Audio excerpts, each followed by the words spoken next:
road to the international playoffs. We're continuing day number 2. No eliminations have happened yet, so we do still have our 16 teams remaining, but at the end of today, that all changes. We will be seeing 4 teams go home, and there are 4 of us on this panel. A very small change up, Purge. You're now sitting on the end. Resolution. Hello. Feeling a little bit under the weather, but you're back here on panel. You're going to be doing it all. It's nice to be elevated above everybody else. Yeah? I've been down here with Is it special? Does it feel special? Do you guys feel more important? Of course. We are more walk important. upstairs. That's true. These comfy couches. The couches are good. You have to stand for your segments every time. I do. Do you prefer standing though or being here? This is pretty comfy. I'm not gonna lie. It's This so is the cozy. best chair I've sat on in the whole. See, in the whole now we've corrupted another one. Now Slacks is going to continue to scream down there. And Soon it will only be Slacks and Tsunami down there, and it will be all of us up here. But T, we had an amazing day yesterday. We obviously had that first best of 3 between Team Spirit. But did you watch the rest of the games? Anything else that stuck out for you? Yeah, just the fan base for Azure Array is insane. Like, Yeah. just I don't know if they catch it on the stream, but like every time they're close to GG, they just swarm to the stage, and just the energy that they have. So that is incredible. And of course, we get to see them in the upper bracket. So either they go a bit further or they have 2 more. It's really true. I mean, if you're not eyes on the game and you hear cheering, you're like, okay, I know who just got a kill. Literally, yeah. This is Array for sure. Yeah. There's always a fan favorite out there, but do you have any new favorites to win this tournament, Sheep, after yesterday? I don't know if I have a favorite, because I think what yesterday taught me was that Spirit are not as strong as we thought they were. Right. And I think they were the favorites. Like them and Liquid for me were like the stronger teams. Liquid obviously like lived up to that, but definitely Spirit shakier than I thought. Very excited to see if there's any upsets coming out here. VP are also looking great, so I'm super curious to see how they do in the lower bracket now. Yeah, we could have had a potential upset yesterday. Everything else ended up being a 2-0, so the day sort of sped up that way. But is it too early to say Purge, China region back?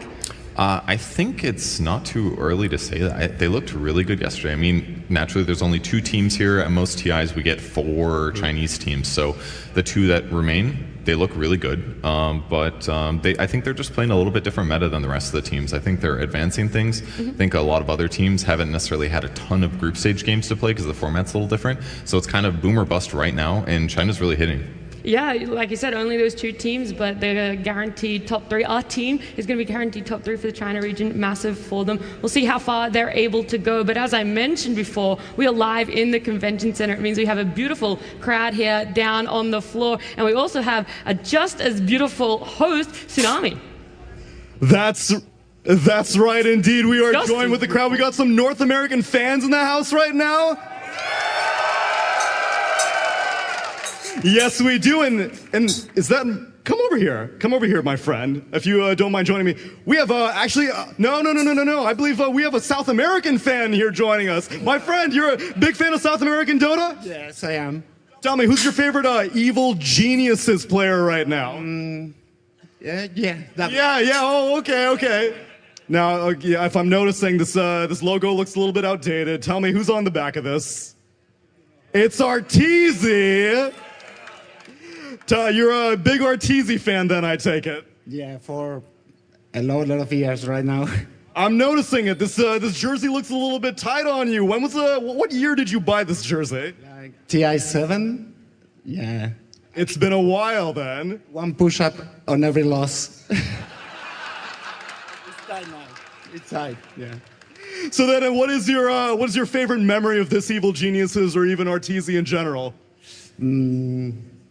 Yeah, I don't know. Psy, Creed, that team was good. Oh, you were an Arteezy secret fan then. Okay. Then how about now? What's your thoughts about Shopify Rebellion Arteezy right now? We got high hopes. Yeah, I trust them. How about you guys? You think that Shopify is gonna do it? But I gotta share the love. How about TSM? Any TSM fans think they're gonna do it? How about Canada?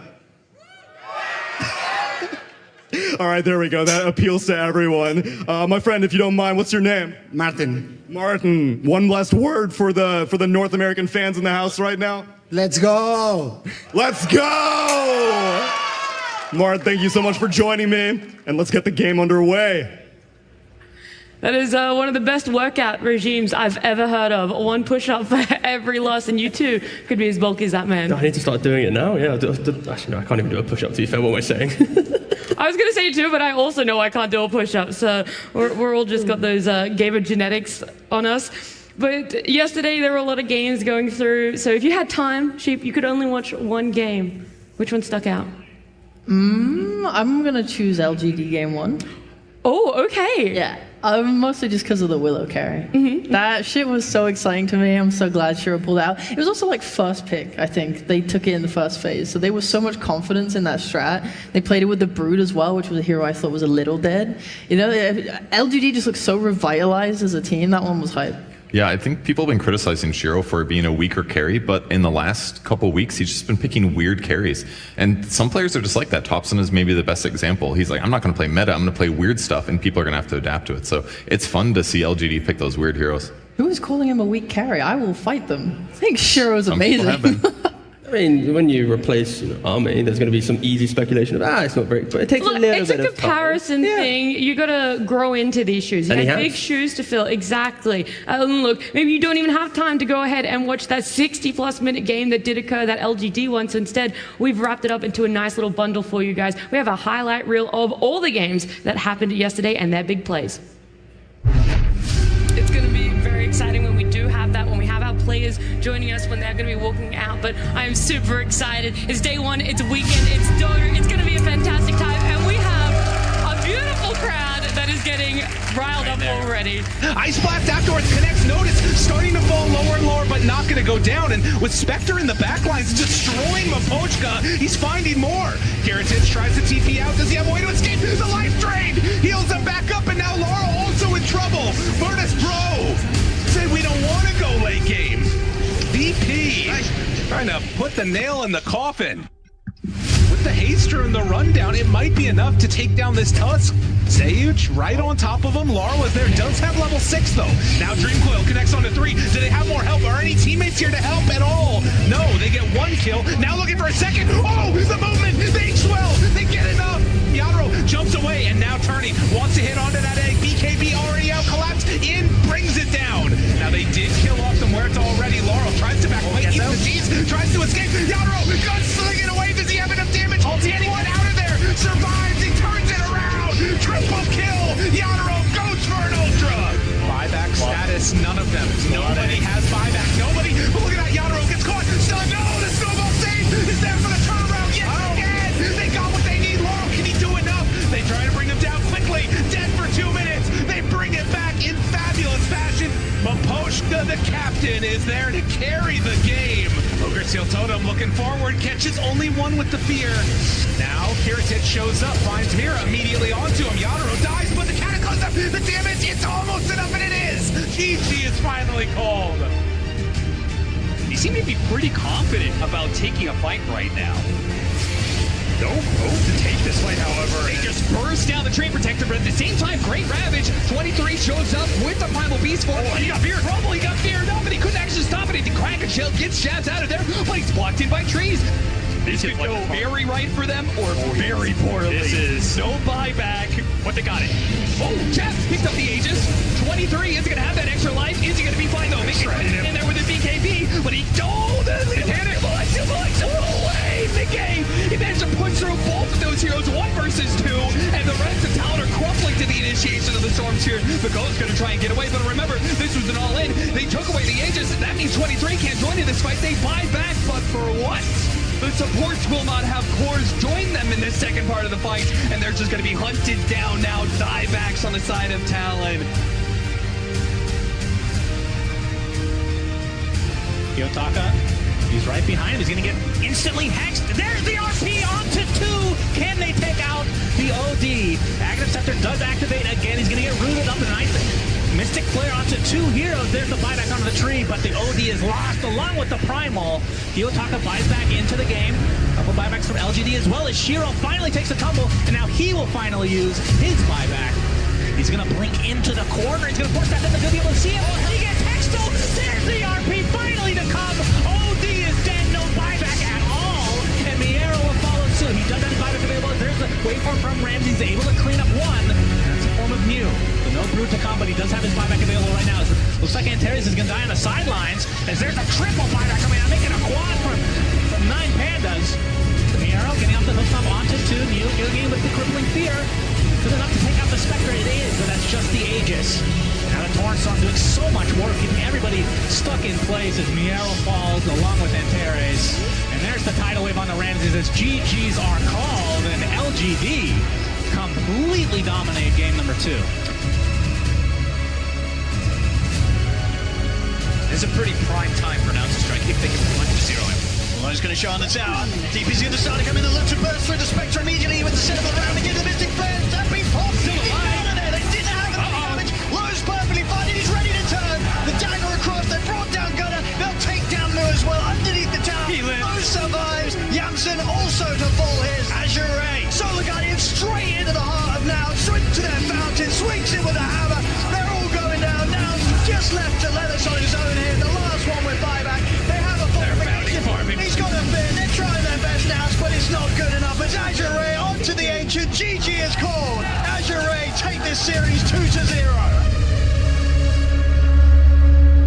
A day that I could reminisce on for as long as possible, but we have to look forward. We have to move on because those upper bracket matches, the way that they panned out, did have Nouns falling down. They're going to be facing up against whoever wins out of Shopify and TSM. 9 Pandas also going down, awaiting their opponent in EG Gaming Gladiators, and Talent as well as Nouns going down there. But that's for a later day, because today we can focus on that top portion of the lower bracket. Our first series being Shopify TSM. They get a little bit of a break while EG and Gaming Gladiators come up against each other. Nouns awaiting that opponent, and 9 Pandas later today. These are all approximates. It's a rolling schedule. We don't know what's going to happen. We could see more 3-game best of 3s, but is there a series, a matchup, an outcome that you think is going to be the most exciting or even the most possible? Just the NA bloodbath. The fact that we get to see Shopify TSM and then another run of Nouns, like, you know, we had them throughout the entire DPC battling it out, and now only one gets to survive and stay in the road to the international. It's like, that alone is spooky. I would agree with that. I think this is series of the day, personally, because you never really know how TSM and Shopify are going to do on a tournament. Sometimes they have good results, sometimes they have weak ones. So this will kind of determine what's going to happen for this team for the rest of the tournament. Yeah, we're looking at their head-to-head records, just comparing some of the stats here in, against other teams, but also against teams that have made it to the upper bracket, how they fare against those teams that are a little bit better, their average kills and their average win time as well, which 50 minutes. Let's just round up. 51 minutes here. It's a long time. It's a very long time. And the thing for me in this is, like, at the start of the year, TSM, they were like the top dogs of NA. They were crushing Shopify in Tour 1, Tour 2. Then it got to like the middle part of the year. Shopify's like, wait, we know how to play Dota again. And then they're coming back to number 1. And then like at Riyadh, they both bombed out, but TSM was the better of the worst, and they then took the spot. So throughout the entire year, they've been going toe to toe, and they are kind of, it isn't like the old school days of just Shopify, one team, everyone else. It really is the two of them at the top, and yeah, the Nouns showing up, of course, as well at TI. A lot of back and forth between them, but if you don't know too much about TSM, then fret not, because we have a little video summarizing their year and their journey on the road to the international. After a disappointing last place finish at the previous international, TSM felt the pressing demand for change. First, Saberlight left the team to join regional rival Shopify.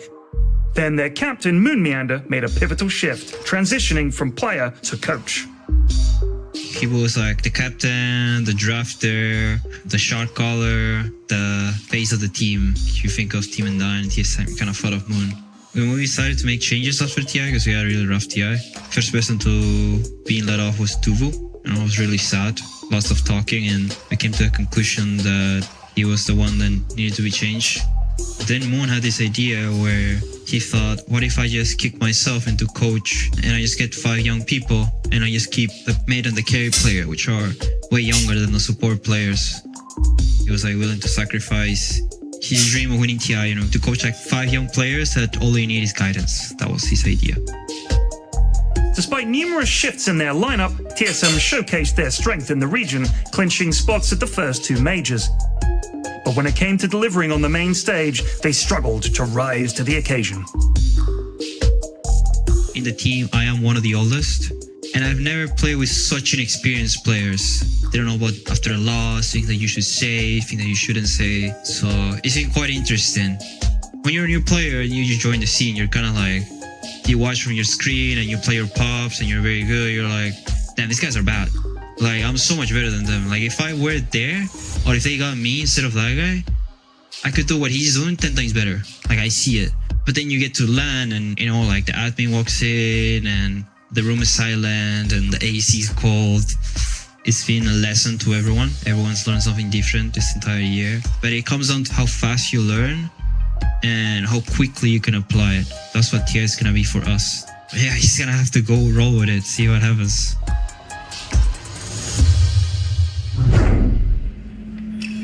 Hey guys, before we get started for the day's matches, let's do a brief meta overview of what we've been seeing from group stage and playoffs so far. Now, you may have noticed a lot of Hand of Midas purchases. The map is bigger, that means that there's more camps to farm, and that means it's generally safer to hit creeps because it's harder to spend time to go gank. Now, if we take a look at a clip, if you do end up ganking somebody, you move 3 heroes across the map, and if this gank fails, this is a lot of time that you could have spent farming instead. So in this game from yesterday, 9Pandas try to kill New here, he ends up surviving, and that causes a lot of problems. So some teams right now are updating meta by grabbing heroes that allow you to gank very efficiently. Spectre is the best example. Previously a very farm heavy hero, but now you can just teleport across the map as the gank begins, and you contribute a Spectral Dagger and an Urn of Shadows damage to help get kills. So in this way, Spectre is still allowing you to farm constantly, and you don't have to spend time setting up a gank that may or may not succeed in getting a kill. Now, there's other heroes that are able to do this as well. Dawnbreaker has a nice global ultimate Team Liquid used for yesterday. In this case, just jumping in just to be there to help guarantee Jabs dies and accelerate the game. Now, before this advancement happened, a lot of teams are doing this Wraith King offlane type thing, summon skeletons, pressure the tower, but the problem is that after this, what ends up happening is you're sitting here AFK farming for a long time to get a Blade Mail and a Radiance. That is too slow. The teams that are winning right now are teams that are accelerating. Here's another hero that does it. Centaur offlane. You're pressuring the carry. You're hitting him with double edge. You're setting up pressure to make sure his game is slower, and then later on your first item is basically a Blink Dagger, which helps you get in action. These teams aren't buying Midases. They're trying to farm a little bit less, and they're trying to get things done. LGD yesterday used Night Stalker. If I can get the clip to load any second. It's going to work. It's going to work. 1 second.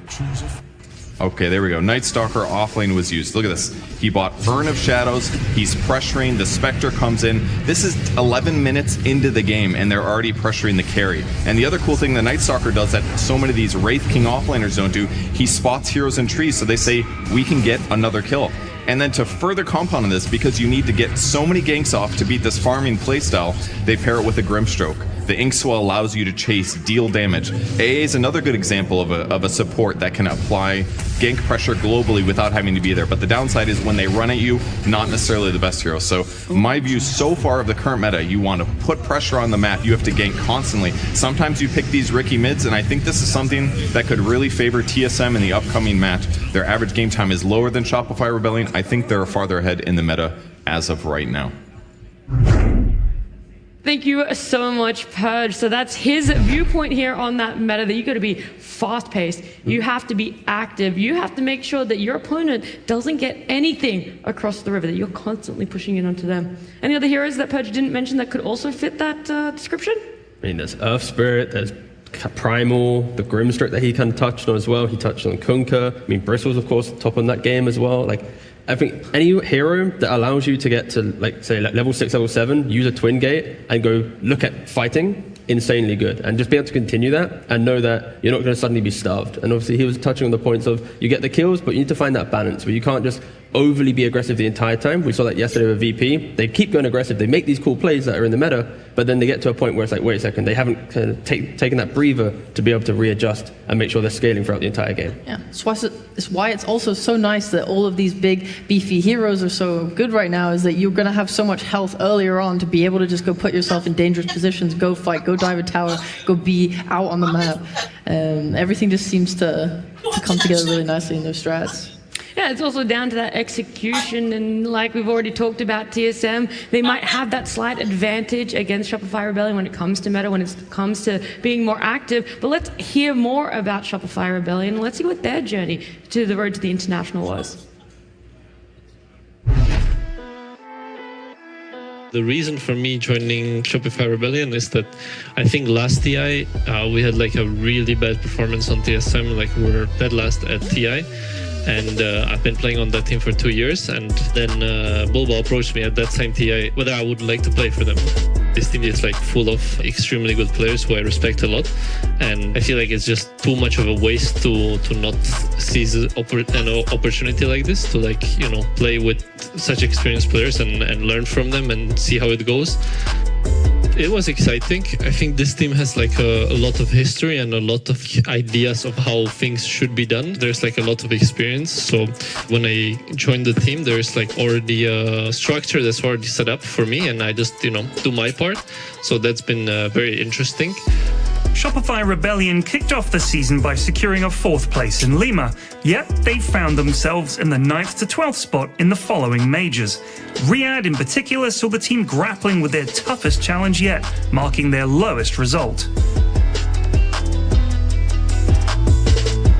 I think that the lowest point in this year, at least for me, was right after Riyadh, because we did really badly at Bali, and then right after Bali I went through a breakup, and then we played Riyadh as well, and then I got home. And the way I set up my life is like mainly focused on DOTA, and it was also just focused on the relationship, and then I didn't really have either of those things. It was basically like building up my life from zero. I think I figured out what's important to me and like how to navigate into the future. Over the years, I've learned so many lessons. It's important to be present. You have to give it your 100%, and you need to like be in the moment. And it's just like so much more exciting when you're just like fully immersed yourself in the game. Some wise words from Saberlight. You know, he's still quite a young player as well. He talked about being on TSM. Now he's facing up against his old team on his new team, Shopify Rebellion, for their life in the road to the international. It's still an upgrade for himself. TSM didn't even make it out of groups last year. Now he's made it out of groups. Unfortunately, straight into the lower bracket for himself, though. Yeah, I think the main thing from that interview is just knowing that today is the first day of eliminations for the road to TI playoffs. These players, they've played for an entire year to get to this point, and if they are to, you know, fall short, you know, it's a whole year of work to then not get there. So, you know, show some love to them if they are to get eliminated today, Shopify or TSM or any of the other teams today, and yeah, the road continues. I just like the moment to humanize the class clown guy, because he always brings so many laughs in so many tournaments that he plays in. So to give a little picture into his struggles, I think it just makes me root for him a little bit more. Yeah, I was going to open up back from the interview with Bing Bong, and I was like, this doesn't feel appropriate anymore. Let's not do that one. Yeah, it is nice to see that. And I think it's also been a really tough year for Shopify Rebellion. It's almost a sandwich, right, for themselves of they get that 4th place at Lima. They got 2nd at Dream League Season 21. So just after TI, they do fantastic. Just before TI, they do fantastic. Everything in between, it's just lost direction. So where does that really build you up for, and where does that place you now for the road to the national? You're not allowed to do well before TI. They fucked it up, man. Oh, they messed up. It's over, man. Yeah, that's what everyone thought about Team Spirit. They're still up a bracket. But did you see them? They did not look in form anymore. It's all downhill. It's one game. It's over. They bounce back and through and through. It's just over. Okay. Well, so I thought VP just played well myself. VP just impressed me. I thought Team Spirit still looked good though. Yeah. No, I don't know. I think Shopify as a team, I look at them, they don't strike me the same way that like LGD yesterday struck me, for example. You know, everyone was saying, where's Magnus? Where's Magnus at TI? You know, they're coming out, they're playing Magnus, they're playing Dark Willow Carry, they're playing Broodmother. These guys are like super thinking about stuff, they're playing the Night Stalker offlane. Like, these are all heroes that other teams are not really touching that much. And when I look at that team, I think that they have like fresh ideas, they have confidence, excitement. Shopify doesn't excite me as a team that much anymore, which is unfortunate because you love the players. They've played together for so long, you're drawn to them. Yeah. I'd love to see them feel like a new team. Yeah. I mean, what you're talking about here is expectations on this team. You know, Arteezy as well, a lot of expectations on him, and I think infamously there's a guy on Reddit called Baboon97, and this guy, he asked such an important question about 6 days ago. Any idea why RTZ doesn't buy BKB, didn't buy BKB? You know, 440 upvotes, 287 people flabbergasted by such expectations. But don't worry, guys, I did the homework. We're going to look right here. RTZ, since TI5, has won more games without a BKB in his inventory than with a BKB in his inventory. Thank you very much. A 65% win rate. This man does not need the BKB to win a game. So thank you very much. And don't forget, at TI, Arna, he has the highest win rate. He has more games won without a BKB, 74% or something. So in the footsteps of a 2 TI winner, RTZ is on his quest to get there. So please, if you are to make Reddit posts, do the homework first. Don't just randomly make statements about these pros. Oh, absolutely. Great homework, Thanks, T. great research. Oh my goodness, I'm that so was sorry. very aggressive. there. Mild crack there. I felt good for a second. But Don't question the pro players is what you're saying. I mean, you can. Some of them make egregious plays, and Kiyotaki yesterday. Question pro players, but not if they're RTZ. It wasn't he against a Spirit Breaker that game anyways? So it was like the BKB wouldn't. That's what made me want to There research were so it. many BKB piercing spells. That's what I was trying to say in that game. So there's But something today, to though, it. if it happens, we can call him out. It's fine. But that game, You're not gonna have his back today. I mean, the stats have his back today. So that's all I'm saying. All right, do you have anything interesting on the side of TSM like that? Anyone else? Because they're a completely different team, right? We already heard from them that they're a young roster, 5 young players, very inexperienced when it comes to lands for themselves. And so they don't have these expectations or that fan base that RTZ has. They don't. It's they're not as popular for sure, but I like what they're doing this tournament. If you look at the heroes they picked, it's a bunch of weird stuff. And based on their average game length and the fact that my belief right now is that teams do have to accelerate to punish this like AFK farming thing, they're doing that. I mean, they played Ricky mid one game because they saw an AA and a puck on the enemy team and they're like, oh, we're just going to up-tempo this. Like Ricky had top net worth and he had like 38 CS that game. So I was like, okay, they're doing what they need to do. They're picking abnormal heroes that fit the game circumstances. And that's why we're praising the Chinese teams as well, because they're doing similar things. I mean, Tomato, he's got 10 games played, 10 different heroes. So he's sporting just creativity in the draft. Of course, it's not had the best success because they're in the lower bracket, but the idea that they are coming into it with their own ideas, their own confidence, their own camaraderie. We saw it in the player interview or the video, that it's like they are looking for those young players to have their own ideas. Moon's going to kind of craft them, and I like the idea that this should be a project of time rather than quick results, and hopefully that creativity can spark on the stage today. What is that line of picking too many different carries for your carry player that it's just like, okay, it's not really creative, we just don't really know what's working, we're trying to try everything at this point? Like where is that line? Is 10 carries in 10 games over that?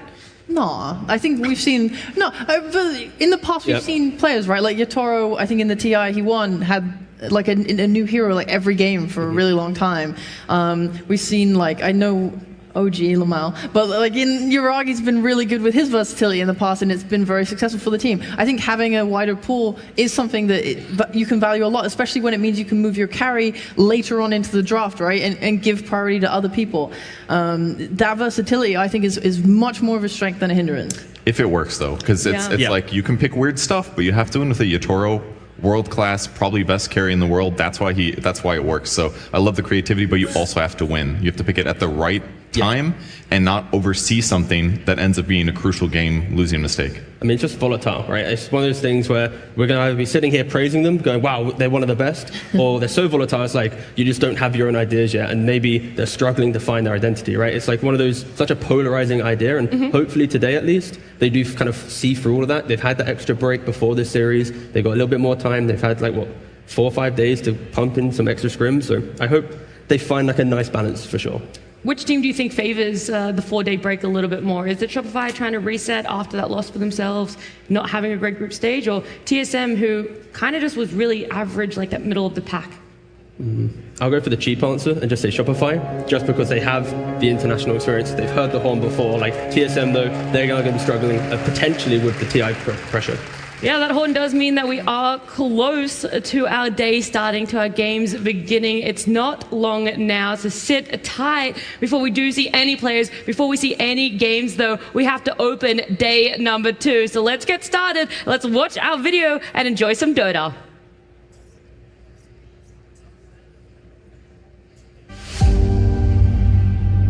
It is a beacon, sounding a call to greatness that echoes worldwide.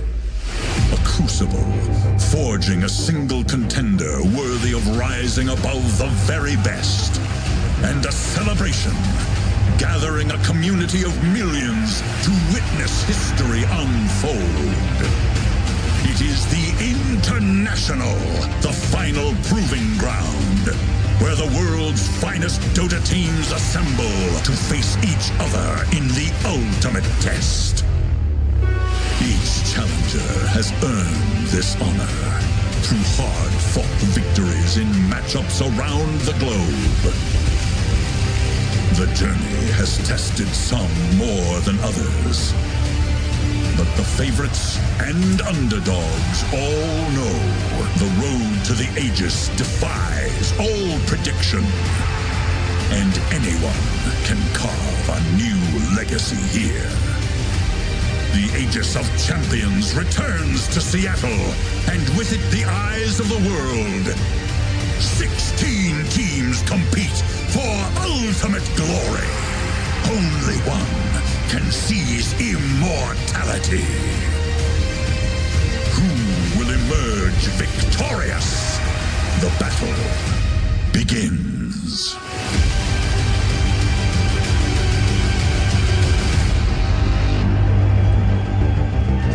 The road to the International is a rocky one. It's not over for some of these teams, but today we will be seeing 4 teams go home. Their dream to make it to TI, their dream to lift that Aegis will be over, and there is a pumping crowd here with us, Sheep. Oh yeah, the excitement is up. It is high. We're going to welcome our very first team to the stage, TSM.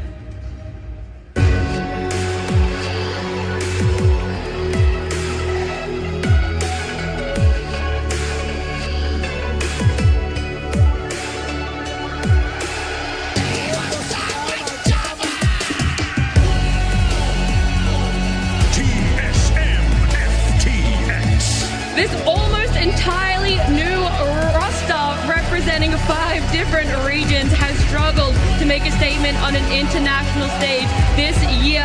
But now they have no expectations on them. They can win it. They can progress further. And they're going to be coming up against some familiar foes in Shopify Rebellion.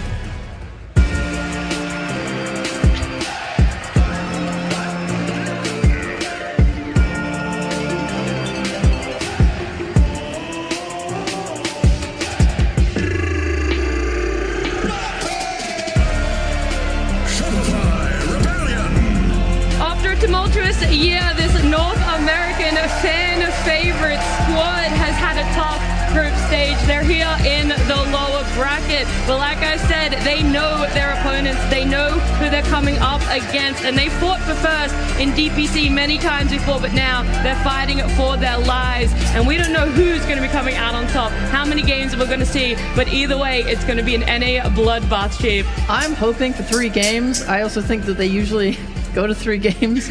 These teams are very back and forth with who wins, so I'm expecting a good series. Yeah, their head-to-head record, you talked about it.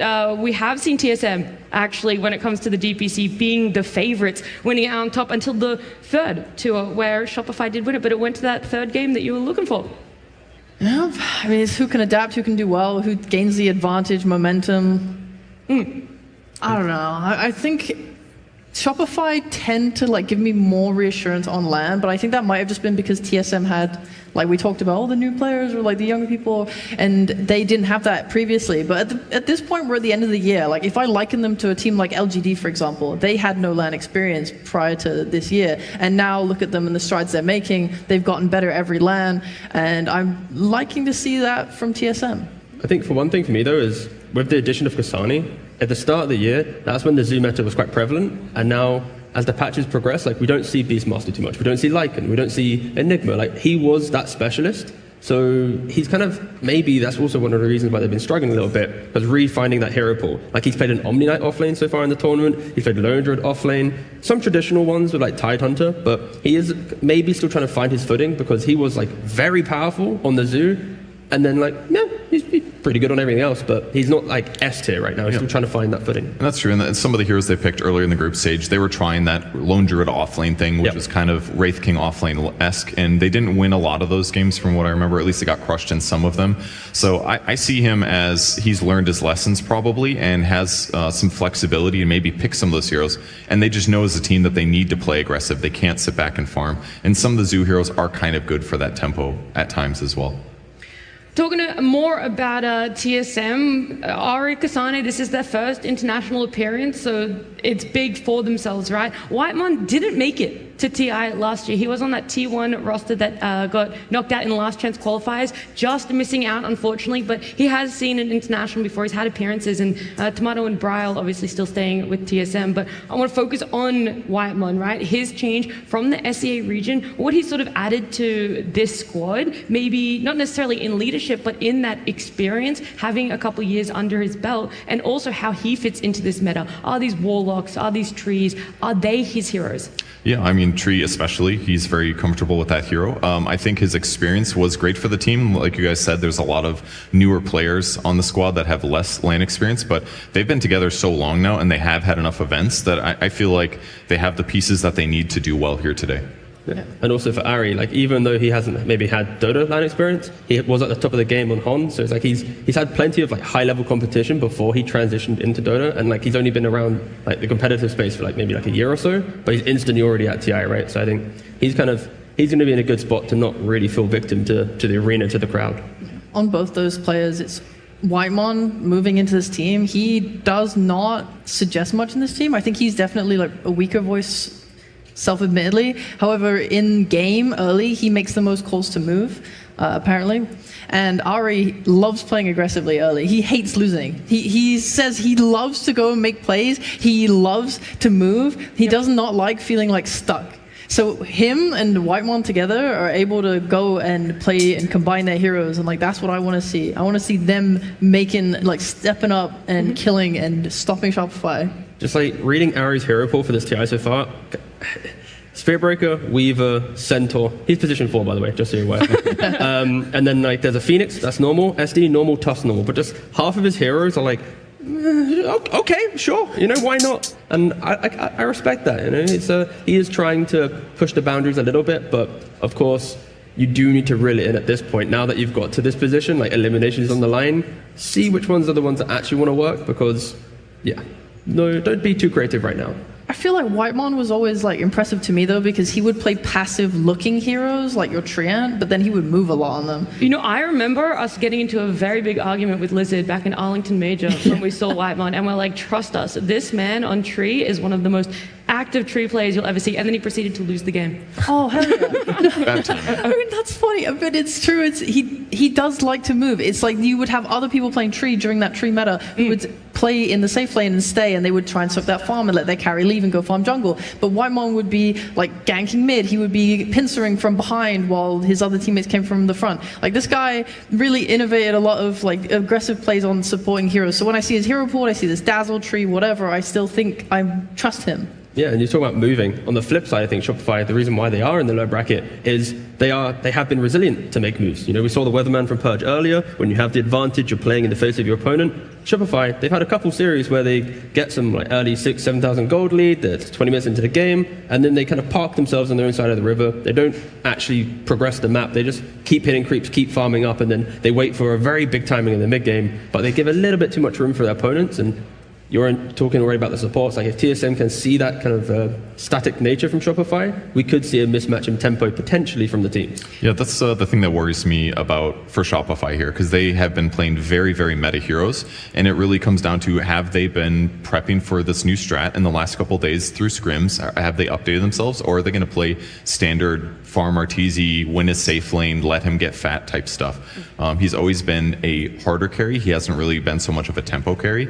Whereas I feel like TSM's going to be potentially ready to shift. The one clip I showed was mid Ricky carry Night Stalker from TSM. So I just don't really see RTZ doing that same kind of thing.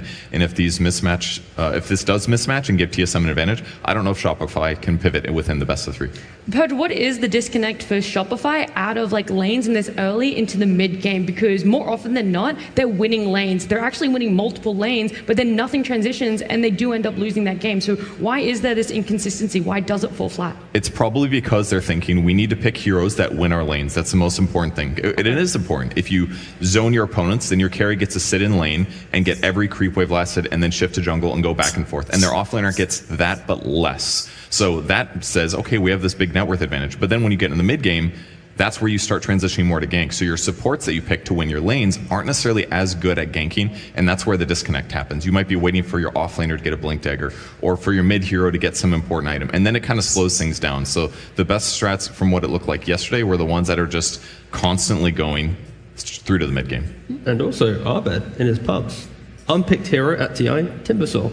He started playing a couple games recently. How's he looking? 50-50, but it's for a hero that's been unpicked, untouched. A lot of people have been speculating, well, with all the strength heroes in the patch, why is Timbersaw not here? Why are we not seeing him dealing with that tankiness? Of course, he did have nerfs throughout multiple previous patches because he was very, very powerful before, but maybe that could be a thing that we see within the draft today at some point. You kind of bait your opponent into some strength picks, you get that mid Timbersaw, because I think a mid Timbersaw, you still get the levels, you get that advantage, you're not going to have the issues that an offlane Timbersaw has when you're starved. So maybe it's something that could surprise TSM if they haven't done their pro tracker research coming into the series. Well, I mean, thankfully they have Moon for them, so he will most likely be doing that. I'd like to think. They also did pick up another coach. Did you guys know this? Yeah, Eki. Yes. Yeah. Have you spoken much? Do you know much about him? Yeah, he's played a lot of the kind of national tournaments. He did a little bit of coaching for Secret in Riyadh and I think a tournament before that. But yeah, he's kind of slotted into that kind of secondary coach, assist. Well, we'll see how he's going to go for TSM, what advantage they get, because we are ready for game number 1. Shopify Rebellion versus TSM. Game 1. The draft is ready. This lobby is full. We can already see some bans. You guys will see them very soon. And TSM actually banning out that tree for themselves. So we're talking about Whitemon being proficient on him, being an absolute demon on that tree, and isn't going to get it for himself, but that also means Shopify won't either. So Murta, Spirit Breaker, Dazzle, and TA being removed. I think it makes sense. I mean, Tree is both good at winning the lane and pressuring the mid game. That new shard rush that everybody does on Tree just helps you find carries in different places on the map without them realizing that you're there, and then sets up a good 5-second disable basically with somebody showing up. It leads to a lot of kills and 1 lanes. And not only, it's like Tree buying shard, it feels good as like your first item. So now you're giving the shard away to another person in your roster. So you're like, some random core is now picking up a 20-minute shard rather than a support potentially, and that alone can also further punish your opponents. So I like seeing some of these heroes that actually want to buy the shard and not feel like they want to play the Tormentor gamble.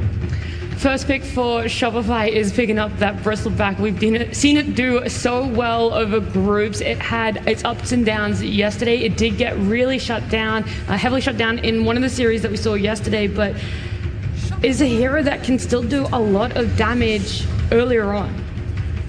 It just pressures the carry, right? That's the main thing. Like the entire time you got to think about, okay, how do I stop Bristle from making my carry think towards the jungle? And now because he's underleveled, he can't go to Twin Gate to pressure my other carry. There's so many just things you need to deal with. And he can really up tempo as well if he's having a good game. If your lane goes well and you get stacks, you get your ags at a good timing, it can really open the map up in a big way. Take tormentors, things like that. So it's a pretty safe opening. I mean, teams have experimented with some counters, the Viper, for example, but it's okay. But then they just build fast BKB. It feels ineffective. So I think it's just a pretty safe opening. Yeah, Bristleback for me is when I see it do well versus when I see it do poorly, it's just how much pressure you apply to it. The Bristles that get to free farm, the Ancients get stacked, they get to just farm between that for like a solid 20 minutes. They come out with so high, like so many levels, more than anyone else, and it becomes impossible to deal with because when you have this Ags, you can burst pretty much any hero, it feels like. The extreme amounts of damage Bristle does is too much to ignore. You have to pressure it. You see a team that actually deals with the hero, they run it, they gank it, and they don't give it a good game, and then this hero feels weak because he doesn't have the strength and levels to be really tanky. He struggles to reach his extra items that allows him to sustain. You just can't let him free farm. You have to respect Bristleback. Well, Chaos Knight was the response pick. Is that going to be that lane matchup that can pressure, that doesn't mind getting up into melee range with Bristle and will still be able to get those last hits and have a solid lane for himself? It's a couple things. So for laning phase, you set up your support to also do a lot of damage with the Chaos Bolt plus whatever aggressive support you go for. Easily can be very kill hungry. And then in the game, you like to buy Silver Edge, so then you can actually break the Bristleback.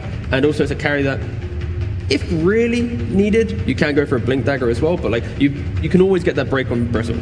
So it's a good carry to carry matchup. We have seen some teams practicing CK offlane.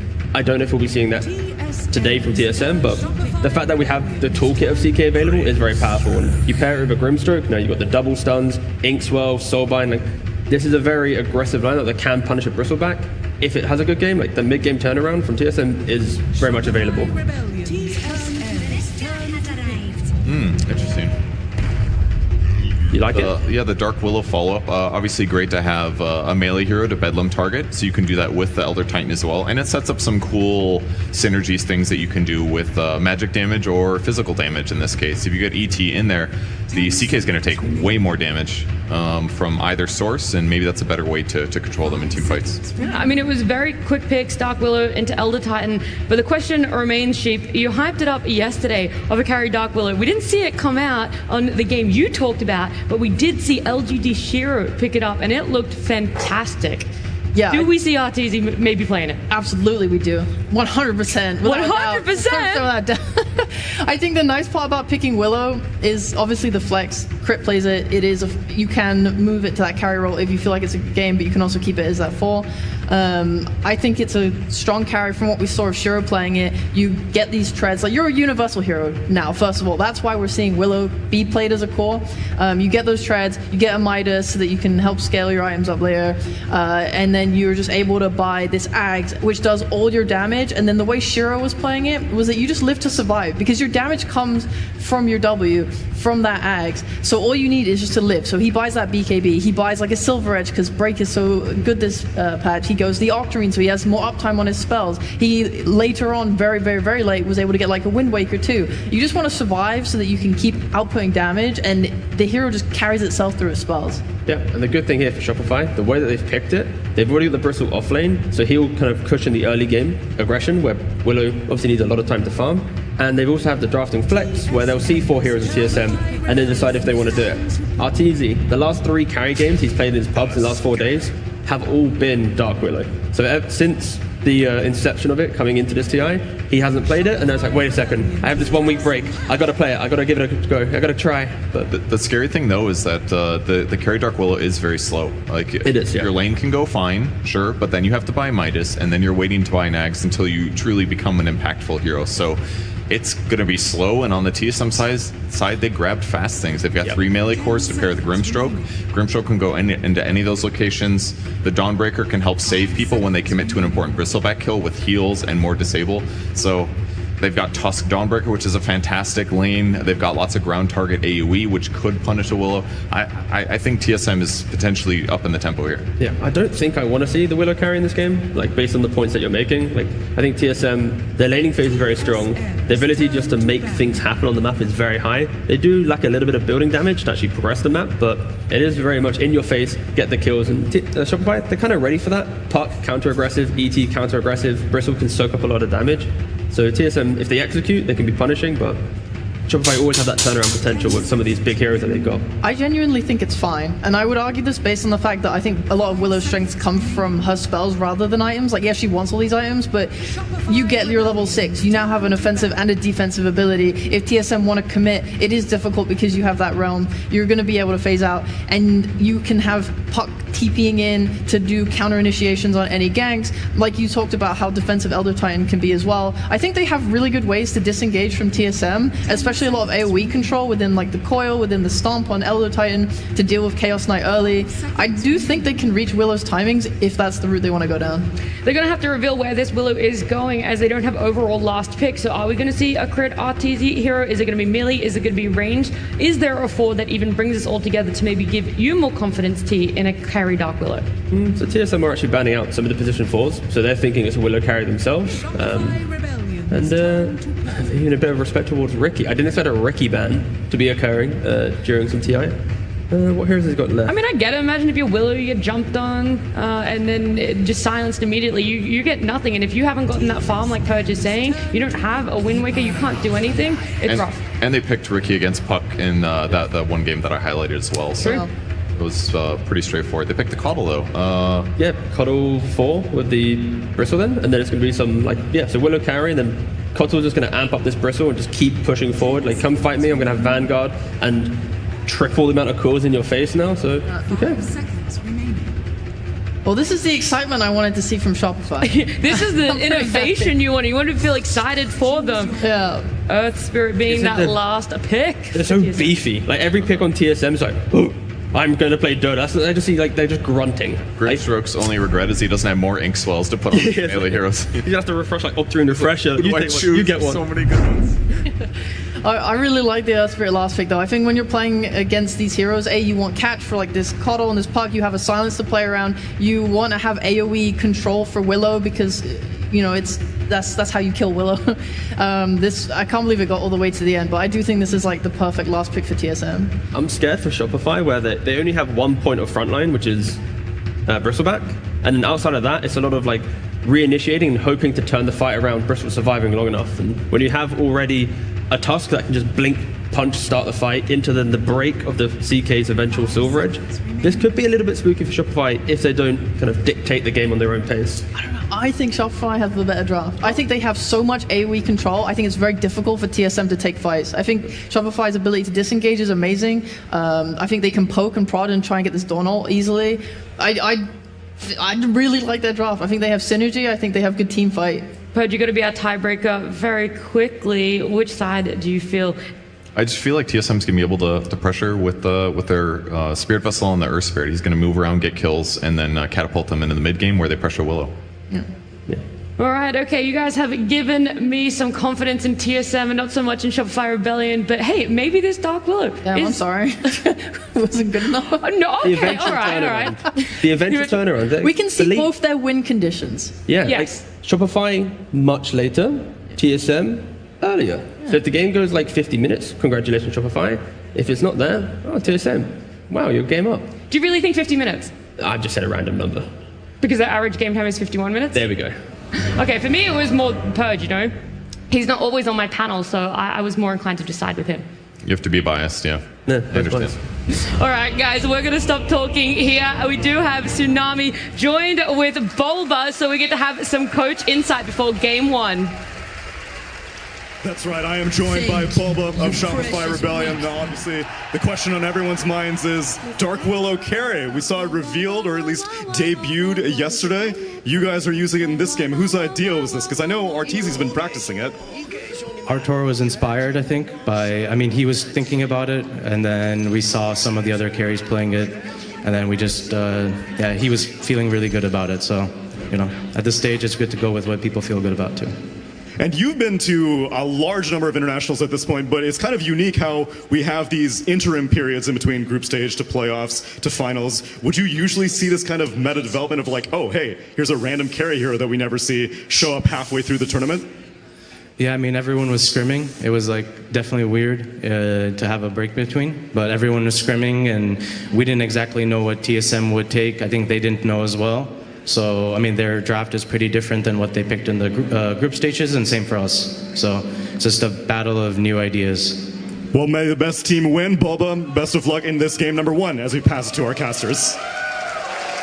Thank you so much, Neil and Bulba, looking good out there as always. Trent, we get to see some crazy stuff coming out here. It's early morning in Seattle, and the teams are raring to go. Yep. It's a little bit of copying, I guess, right? We're bringing out the Willow carry, but some innovation here due to a more recent change to Willow, where now you can target your allies, right? Shadow Realm. So, you know, she goes in her little shadow form.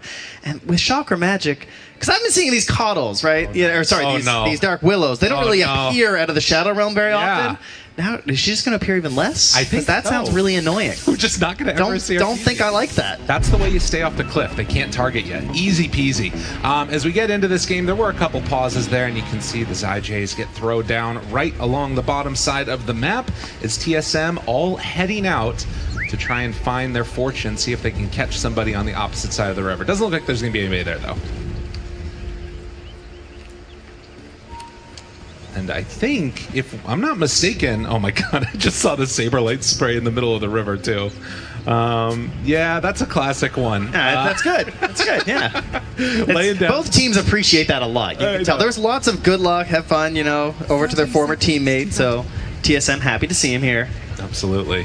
Handing up on this cliff right here, though. This might be an interesting one. It looks like we're just going to manage to trade out 2 runes unless something crazy happens over the next couple minutes. But we do see a little bit of that switch up. It's going to be, again, the Earth Spirit picked in the last phase. This is one of those heroes that's definitely been looking super good, incredibly hard to deal with, mobile hero. Do you think he's going to have a good time against Puck? Hold on.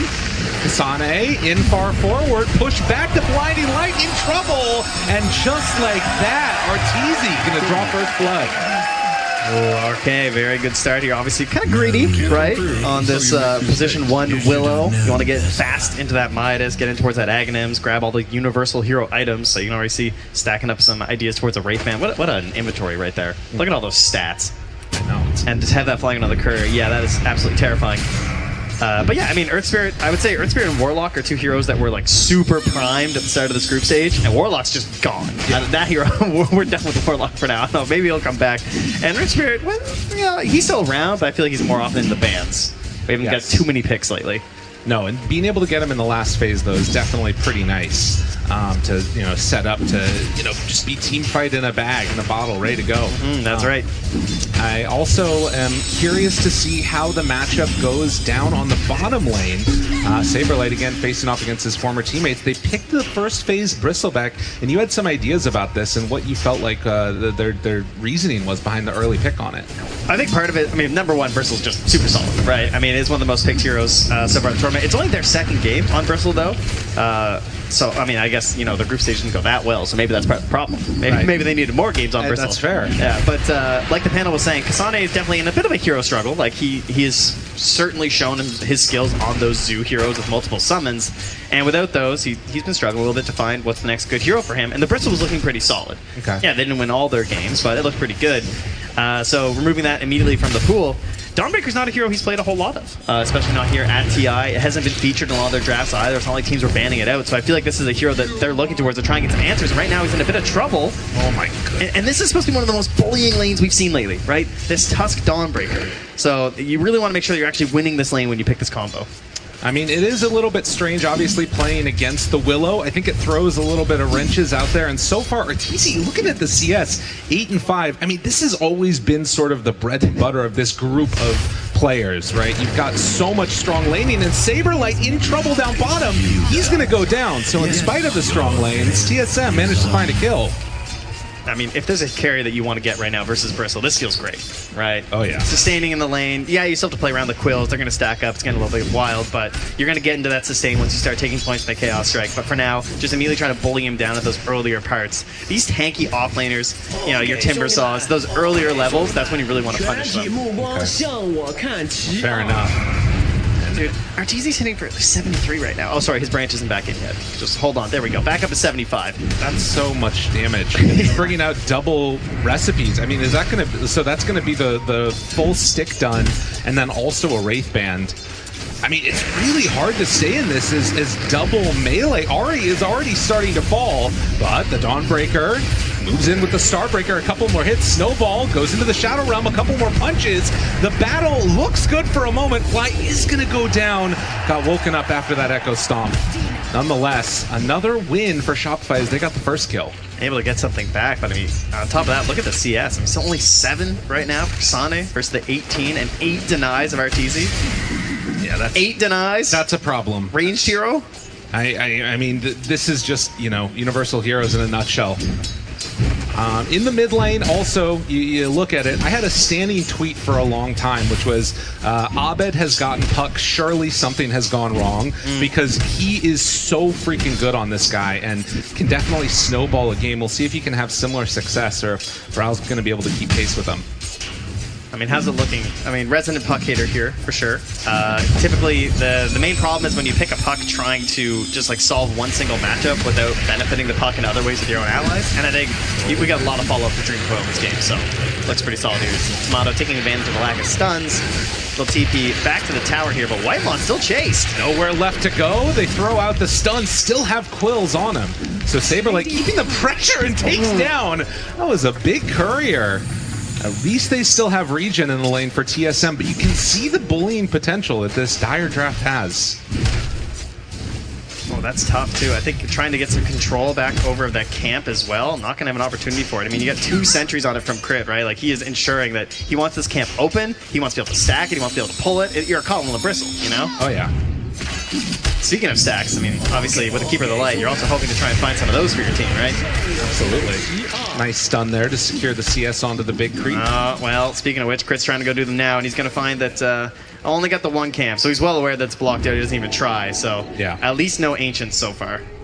I'm doing a good job of laying that one down to stop the acceleration of gold. Might see Crit head over to that Ancients instead, depending upon how the game goes. But at least for the moment, very steady, slight lead for Shopify. Gonna have to wait for the rotations. And well, speaking of which, it looks like there's already gonna be one down bottom. Fly making the move, has Astral, 2 points in it, along with the Stomp. Do they decide to go though? You want to start stacking up some quills first. Whitemon, though, oh, he's going to find the trap. They move in, and that should be enough to force back. He can snowball over that, too, if they want to commit. All right, thinking about it, goes in. Igswell breaks it, and now moving in. Fly in trouble. Tomato shows up. They find themselves an easy kill. Yeah, I think Fly was hoping that he would try and go for a play, like throw out the stun, and see if they would be the ones getting aggressive, so that he'd be able to follow up there with the turnaround play. But not able to get it. Nicely done there from TSM. Oh, and Abed, he gets lucky. Finds the 6-minute rune down bottom. So that's a haste on Puck, who hit level 6 before the Earth Spirit. That kind of stops like any aggressive moves from TSM, I feel like, on these side lanes. You got to know that an easy kill could be coming the other way. Well, we kind of abandoned top after Arteezy was owning, and Kasani's now ahead of him. Okay. Well. So here, you can see when the levels start stacking up on this combo, this is why it is just so oppressive. I mean, what's a Dark Willow going to do, right? Yeah. You're going to die if you get caught inside of this. They have so much damage. Shadow Realm can't save you. This is how you get some help. They drop down the coil, try to move in onto Kasane. Will be able to go for some extra damage. Ari, no way to stop this. And so the easy rotation with the haste rune on Puck sets up for a kill. Yeah, that's just good adaptation there from Shopify Rebellion. Not going to feed away. They're trying to get humongous Dark Willow here. She is just about done tread, so Arteezy powering up this hero to the max right now. All right, and double Wisdom Room's going to be claimed. Both teams able to get one for themselves while stacks are being made. Definitely feels like that's the name of the game right now. A little bit harder for TSM to take them, must be said. Tomato, only 1 second stun, but with Ryle moving in, they get some good damage out there onto him. Magnetize, it's not going to be enough. Vanguard, couple gauntlets of strength, and that Bristle is tanky. Yeah, bro, just going to TP right back to that mid lane there, so not ideal, but we'll try and play for that 8-minute rune. We'll see if anyone joins them. Kasane is still not quite towards that level 6. I mean, perhaps, depending on how this next wave of neutrals go, he could make it there by 8, but obviously it's fairly unlikely unless he grabs a big kill. So not going to get any help from him. Instead, it's Ari who makes the rotation towards mid. Okay. Yeah, I mean, that's the thing, right, is that it feels like they're going to have to play around that Dawnbreaker ultimate to set up for some more of these kills, particularly if they want to go on the Bristle. Abed, hard to kill no matter what. The Stomp, and Bryle does manage to click a little bit faster to get that shield rune. Do they want to get aggressive here? They think about an Inkswell play, but decide not to, and instead just going to de-ward. Yeah, but a 3v3 here. Meanwhile, Saberlight abandons the bottom lane to go farm up these stacks that have been prepped. Also has an Ancient Camp there, too. So going to scoop up some neutrals for the team. This is nice. And immediately into some mana boots. Retakes over that Watcher, claims those. Gonna come back to lane. This is the classic. Shopify getting their farm on. We'll see if TSM try and come and interrupt that, or if they're just gonna do a similar thing. Yeah, TSM definitely have a bit of a timing, right? They're trying to play a bit of a faster game, hoping to use this aggressive opportunities between Tusk and Dawnbreaker. That'll be the goals for this one. So, and meanwhile, Shopify just looking to chill out there. Yeah. I mean, it is always a little bit scary being on somewhat of a timer, if you will, when you're coming into these elimination matchups. Is Ari brazenly just going to step forward there towards Fly and Arteezy. Doesn't decide to go for anything, though. And now, Whitemon wrapping. He's just going to go back through the gate as the scan connects, realize there's people in the area, and they get out of trouble. Abed kind of lurking nearby here, farming in the jungle, has that Dream Coil ready. And meanwhile, Crit takes the opportunity to push out mid by himself, so trying to get some levels up on this Keeper of the Light. And this is something that, when we started missing out on some of these stacking heroes, the supports are the ones that really struggled the most, right? Because Crit's getting that bonus XP, he's getting that bonus gold now. He's going to be a much happier support whenever you have these core players farming these stacks for you that you've set up for them. Well, a move forward, the kick back onto Fly, TP's away, but the roll's going to be there. So they're going to find and kill this Elder Titan. An easy bring down, and now going to try and pressure the tower off of it. At least for the moment, doesn't look like they want to make any aggressive move the other direction. Arteezy's just farming with some Bedlam. Oh, here comes the smoke up, though. Bit of retaliation. Will they bring in Saberlight? I mean, typically, you know, he wants a little bit more before he's fighting, but there's 3 points in Chakra Magic, so, you know, a bit of a classic combo, the Cuddle Bristle. See if he feels the need to TP in here. Bedlam still on cooldown for a little bit. They don't quite have it, but with the coil and now the Terrace, Kasani gets caught. They're going to connect now with the Illuminate, a couple more hits. Abed trying to do what damage he can, but doesn't have quite enough. Their TP is coming now, but it's a little bit late. Bristle not able to get in front of that roll, and, well, when all is said and done, nobody dies. Yeah, at least he has the Twin Gate to get back there, so it's not as bad as, like, you know, previous patches, but that was an issue of just, yeah, I think we can get the kill without the Bristle, and then when the mid rotates in for Bryle, he's like, okay, I should probably be there, and now he gets nothing and just feels kind of annoyed, so. I mean, and I'm going to say, Tomato is starting to get big. This guy on CK is a whole bundle of hurt. Already about to complete that armlet, and then you get into the Echo Saber. It's going to be an incredibly strong timing. Something definitely to watch for in this. As eyes again up towards that top tower. That's easy, farming out with the Bedlam, trying to get into the Midas. Knows where he wants to be. I feel like we're going to see a lot of Dark Willows in pubs today. You think so? I mean, after yesterday, and then, you know, it's North America. Once Arteezy does it, that's it. It's over, you know? It's everywhere. It's all done. Well, beware, everybody, of what it is that you're going to see. Might be worth the ban. Fair enough. For your own sake. Not like playing against it. Yeah. It's not really my concern here.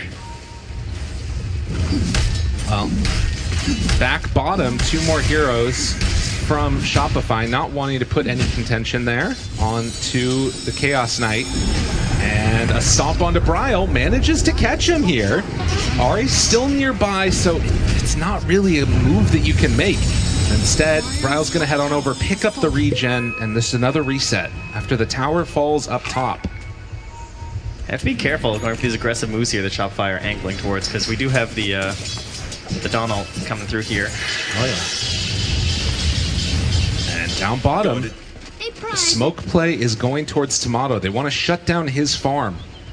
Now, does have the courier coming through this direction. Crit is going to be the first point of contact. Might be a little bit early on this one. Abed also showing up. Nobody else nearby. They're also hunting Dark Willow up on the top side of the map. So 2 simultaneous ganks on these carries. Will it be enough to kill off the CK? Yes, it will. Can they bring down another, though? Looking for it, trying to finish. Arteezy, Terrorize, gets a bunch of them away, but Bryle able to dodge it. Oh, that was really well done with the roll. Of course, changes to that. Very nice. So both carries in the dirt. Yeah, tries the TP out as well. That was the play, but hey, at least new Midas means he won't be punished there on the Dark Willow, right? We'll be able to just build up those stacks while chilling in the dirt. Fair enough. So just like that, as both carries trade off lives, Bryle is going to come down bottom, just continue the farm and set up to see if TSM can defend their tower.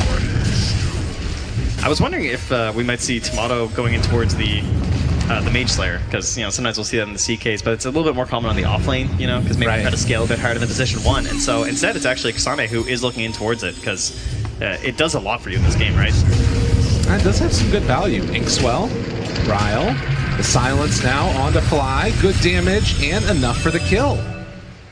At this point, at least, it's been 4 deaths, all of them for Fly on the side of Shopify. Only 2 other deaths from other team members. So it's a sacrificial role. Just helping out. Yeah. But 14-minute mark, the Wisdom Runes are going to spawn now as more stacks come out. And it's only these like little incursions that we're seeing to try and disrupt farm when they get an opportunity to. Haven't really been any serious moves towards objectives yet. I think the heat map for Arteezy is like this spot. Yeah, he's just been hanging out up top. I mean, likewise, Saberlight just down bottom, farming between these camps. I'm surprised that we haven't seen so many invasions into that sort of like bottom outpost area where Saberlight is right now. Trying to get some vision down, trying to block out these camps, trying to utilize this Tusk to catch this Coddle. Like, Crit still hasn't died. Well, this could be interesting. They roll in with a couple and now looking for the kick. Do they have enough damage? Magnetize is there. Crit's starting to fall, but they've already lost the Grimstroke. Now maybe going to lose another, although with the Dawnbreaker ultimate, they come through and connect. Fly going to die. It ends up being a 2-for-1 exchange. All right, switch is flipped. This is what they want, right? It is time now to get aggressive. Every single time that you're back up here with the Solar Guardian, they want to go for another one. One of the big things that we've noticed too, of course, is the scaling, because I feel like that level 2, getting level 12 on the Dawn, that's when you start seeing these fights where you're like, oh, they just completely got saved by Solar Guardian. Like, the level 1 almost feels more about the mobility rather than the actual save and damage. A Blink Dagger delivered, and you can see Abed queuing up the next item, a similar thing to what we saw from Laurel the other day of going for the Maelstrom build.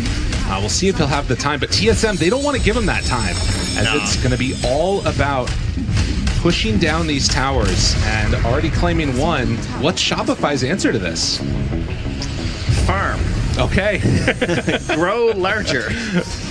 I mean, look at the wards around Arteezy right now. When either direction he retreats to try and get farm, they're going to be at least knowledgeable of where he's at. The Mighty Mines aren't looking too mighty, huh? No, not quite. The Sighty Mines. But getting closer to that Aghanim Scepter, that's going to be the window, I guess, that they look for, maybe. There's still so much farm down here waiting, though. Oh, yeah. Like, even Abed's just coming through. Gonna pick up some of these camps. Again, more vision down bottom as well. Kasane having some defensive options here if they try and make some moves in. New ward placed down there from Crit, though, trying to give some vision up ahead as they try and knock down this tower. Be their first one of the game here. That's not really the plan to get aggressive in this one, but you can hear it.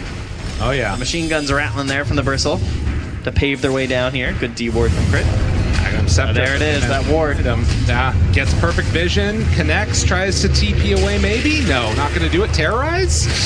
Holds it, and is just going to die. But with numbers coming in, maybe Shopify can find a little bit of retribution, and in fact they will.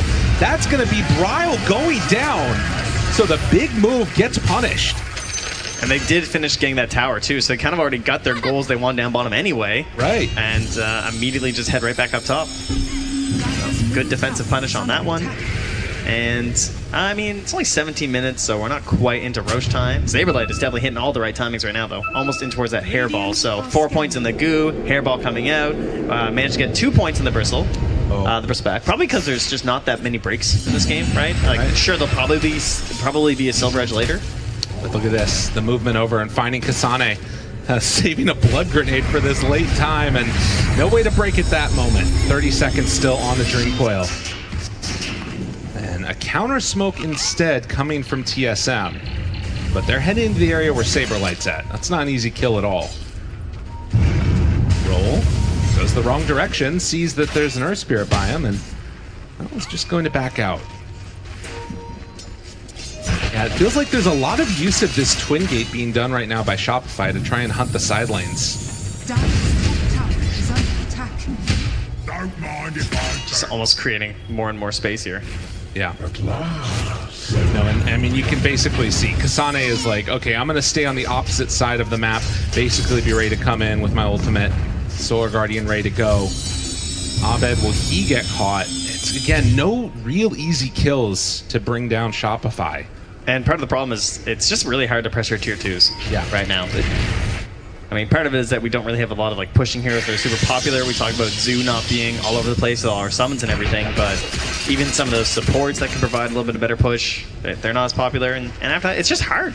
It's just straight up difficult to get yourself into a solid position for towers right now. Feels like there's a lot of mobility too, so you're super vulnerable in those positions. You don't want to give away this like lead that you're building up. It always just feels safer to go back, farm, maybe buy a Midas. You've got a couple of objectives on your own side of the map you got to be thinking about, like Wisdom Runes and Tormentors. Totally. So going deeper into enemy territory can get you easily punished. Well, we'll see here. Manages to force back the Earth Spirit down bottom. And still hunting for anybody at all. If they went a little bit further south, Kasane would have been found, but not doing it. And Arteezy's still just trying to get his way towards that Midas. Bottom of the cores at the moment. Or rather, towards the Aghanim Scepter, not the Midas. But yeah, everybody's just trying to build up. No rush 20 minutes. Yeah, that's what we got. That's where we're at right now. I mean, there's certainly some items that are going to help a bit for the side of TSM, and they do have that Mage Slayer, so that is 35% less spell damage. Look at the damage done by the cores. They're just AFK farming at the moment. I love to see it. And that's all spells, right? Right. So that is pretty crazy. And of course, with Dawnbreaker, you can utilize the Starbreaker, so you can try and hit it onto multiple targets and debuff them all. Okay. But, I mean, Saberlight's got to be the main target for that one, right? Because the lower spell damage, the less he's healing. Those are sort of the ideas here. It does feel like there might be some weird synergy stuff, because a lot of the bristle damage is going to be front-loaded with that first hit of Bristleback on the Ags, and then, you know, afterwards, Dawnbreaker's coming in for the follow-up. But we'll see how it goes. The other thing, though, to be honest, is that if Arteezy is able to just, like, AFK farm, get to this Aghanim Scepter, get to some, attack speed, it basically is up to Earth Spirit, I feel like, to find him in these fights. It's not going to be super easy.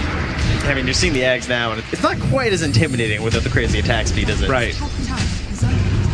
No, it sort of builds up as time goes on. But they're getting to where they need to be. No points in the Cursed Crown. Just getting stats. Yep. Universal hero. Faster than average. And 6 matches, 18% win rate is a little bit rough there, but hoping to improve that one a little bit. This Tomato going the standard CK stuff that we've come to expect. Picks up Wisdom Rune, level 16. He's a big guy. Oh no. How many times is it going to happen? Honestly. I don't know. Every time, I guess. I know.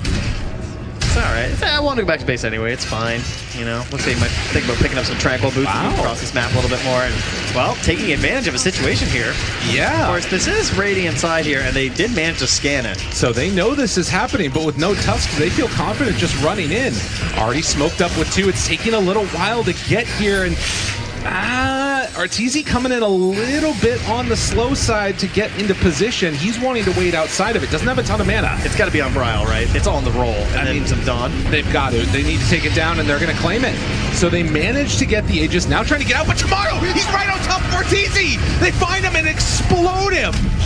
Oh, that Shadow Blade coming into play, and now Saberlight, he's low. In no man's land. I mean, they're going to run this guy down. Brile finds the backlines. Both of the supports in trouble. Tomato laying waste. Oh, that is not what Shopify were hoping. Everybody goes down.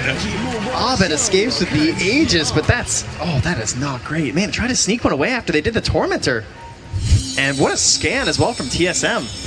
I'm not sure what vision helped them secure the knowledge that was happening, but what a great call. Dude, you have this moment of realization where we look up and Tomato's on Arteezy, just destroyed. Didn't get a spell off. Oh, man. Of course, as that's happening too, as you can see, the heart gets delivered to Bryle. So level 15 with 3k HP. And then you're beginning a fight versus Bristle, who's already down like 30%. Oh, yeah, I know. I mean, you had to tank through it. Again, it is that dynamic where you get a bunch of gold for TSM, more time out on the map to farm. Bryle, happy about that one for sure. But it is still Abed holding on to that Aegis. We'll see what they can do with this. Oh, dude, all their stuff is such cheesy late game stuff. Yeah. It's such cheese. We got Dream Coil, Rapid Fire, Puck. We got this Dark Willow looking for all these late game talents. I think TSM have this giant window now where they just need to play some clean builds. Right. Get this big carry going. Tomato, take them to the top. We'll see if he can manage to do it. I mean, he is definitely the carry in this game right now. He is going to hit so hard, going in for an Orchid next, hoping to find a way to maybe catch Abed unawares. Because again, Abed has no survivability items right now. Yeah, and part of the problem too is that it's a lot of burst. And when you think about big saves from Elder Titan, it tends to be this like more predictable stuff. Like you have some crazy setup hero that's trying to do like multiple Kunkka plays or something like that. And it's like, oh, okay, he's about to torn over here, so I'm gonna have a little bit of time before the big burst damage comes in. CK just hops in, you're just gone. Absolutely. Well, we are blessed this year to be able to hear into what the players were talking about. Let's hear it in that last fight. He took the fucking Aegis of Puck, guys. What the fuck is this? I don't have TP for top. Alright, so maybe they have their own thoughts about the decision making there with that Aegis. That's great. I love to hear that. Wonderful. That was the average Shopify Rebellion fan right there, actually. Someone in the crowd right now. Why did get a dub? Unbelievable. All right. Aegis. Well, he is going to have that Aegis, and we've got the Aghanim Scepter coming out in about 2,000 gold. But yeah, a lead right now for TSM. We have to see what they can do to try and build upon this. Obviously, don't want to go for Puck at this point. I mean, I see double Mage Slayer, I see a BKB that's still at 8 seconds. I want to see some tier 2s go down. True enough. That's what I'd like to see. I'm not scared of this Puck Aegis. You scared of a Puck Aegis? I mean, maybe. You probably kill him as you come out of it, though, to be fair. Yeah, probably not. I mean, we'll see. TSM, again, you just don't want to give up any bad fights at this point. Do need to be careful, though, because there is this movement down bottom trying to find Kasane. If he survives this, I will be so... Smoke broke! Oh, they thought he was south. He went up to the north. Gets out of there. Now, does he realize that they're all right here? He's going to pass by them, heads on over to the creep wave, not aware of what's going on, throws out the hammer. I think he knows. All right, Shopify, do they want to chase this? Abed, eyes on him. Everybody's nearby. Kasane breaks the TP, and that's going to be an easy bring down. I mean, that's supposed to be your free pick, right? Because you kind of know. Like, the Dawn's going to play this part of the map. They're going to be pushing either in your jungle or straight up to that top tower. Dawn's going to be waiting to use the Solar Guardian to get in. Not going to happen there. Tomato going to force out the glyph. And then probably consider going right back in. On Invis for Bryle. Visibility proved to be pretty effective in that last big engagement that happened. See if it happens again. Illusions are pushing out the top wave right now, cutting the creeps. Yeah, use that Phantasm too. So the next creep wave comes in, just takes the tower for you, and that way Tomato can just keep on farming with his main hero and perhaps even link up to his team. They're doing a bit of chasing right now, though, with that Invis room. Shielded and invisible. Bryle just all ruined up right now. He's just all jittery. Yeah, he's juiced up on everything. Hard to kill, that is for sure. With Dawnbreaker back yeah, up. with 1,600 shield rune. It's not fair, honestly. Oh, Tomato just passed by a Sentry Ward, though, so they'll at least know that he's heading down south. And that tips off Shopify to avoid. I guess waiting now after the Maelstrom to go back for the BKB. Remembering that T-Gov segment. Actually, higher win rate without it. Yes, has to avoid the BKB if possible. Tomato still on the hunt, not finding anybody. And full Bloodthorn completed. He reveals himself on this ward, so they see this. On the side. Do they realize where he's at? Yes, they will. Thinking about it. Oh, the roll. Bryle gets the silence onto 2, looks for more. Magnetize out, trying to follow up. Text on to Fly. Fly is gone. didn't stand a chance there. Can they chase for any more? Ari looking for a snowball, a shards, anything. Almost caught there onto Abed, but not quite going to connect. And again, they dodge. I mean, they've been doing a good job of staying away. When the fights eventually happen, TSM are definitely coming out on top, though. Yeah, I mean, that's part of the problem, though, is that these intervals are just too far in between the kills for TSM. Like, they just need to get more kills right now. Saberlight, jump forward, try to kill him off. Hard start to kill, but they do eventually get him. But Abed goes down to Tomato. That was the reveal. The Bloodthor doing massive work, and now trying to take down Saberlight. Can they bring him down, too? Instead, pulls a crit. Tomato, this guy's unstoppable. He puts his sights on you, you are going to die. TSM, every fight has gone their way. This is so what they needed right now, too. Puck going down, that's the hero that's going to be the one who actually like locks you into these attempted sieges on these tier 2s. So if they want to just like follow that wave mid, could be an option for them. They're not committing to it, though. They're just playing mega safe and looking to probably cement some vision up in this part of the map here. Yeah. Gonna take that outpost, knock it down. Heads on off. And full Mjolnir done. Have yet to see Arteezy in a fight or even hit that many heroes. Has just been farming this entire time and hoping to get towards a position where they can take a favorable fight. Again, like, you think about the big combo that can happen later. Dream Coil, Terrorize, Connection, the stuns, right clicks, it's all there, but will they be able to get that fight, or is TSM going to be too big by the time it finally happens? It's very reminiscent of these like core Witch Doctor games. Right. It's like, if they hit the big ulti, it is absolutely insane and you will all die. But you look at that and compare it to something like a CK where it should be a little bit easier to execute, you're hoping. Especially if Tomato probably angles in towards some sort of a blink item next. Right. Just try and secure the ease of these fights. At this point, they're definitely just playing for the next Roche. Take down this tier 2, great job. And then just try and secure the next Aegis. It will be a daytime Roche as well, which is good news for them since they're on the Radiant side, so they have control over that bottom outpost there and can TP in with buybacks potentially. Makes their lives a little bit easier. Their Wisdom Rune is also still up right now, so hopefully that doesn't get stolen away from them, but it could be a good opportunity for Shopify Rebellion to get a little something here on the map. Trying to do what they can, but meanwhile, down bottom lane, you still have to deal with creeps in the base, popping Phantasm, sends him back into... Oh, he's sending in a little sneaky play here by Tomato. Oh yeah, okay. Hoping that someone will TP back. Yeah, and maybe gonna go for just one straight up kill. We'll see what ends up happening, but for now, they're bringing in numbers. Tomato, he's very far forward, Shadow Blade to get away, but they take a long time, and the tower takes a ton of damage. He's kind of doing his best Jug impression here, right? You know, he's got BKB TP. Right. Not too concerned. How close are we? I mean, again, it's really far from any of that was a fast Roche, eh? Oh yeah, that was instant. That thing's right back up. So we got a smoke out of the base here from Shopify Rebellion. Are they going to find somebody? I'm very impressed, honestly, with how much they've dodged. Yeah. Like, I feel like TSM, they have a Earth Spirit mid, they got Tusk, they had early shard on Grimstroke too, so you can kind of feel really bold about it. The only thing they're really lacking, I guess, would be like a blink on CK in terms of like the catchability of these heroes, right? All combined with Solar Guardian. Ryle reveals Dream Coil, but he got the roll off. Able to dodge that one. Really huge play from Bryle. He gets caught there. That could go so south so quickly. And now Shopify, they have to back out. They got to go grab the wave. And if they check Roche right now, I know. That's Dream Coil. This would be the window. Ari heads right on over, but Fly is going to see it too. Okay, that's big. So they're aware at the very least of what's happening. Ooh, Tomato just got Divine Shell. Oh. Great item there on the CKs. Might save you in a bad situation. They're just giving it up, I think. Yeah, deciding that they don't want to go on in and contest the Roche, I guess. So they take Tormentor, get the Aghanim Shard onto Arteezy. That's going to be really good for his Cursed Crown. What a helpful shard. Oh no. Maybe he takes a value point into, who knows. But 32 minutes in and TSM claiming a second Aegis. Gonna try and close this game out here if they can. I mean, again, we're waiting for that fight for Shopify, but can't wait forever. The cheese is even on Bryle here. Yeah.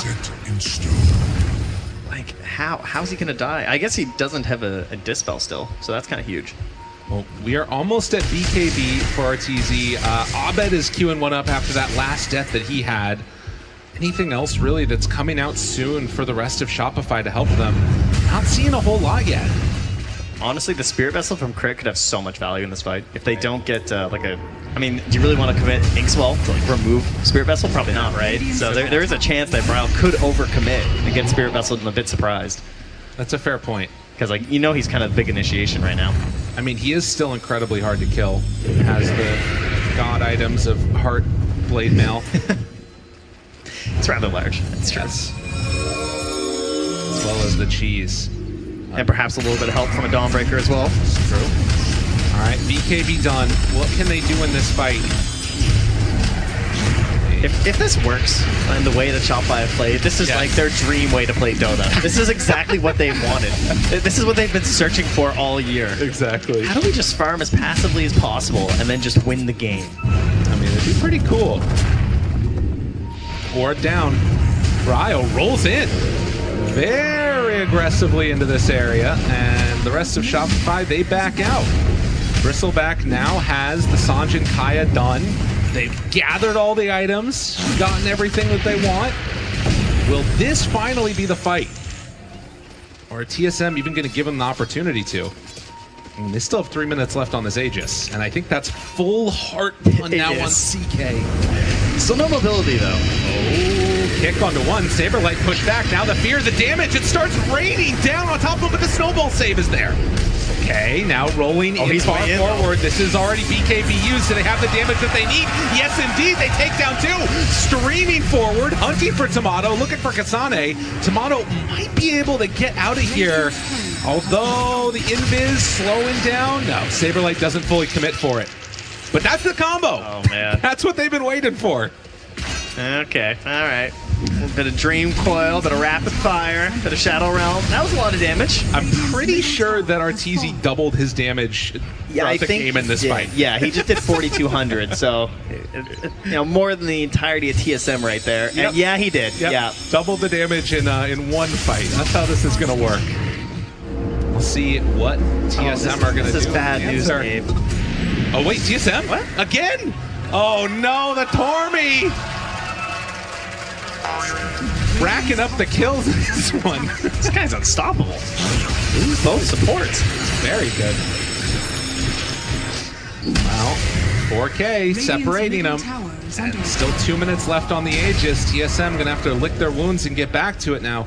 Our Shopify up in this top lane set to get a little bit of structural damage done to their own. Oh man.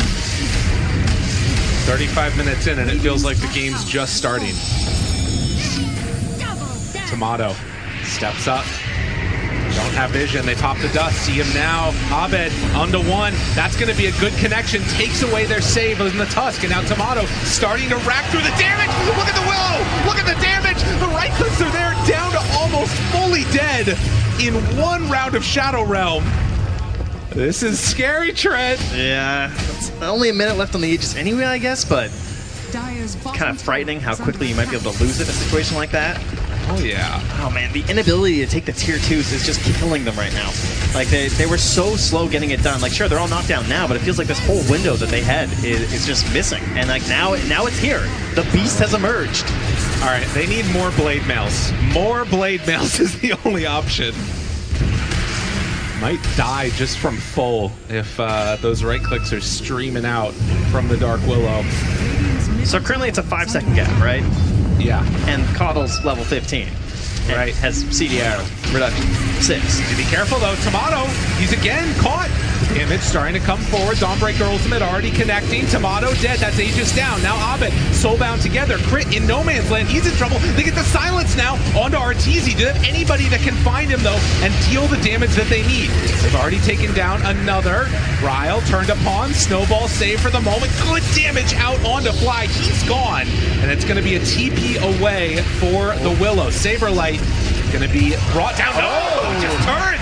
Hard to kill this guy. 3-second stun, but once they finally isolate, they'll kill Saberlight as well. Yeah, definitely need that combo, right? It is finicky. Yes. They need things to go well. Abed got really low there, barely able to survive and escape out of that fight. Great damage in that one as well there from Bryle. And he still has that cheese, too. Oh, yeah. Well, this one might require a couple of buybacks. You have 60 seconds before the Bristle is going to respawn. And do TSM want to try their luck going high ground into this? Man, it's tough. It's not easy at all.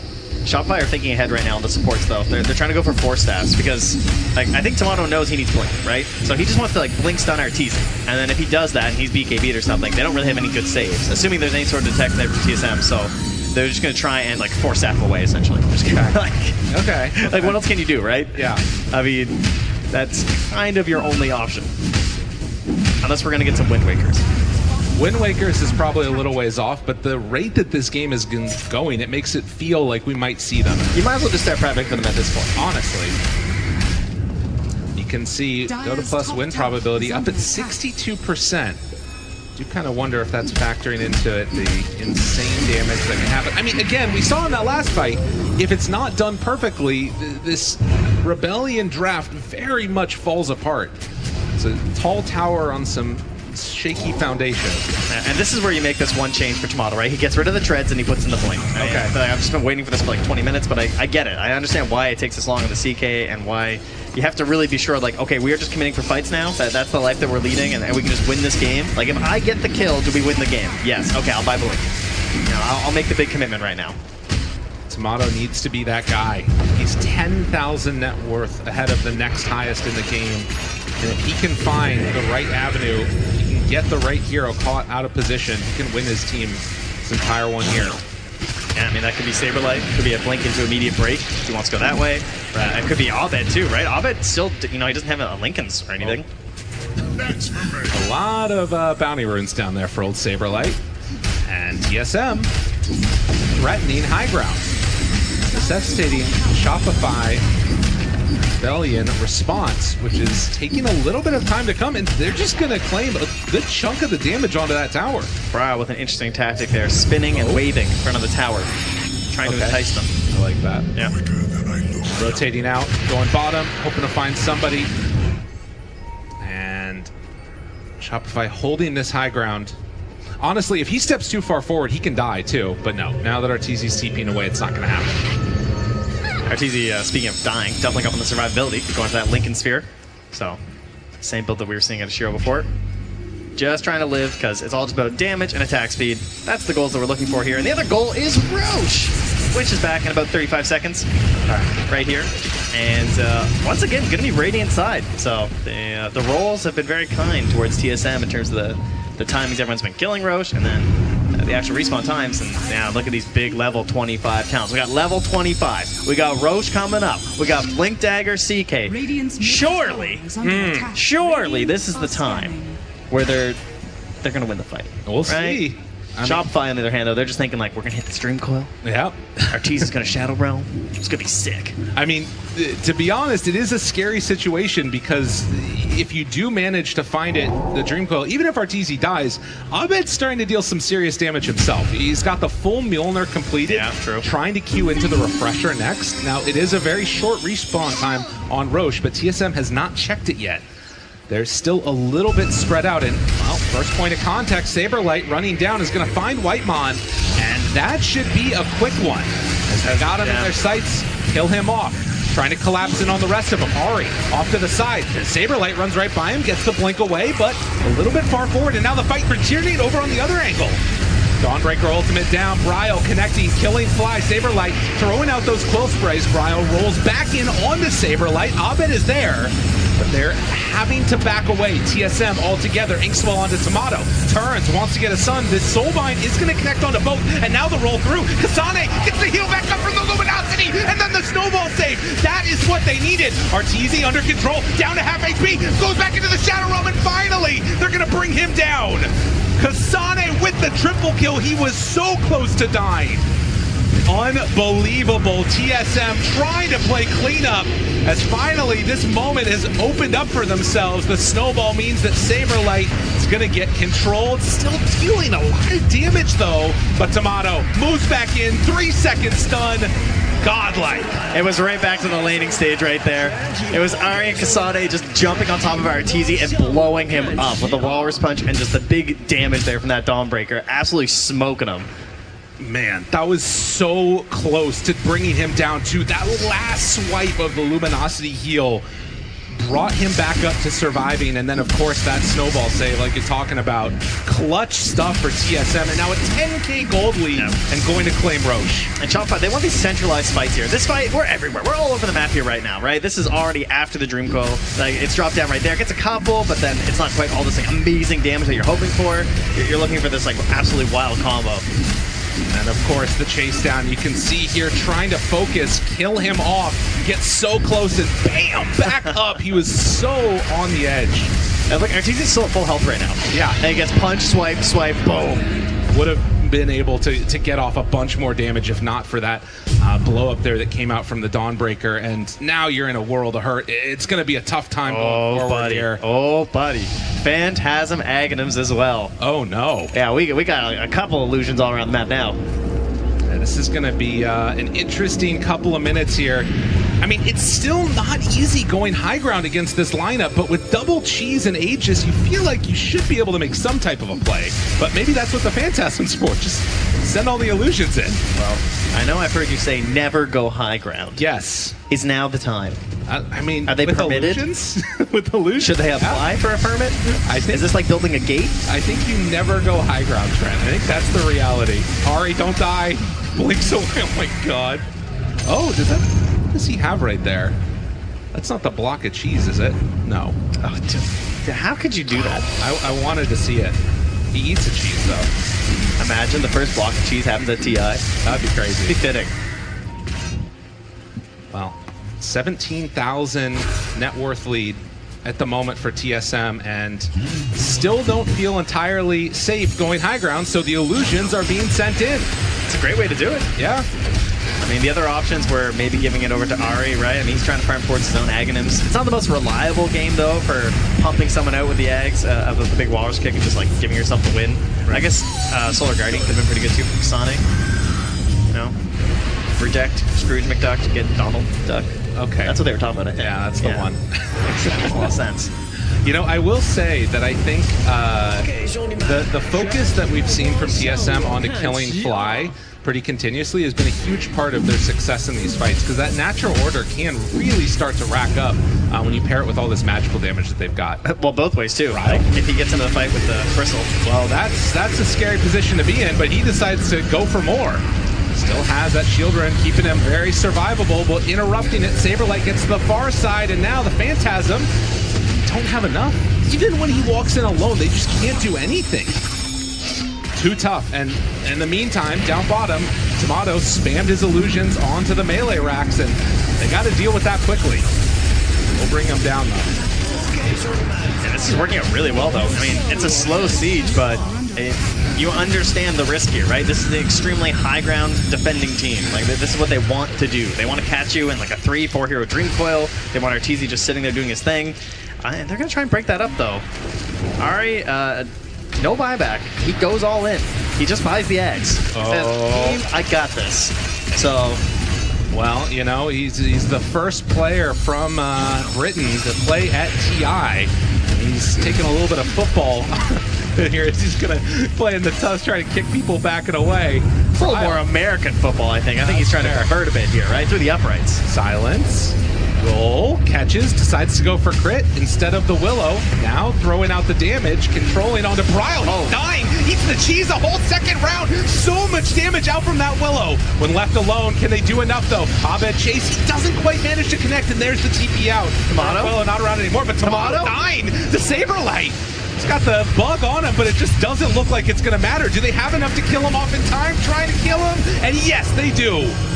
TSM taking a lot of damage, dealing a lot of damage, and everybody ends up falling. The Dream Coil kind of feeling like it's ticked like it was just the individual heroes there. I mean, how much did Bryle just tank in that fight? It was so much. I feel like all of the damage done was mostly on Bryle.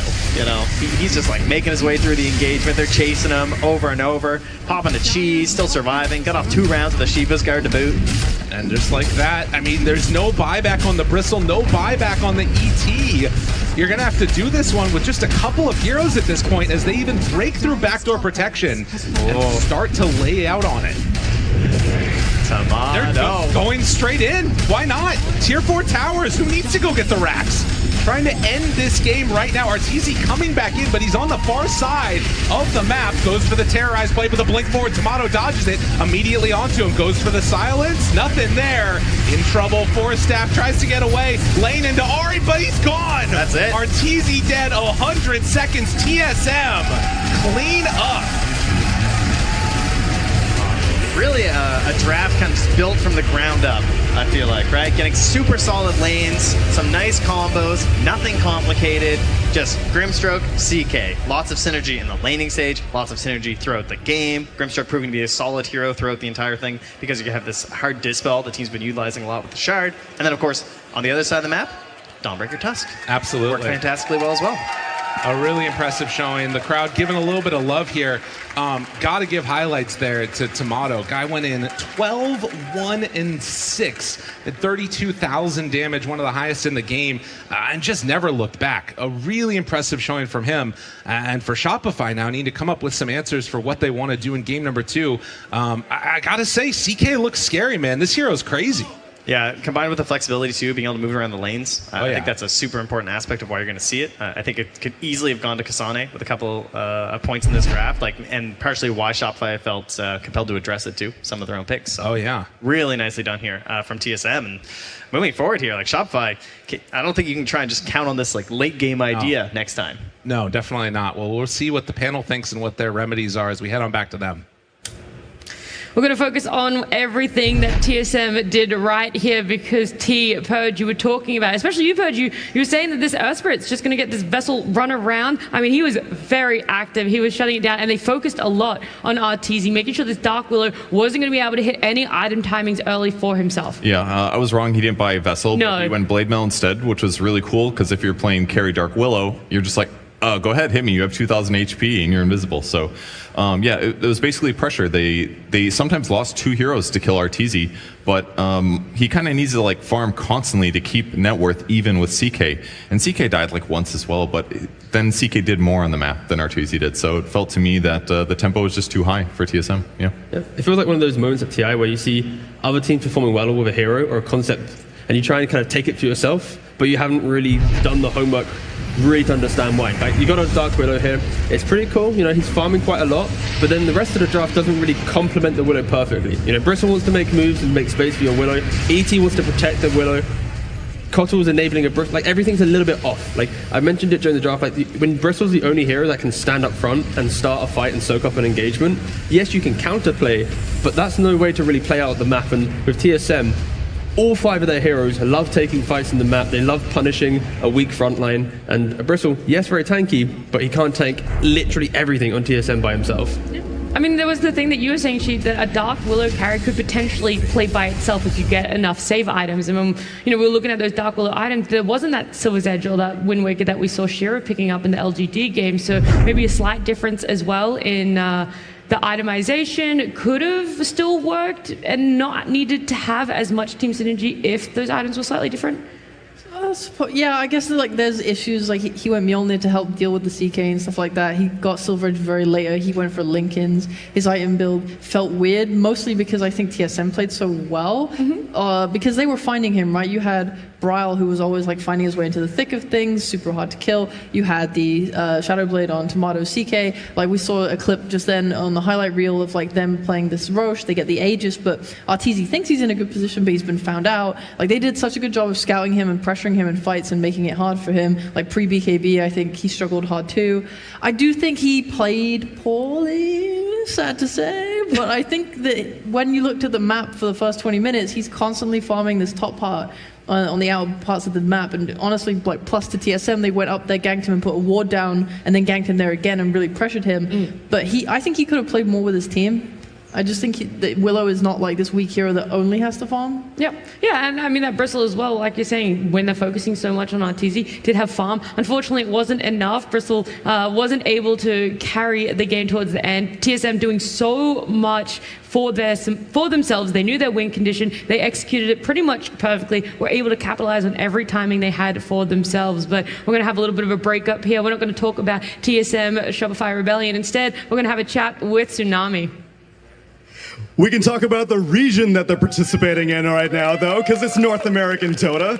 The only thing that kind of has me a little bit apprehensive is that despite it being an NA versus NA match, there aren't any Americans playing. Bulba's the only USA player that's participating in this match. So maybe we can broaden our horizons a bit. We can modernize it a little bit. My friend, introduce yourself and tell me where you're from. Hey, my name's David, coming from Vancouver, Canada.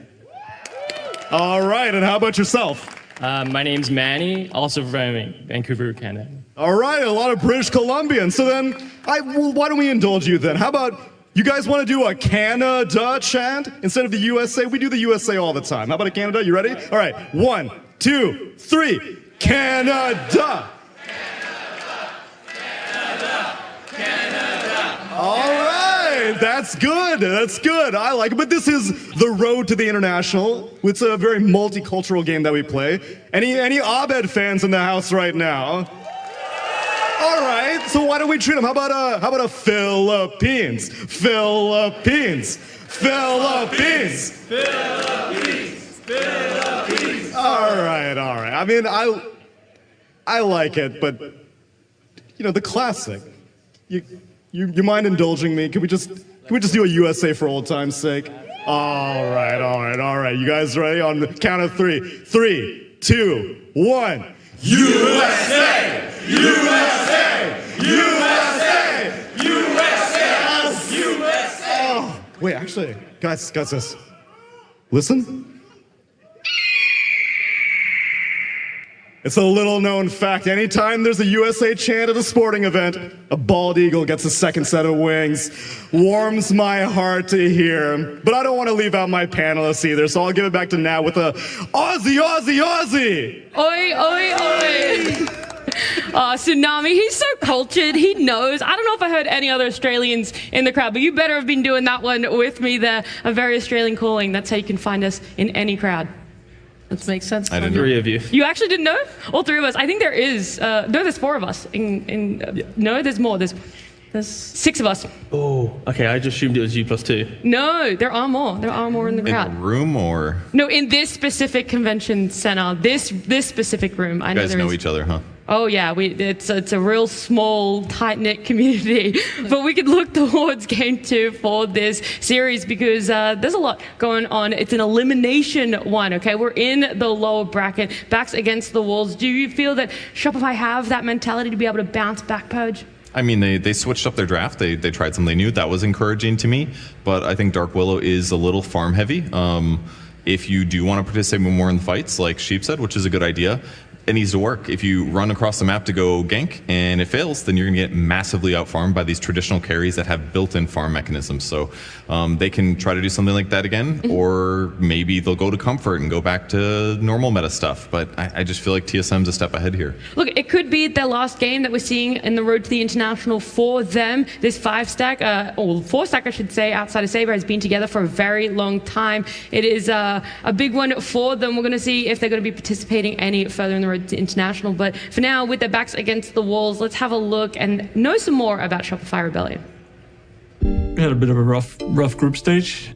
I think not as good as we would have hoped for.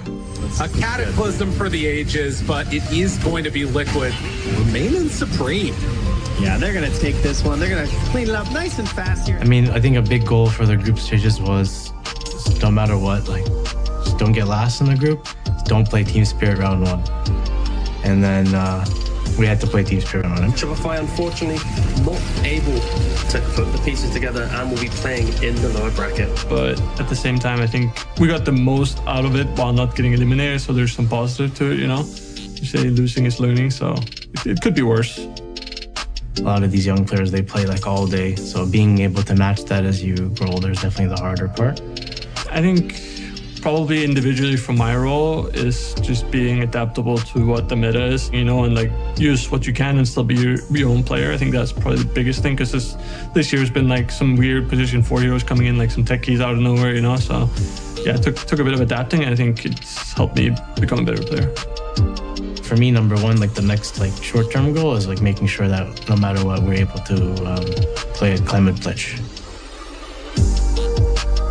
to feel the passion and emotions, and not just out of the game, but in the game and in the back room, and going through all like the strategy and gameplay things. Like it's like my favorite part. So just getting to that, and obviously past that long term is winning, but just want to get the gauntlet match.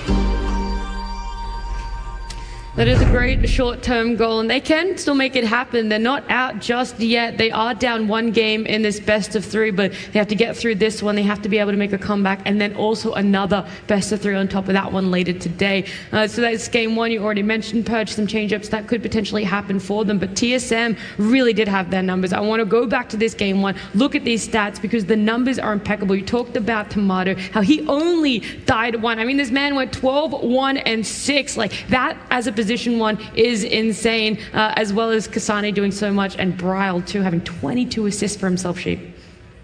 They all played phenomenally. But that's kind of where I was going earlier when I talked about how Arteezy was never really a part of the game, right? I felt like TSM always were together. They were always doing things. They connected so nicely across the map. It kind of brings in like the global that Purge talked about earlier in his bit. Is that you have this Dawnbreaker. It's so easy for them to bring their heroes together and do stuff, whereas Shopify felt way more disconnected. And that just reflects in all of their KDA and how easily they could take these fights. I think it's also the heroes they chose. Elder Titan, I feel like, doesn't fit very well into this play on the map type thing, because while your laning stage is okay, while your ulti does percentage-based damage, very good at killing CK, and you're amplifying your team's damage, you're not always very useful at gank add-ons. It's like you are there to amplify other people's damage. That means it's still going to take a lot of heroes to get kills out of it. Whereas if you looked at TSM's draft, every single one of their 5 heroes is good at making a gank happen somewhere on the map. That gives them more options. They're more likely to be successful, and they're more mobile. So these are upper hands that they had in the draft. Yeah, I also like how Ari, in the early game, how he makes those moves. He connects into a safe lane, so he kind of amplifies Tomato's early game.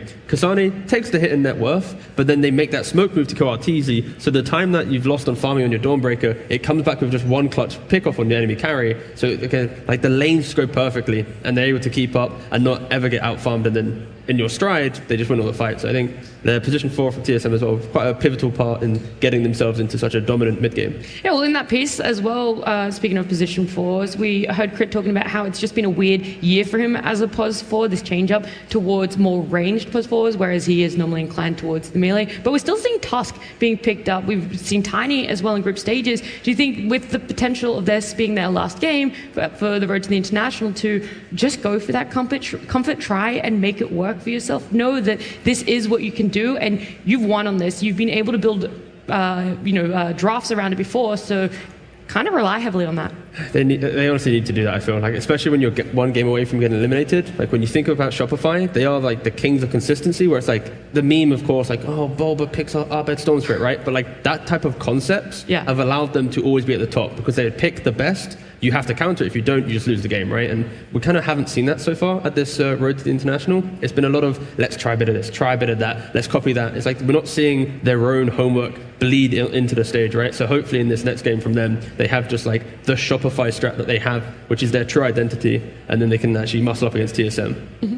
Do we think TSM has that identity, a similar one, or because they are such young players that right now they are able to be molded, that Moon, their coach, is able to kind of draft whatever he wants for them, and that is that advantage as well. That's why we're able to see something like that, them able to adapt quickly to this meta that you mentioned. Yeah, I could definitely see that. I think TSM has been playing their own style since the group stage. Shopify might be forced to pivot, and that's going to be a lot harder for them. All right, well, the players are walking back out. TSM obviously having the confidence. Moon clapping and riling up the crowd there for TSM. I'm not sure what to expect, Sheep. I need some guidance here. What can we have faith in? All right, we can have faith in the desperate struggle. Whoever loses the series is the third best in NA. You don't want to be the third best in NA.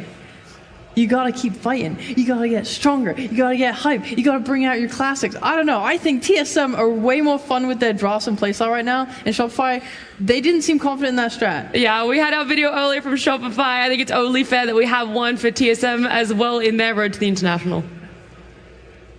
One tail snaking. Tomato gone. Whitemon looking next. Geomagnetic grip hits onto both of them. They'll even throw a blood grenade. They get the count on Ari. Starbreaker was landing there and taking out this Tusk, and it's a full team wipe as Tundra lose nothing. We got destroyed by Tundra.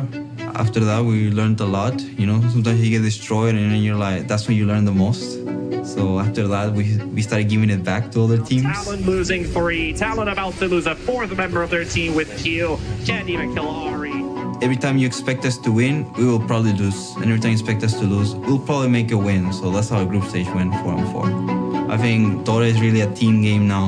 If you ask other players, they think something similar where individual play is kinda losing value over the years. Not that you need to have it, but like it doesn't define games anymore. So I could have played the best, but we probably still lose. And if I play the best and I get mad towards my teammates because I play the best and they didn't, then that's only gonna create a snowball towards getting last place. It really is off pressure. I really learned to like turn the pressure into just like be thankful for like playing DOTA and like all that. So I'm just happy to be another TI, you know. So like when I'm an old man, I'll be like, oh, you went to 3 TIs. And you know, I look back and be like, oh yeah, I tried really hard. So like I really enjoy the process.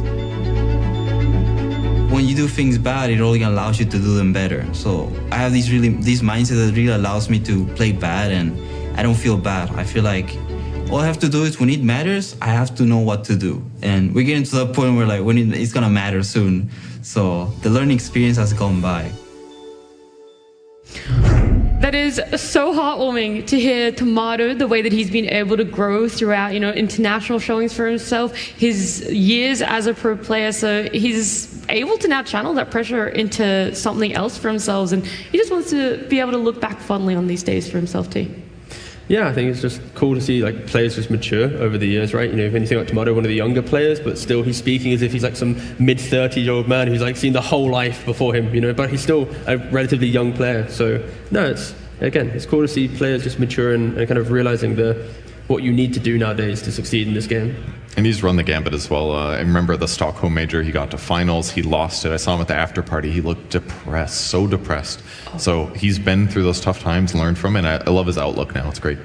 Yeah, it's really nice to hear that, and they don't really have that pressure on themselves. It's this lower bracket, but there's always going to be an ounce of pressure for that one, no, right? Knowing that it's a lower bracket. But he's just like, I get to look back. We made it out of groups. It's better than last year for themselves. So already a big props. They're 1 game up in this best of 3. But it is time that we move and look towards game 2. Shopify Rebellion versus TSM. Game 2. We're going to need some solid strats coming out from Shopify if we want to see a game number 3. That's what you really wanted to see, Sheep. You wanted this NA bloodbath to go the full distance. Some drafts, some bans in the drafts have already come out of here. So TSM is still going for that tree for themselves. In fact, I think the only change-up ban for them is the Bristle. Oh yeah, that Bristle ban is pretty nice. I think that hero was like very annoying last game because whilst like the best thing I saw from Shopify in that game was at least while Arteezy was being focused down and like being chased around the map, Bristle was farming pretty well and he was kind of an issue for a little while. They're just removing that issue now. Yeah. And already I'm seeing like one key component here. Now you've got most likely the mid-primal beast. He's going to seek that fight, seek the engagement, and if you have Saber on the same concept of hero, it's 2 cores, couple supports. Like you're bringing the full team to make that space for Arteezy, rather than that previous game, which was again quite a lost draft when you think about Shopify and how they normally play their game. And it leaves them flex potential as well with the CK now being banned in the first phase, because that's just such a lane-defining carry right now that can survive through almost anything. So Shopify's opener looks pretty safe, and TSM's going to respond with the Shadow Demon. Very nice counter to the Primal Beast, especially if you, they could lane it into it if they want to, but just of course throughout the game, having that disruption, saving that hero, putting the slows on them as well. If they do lane it into Primal, then, because obviously being off lane, you can just stop him from getting on top of your hero and just make that distance. But and the skill that everyone forgets exists, Disseminate, amplifies the damage that somebody takes. Very good against these tanky heroes. So yeah. Well, it's a great pickup for themselves then, because this Primal, I mean, there's not too much difference in the build that he does go for, so we know he's going to become that tanky boy. Some more bans coming out, Spec, Kunkka.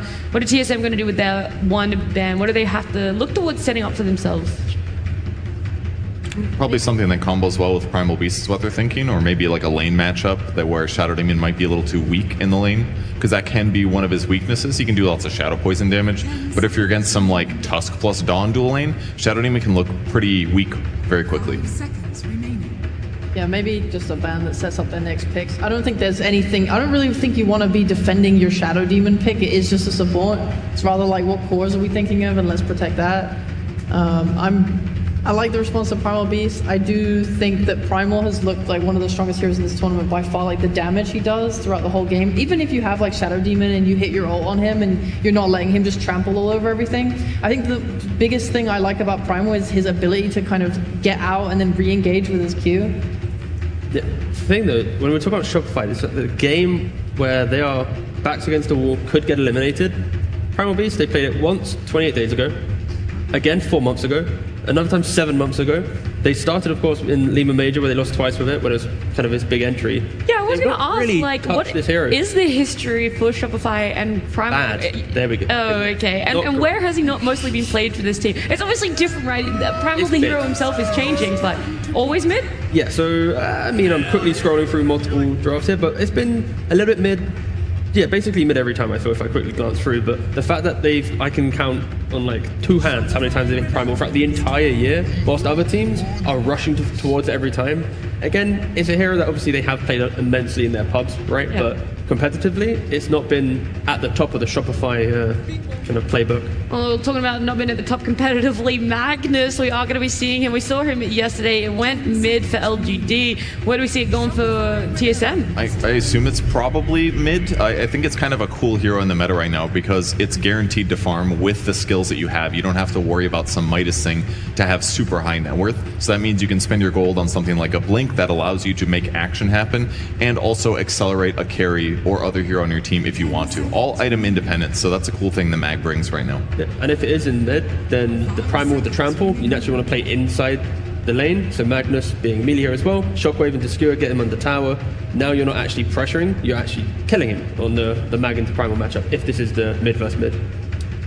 I don't know, I'm leaning towards Shopify right now in general. I just think when I see Magnus, the whole thing of when Team Spirit won TI was that you played around the shot and the Skewer, and that was like what made Magnus so powerful, but then after that was sort of nerfed. Now he is weaker, and you aren't going to be able to just outplay a Primal whose cooldowns are so low that he can just keep going in and out. Like, you have to be able to kill this guy, and now you have a Phoenix on top healing with no real anti-heal on TSM so far. On top of that, being able to use the egg to counteract this RP is going to be really nice and powerful as well. What if they pair it with like a Bloodseeker or something? Then you get damage from Skewer with the Rupture. Yeah. It's a good empower target. Kills that would egg be a little hilarious, bit. You know, with a crowd as well. I mean, there's nothing funnier than some guy getting ruptured in you. That's exactly it. No one's picking that hero though. Luna makes a lot more sense. Just higher tempo, solid laning. Ooh, and a Snapfire. This hero is literally dead. But they want to kill the egg very easily, and they'll do that. Probably position 4, most likely. Ari likes to play it, and we've seen it fall out of meta because the mid laners don't want to pick it up. Of course, with the talent changes, preventing kind of how quickly you got to your big explosive timings. In support, you still have Cookie, your Fire, your Blast. Like, you're still potent in how you play out the game. So yeah. I guess it's nice to take some magic damage, especially when like you see Luna, you think TP time. Yay, we're gonna counter that one. I think it's hard to pick illusion heroes like easily into this Shadow Demon, but it's still, you want a good carry matchup here. You're gonna have the aid of your Phoenix. I just want to make sure they can fight into whenever TSM decide to go, and I think they can so far. They just have like they have loads of spells on Shopify. They can do ganking right now. They can take early fights, early skirmishes. Now I just want to see them scale. The thing I do like about TSM's draft right now, though, is that their team fight just looks a little superior due to the fact that the egg is not a big worry if Snapfire can get in there. Yeah. And then other than that, they have great team fight between Eclipse and the BKB piercing RP. So it's going to be hard for Primal Beast to channel his ulti confidently without it being interrupted. Yep. And also having damage outside of getting close enough to the egg, because whilst you jump one hero, if you just throw an egg down, sometimes you have to retreat, but now you have this Monoba Kiss to throw from a distance, so yeah, it's pretty cool. I think both teams are kind of similar in that nature. You've got a Primal plus a Sky, very quick. On the other side, you've got an RP into Mortimer Kisses. Both of these are core plus support combos will be having the same kind of ideology throughout the game. Find a hero, get the kill, get number advantage, and try and sweep through. And the center looks good for up-tempo. On the Shopify side, they can disengage better from Mortimer's Kisses, for example. That'll be less of a threat. But I don't have as much confidence against it a ranged carry versus a melee carry, but he can definitely abuse his lane between Skywrath and himself, and he's going to be the obvious setup if Primal Beast isn't the other one for Sky ulti. So if they do catch heroes and Shadow Demon is not quite there, that's going to be easy kills for the Shopify side. Still respecting the illusion here as well. Like this SD pick, when you think of course, RTs, it's like Terrorblade, it's Naga, even the Void, Luna. Of course, they pick Luna themselves, but it's like potentially final game. We're not going to allow you to have your Terrorblade and be in a super comfortable position. The Banner of the Void, yep. Yeah, Faceless Void also being. Does TSM play Invoker? Or is it banned? No, it's in. I want to see something that can follow Primal around the map. Like, my biggest problem right now is I don't think Magnus is going to want to respond in TPs. I think Shadow Demon's a weak support. So when Shopify start to move around the map and go on people, I want there to be a hero on TSM that can match that pace or just stop it. Technically, that could be like a Tidehunter style hero, because then you put the Mag mid, you put the Tide off lane, right. But then Tide can soak up the initiations. A little bit of respect towards Brood, actually. We didn't see that hero too much. We saw LGD play it. And Kasane, when I mentioned his initial entry to TSM, it was the Zoo, the toxic heroes, and Brood was one of them. Yeah, imagine getting brooded out of TI. Oof. That wouldn't feel good. That's sour. It's like getting Huskar. It's the same kind of vein. No one wants that cheese, no one wants that toxicity at all. So the last pick for Shopify Rebellion here, gonna be Arteezy's here, gonna be the carry. Maybe Sven is one of the heroes he's picked that isn't banned, and it's either that or Naga, or he's playing somebody new this game. Are you afraid picking up a Sven of being in that melee range for the Shadow Demon, for the Magnus? It's explosive, and they have so much frontline that an explosive hero will always be able to find entry to the game, because Primal and Centaur, or even the Phoenix Egg, will kind of cover your initiation. Okay. Morphling instead, huh? Well, you can empower yourself if you transform into Magnus. We saw that earlier in the tournament, just a huge amount of damage increase, plus Skewer. So between Skewer and Waveform, you're very mobile. So it works. Okay, but how about just the hero in general, team? Wolf hasn't had a phenomenal showing, but here it is. You mentioned Kasane, how much he loves the Zoo. The Brood got banned out, so he does still end up getting the Lycan for himself. Lycan, definitely one that we are not going to be seeing very often, one that has fallen out of favor. So maybe let's touch more on that one, too. Yeah, I'm going to wait about 5 seconds for Moon to leave the booth so he can hear. This is just like... Oh, he's there. You can tell him. You're playing against Shopify. You got last pick, Moon. You can hear me. You're picking up some Lycan. But Shopify, they're very slow. Now, like when you look at their hero, they don't really pressure the towers. They farm backwards. Only Primal can really make their aggressive moves. So why not? Pick up a Lycan, start setting that tempo, pair it with a Luna. TSM, they want to get out of this game. They want to punch their ticket into a fight against Now Zetas today, and this is a draft that can potentially do it. I think both offlanes are going to own. Yeah. And that's just on the mids to kind of like make their impact. Well, I want to hear more from you guys. I think you guys have so much to say, but someone who's going to know a little bit more about this draft is Moon Meander, and he's joined by Tsunami. That's right, I'm standing by with Moon Meander, who has seemed to have delivered quite the final blow. That last Lycan pick, you liked it seemed. Man, it's been like the whole year where we last picked Lycan, like the whole year, and then I can't believe we got it in TI. It's crazy. These people aren't doing their homework, but you are doing some different things. This is the first time your team's picking Magnus. Where'd that come from? It comes from Thompson! That's all I need to hear, then let's get ready for game number 2. Thank you so much, Neil and Moon. I heard him from over there. Like, we're a little ways away. Thompson! I can't even do it. My voice is going to crack. Holy moly. A big pick to end out the draft. We've got the Lycan. Do you like it? Is it the right pick? Are you kidding me? Yeah. Fine. He's the Lycan. This is his thing. We got a couple other people here who've been the Lycan. Matu, he's here somewhere. He was the Lycan. Arteezy, he was kind of the Lycan at one point as well. Even Old Man Fear, he was the Lycan. He was the Lycan mid. But today, it's Kasane. He's the Lycan. This guy, what is it? 71% win rate, I think? Yeah, all-time 38 matches, 71% win rate. That's just gross. 71%? Yeah. It's one of his second most played hero after Beastmaster. And he's over 70% win rate. That's pretty good. Insane. Well, we'll see if they can make it happen yet again here in this one, as Bryle doing a little bit of a dance there in the mid lane. They already got down their ward. Does look like Crit is heading over in that direction, and they're going to immediately take it away.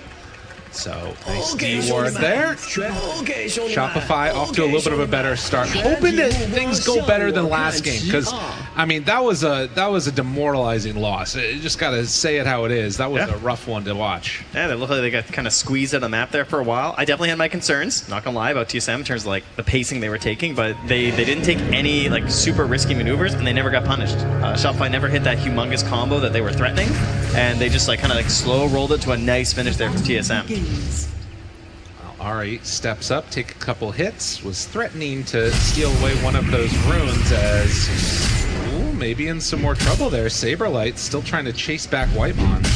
And there's still a bounty rune that's over in the river. That one, I don't know if it's going to be claimed quickly or not. But we'll have it in the river for a bit. Just a little forbidden fruit there. Just gonna hang out. That never happens. Let the sky tear down the unworthy. There's just a bounty there. Okay. So that's cool. I mean, somebody gets a bottle early, you get a free extra charge. Why not? As we get to hear from Slacks and his Marine call at the end. Abed steps on up, takes it away. Bryle need to be careful about the pullbacks with the skewer there. It's the big thing to watch. And yeah, kind of interesting too, because you're like trying to trample eventually in the lane as well. Yeah. It's going to be interesting to see this one, though, because a hero that we have not seen almost at all throughout the entire course of this road to TI has been the Snapfire. Not a lot of games, but as the panel was talking about, an answer to the Phoenix.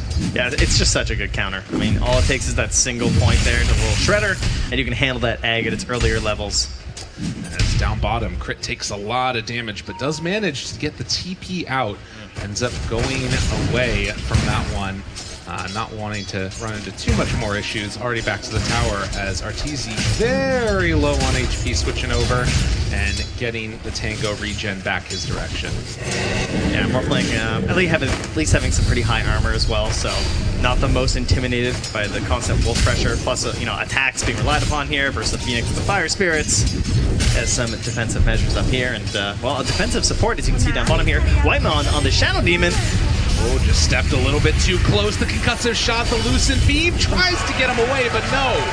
Saberlight gonna draw first blood, taking down Whitemon. Nice maneuver forward there from them, and that's gonna hit level 2 there onto Crit as well. So more aggressive options open up, but despite dying here, I do think the Shadow Demon's a super solid pick.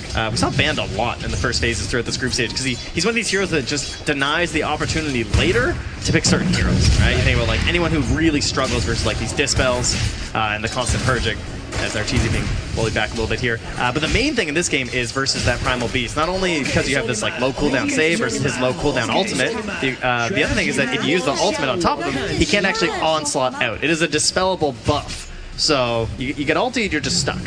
So for those of you that are going to watch for that later, you'll see Primal Beast just try and run away, and then he's going to be doing the running man, going absolutely nowhere. As Ari goes for the double kill. He may take first blood, but both couriers going, and that's a lot of regen too. How are they going to deal with that? They have no tangos, no anything up in this top lane. Jeez, I mean, Morphling's pretty broken in the lane, but he has his limits, you know? Right. Oh, man, that could be a tough one. He gets the Lotus. That's fair. That's some regen. They need that one desperately. Bryle's just going to step up there, get a couple more hits onto Abed as he tramples through. Arteezy getting way down there. Gotta get down to... Oh, he's chilling at 3 strength. There we go. Oh, that is just so ridiculous, actually, that a Lotus can save you. How much value you get out of it, absolutely. Yeah, they still have a little bit of time before those couriers start making their way back out. We'll see if Ari is able to time it. Maybe could even go for another pick if they wanted to. I mean, if he gets a cookie play too onto Arteezy, right? You know? Oh yeah. It's pretty low. It'll be a blow up. Absolutely. You just cookie one little creep, test the reactions there, perhaps. Well, regardless, we'll watch for it. No early kills. The big hero that's definitely struggling so far is going to be the Luna, 12-1. And though Kasane has obviously gotten a pretty good start himself with the 9 denies, I think at least 1 or 2 of those were wolves. Why also starting with no bonus armor versus a Lycan and a Snapfire is kind of scary too. Yeah, it could be a tough one. But yeah, so far so good. Despite losing their couriers, it is kind of crazy that they're still looking this okay, to be honest. Yeah. I will say, at various points when this team, Shopify, have looked their best, I want to harken back to the days of Fly on a Phoenix, you know? Yeah. This is his bread and butter as well. We'll see if that can make the difference for him. But already, decide to go. Kasane will get cookied to a little bit of safety. And the Wolves get sent out. Fly keeps the distance. The regen is now on its way as couriers, I believe, are respawning and heading on out.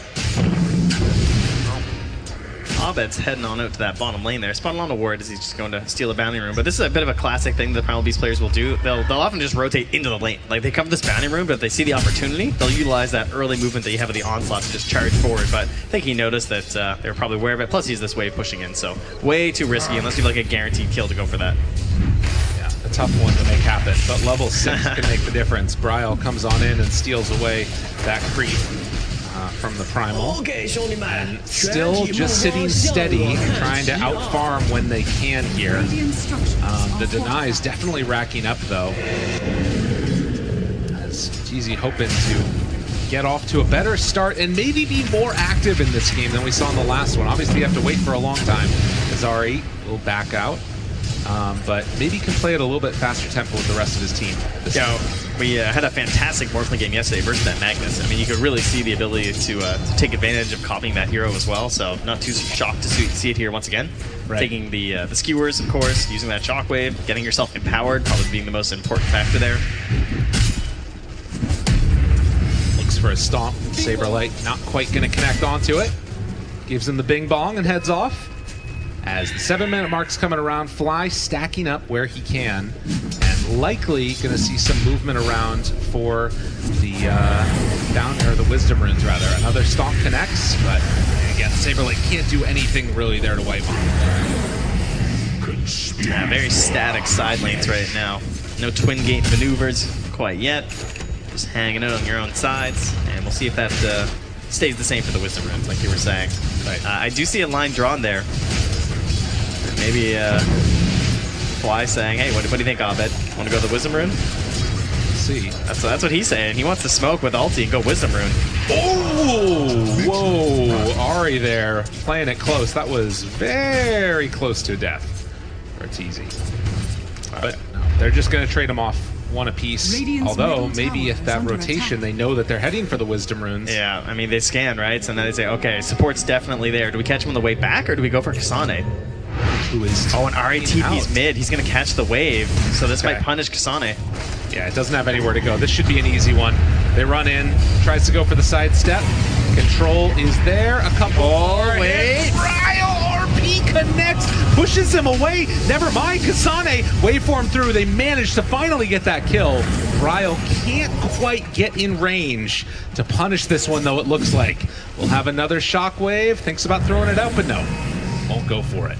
Nice play. Okay, not quite easy, but a kill nonetheless. As that's 2-0 now in favor of Shopify, so solid rotation, good punish on the support, heading over to that Wisdom Rune as Abed farms his way back home.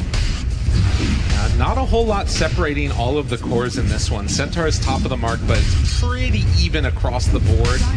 Waiting instead, more likely, for a couple of the big level 6s to come out. Obviously, Crit's going to be able to play pretty aggressively around the map with Abed if he wants to, comboing the Mystic Flare and the Pulverize. So Tomato will have to be careful with his positioning in this game. Make sure he doesn't run into too much trouble. As we take a look, and Saberlight, full Vanguard completed, trying to finish off those phase boots next. There was a movement over where, again, they're trying to catch and kill, but immediately banished. And that is the defensive play they needed. Also going to make it back in time to stack the Ancients. Why not? Yeah, perfect. I mean, that's definitely the best thing about Shadow Demon, right? Infinite stacking. Certainly why I like the position 4 when you can do it, because it's really easy to stack from the side lane, but wasn't really possible with the current setup in this one. Right, and I mean, again, Bryle's out in the jungle. He's going to make this move now to connect onto Saberlight, who is managing to stun Bryle away, but this is so much space mid for Ari and Fly to soak up some experience for themselves, trying to get those level 6s on Lycan. About to have it. This can definitely be a quick kill if they find an opening.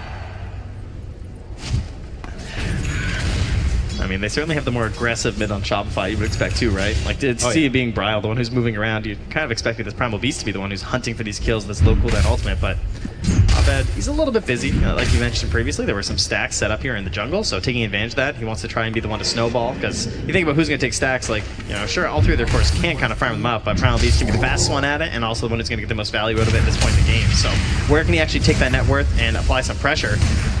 Speaking of which, also, like, Ahri, level 6 right now on the Snapfire. One of the absolute best do-something supports, and, well, they're going to get a kill down bottom here with his ulti. Moves in, finds him.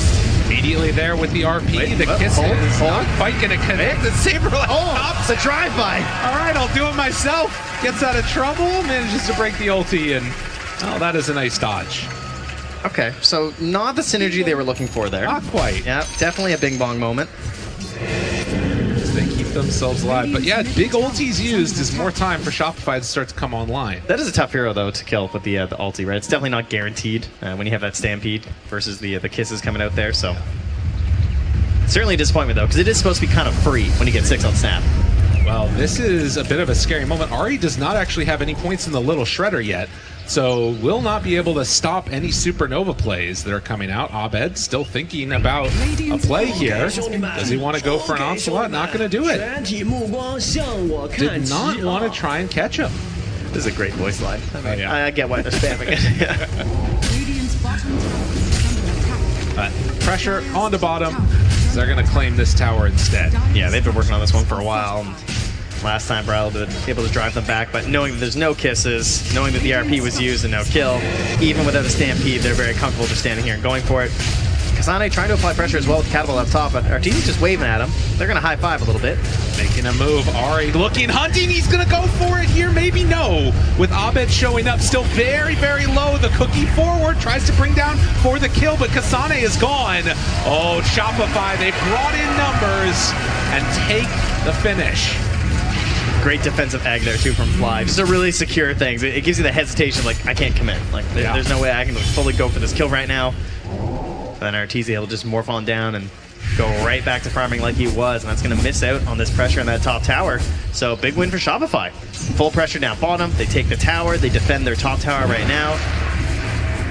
That's just going to keep this pressure moving up top, where, of course, they're trying to extract a ton of net worth from this top part of the map. They can't lose control. Like, you think about how Gaming Gladiators often play when they're on dire sides. They love getting wards up inside these Ancients right here.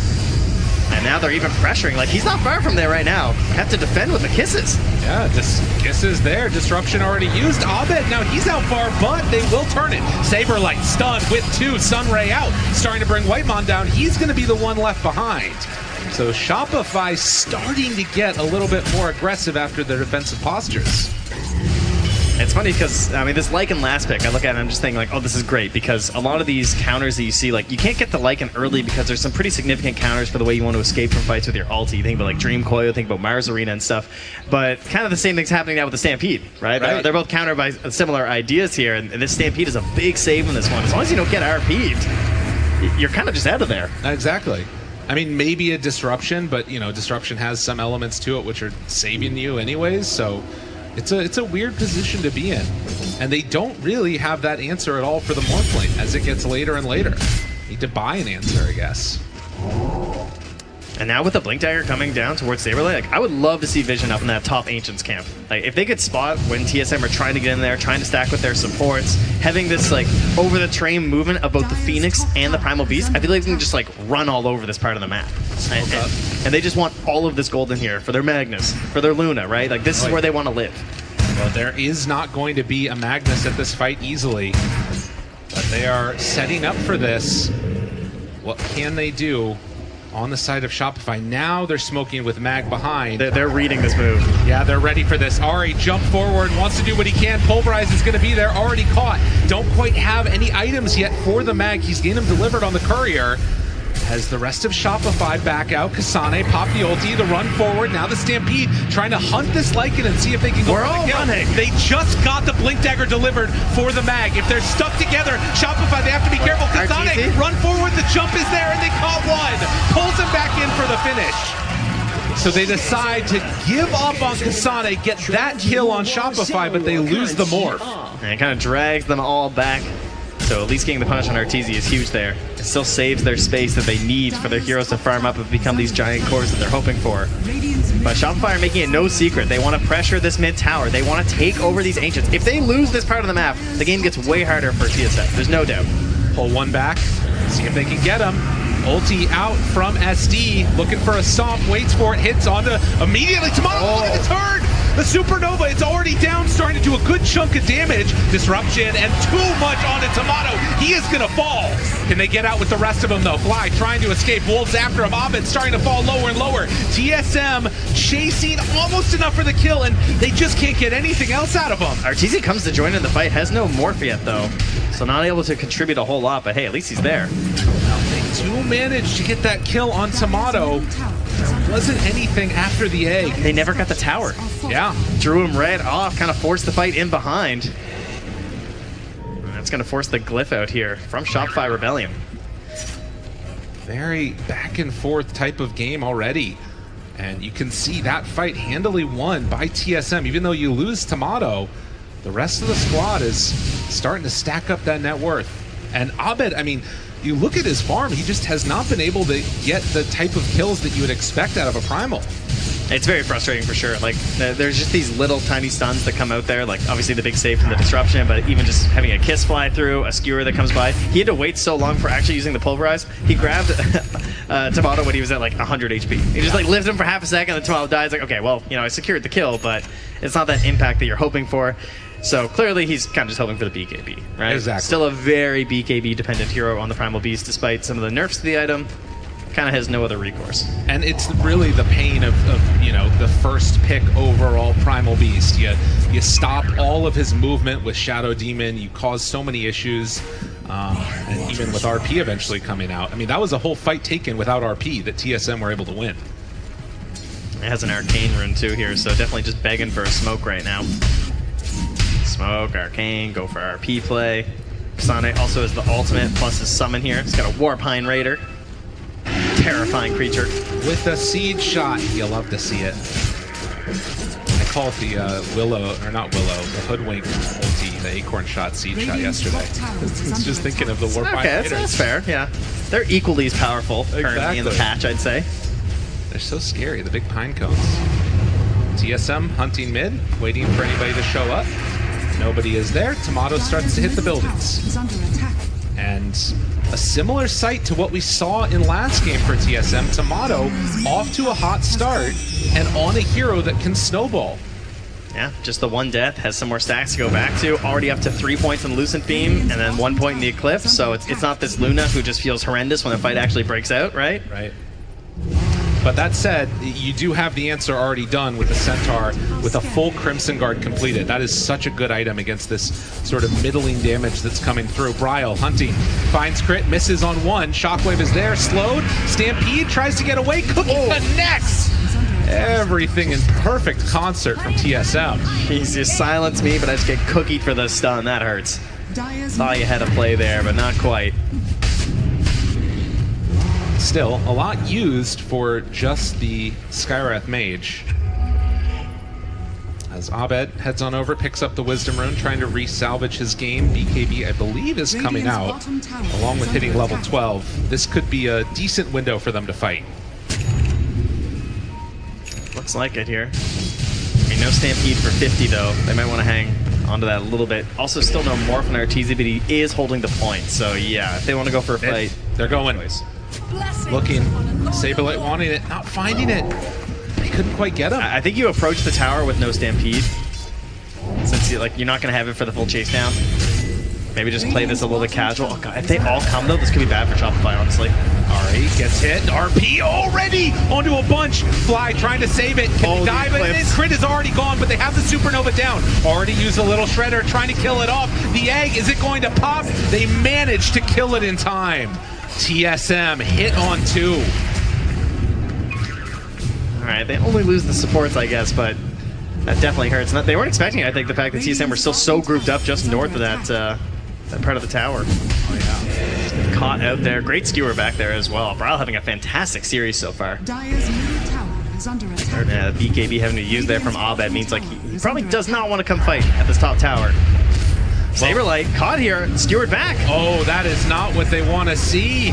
Saberlight pops the Stampede, but there it is, the disruption. Can they do anything? Gets the blink away.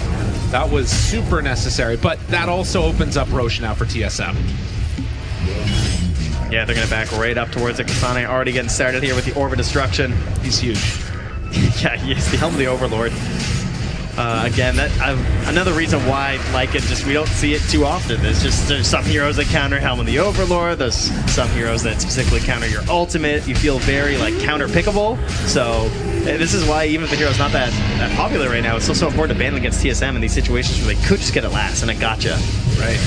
No, this aura, this group together, I'm seeing the writing on the wall. Shopify are going to need to make some big plays here. Oh, Bryle. And this could be it. Bryle, a bit too far forward, will get disrupted, but they have enough to keep him alive. He saves. It's so good, but Miles still dropping down. The bolt, it's not quite enough damage to kill him off, and now Saberlight, he's in too far. Will manage to get away. Now the disruption, switching into it. Arteezy's in Shadow Demon form, trying to get the Luna connection. The stun is there, but Saberlight starting to drop lower and lower. Manta back away, gets the kill. Abed in, Cookie away. Now the disruption. Again, Whitemon doing so much on this Shadow Demon. They've already killed the Centaur.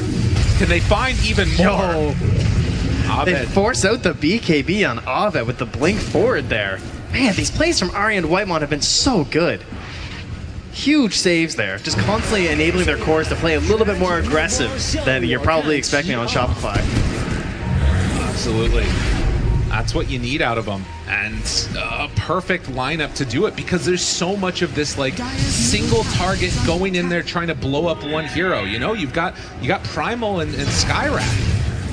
And even in that instance where they caught somebody so out of position on Bryle, they weren't able to play cleanup. And Kasane now just taking away a double stack of Ancients.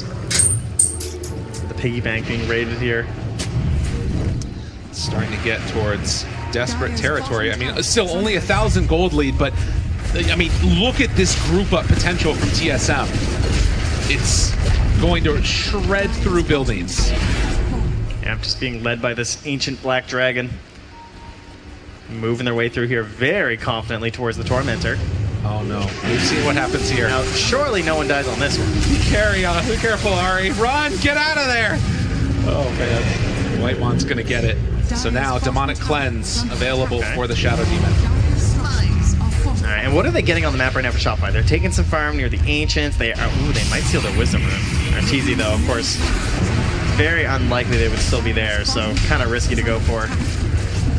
He will get the tier 1 tower top. Yeah, the building's falling down bottom. This tier 2, they gotta know what's coming. It's the first tier 2 of the game. 4 staff done for the Shadow Demon as Bryle. Does see Saberlight in the mid, but won't go for anything there. Fly even catching a wave down bottom here and getting some farm. They've really spread it across this map. He's gonna put Fly almost into the Yule Scepter right now. Okay. Whatever they can do to get more control. I mean, you compare the saves that we're seeing from Ari and Whitemon, and you think about how they play these fights here from Fly and Crit, it just feels so much more difficult. Like, with this Blink Dagger on Crit, who does he actually target with an Ancient Seal and with his ultimate? Because he's constantly have to worry about some sort of movement from a Cookie, which could just, break someone out of his little combo, or a Disruption save. No, I mean, yeah, you're going to need to find the Shadow Demon, I think. They have to get him. Whitemon's free to do too much. Tomato takes another tower. Heard him in that little interview talking about how he sees the future playing out. A very lovely voice. This is old man impersonation. I played in 3 TIs. That was good. He did nice. He definitely did. We'll see if they can continue moving on here to the third one. Radiant's bottom tower is under attack. He's really trying to force them back right now. Ari staying so far back as well. Shadow Demon Lunaing even here. A little bit of vintage gameplay right now. I mean, nobody's showing up. Nobody's here. You're just going to mix them up so you don't even know who the real one is. The building is just going to fall. You leave Luna alone to hit buildings for a second. Down bottom. Connection. Nice. He got the strength form off. Can Arteezy get out of trouble? Are they going to be able to get anybody to help him? Tries to TP out, but no, the skewer was there. Stampede now trying to escape. But Arteezy, he's in no man's land. The hunt, the kisses, everything drops onto his head. saving the buildings with his body, but giving up another death. It hurts. TSM everywhere. And I love what Ari's done here. He's just picked up a pipe. Yeah. They are going for it. They're saying that we have grouped up, we are stronger than you right now. Sure, maybe the net worth isn't the highest. You guys have been farming. Yeah, we've seen you all over the map. But our strength right now as a unit, you just can't match it right now. And if we keep bolstering that with a couple auras, like with a slightly, you know, unused hero here in the Snapfire, like one of the benefits of this hero is that she can pick up these greaves, these pipes and feel good about. As they catch another. And you talk about auras, there's only one aura right now on the Shopify Rebellion team, and it's on Saberlight with the Crimson Guard. He's getting chased down. Does not have that many places to go, was hoping for a blink away, but the chase is there. Bryle has him. Controlled and the slow, steady death. A lot of HP on the Centaur, but eventually he too will die. And how are you feeling right now on Shopify?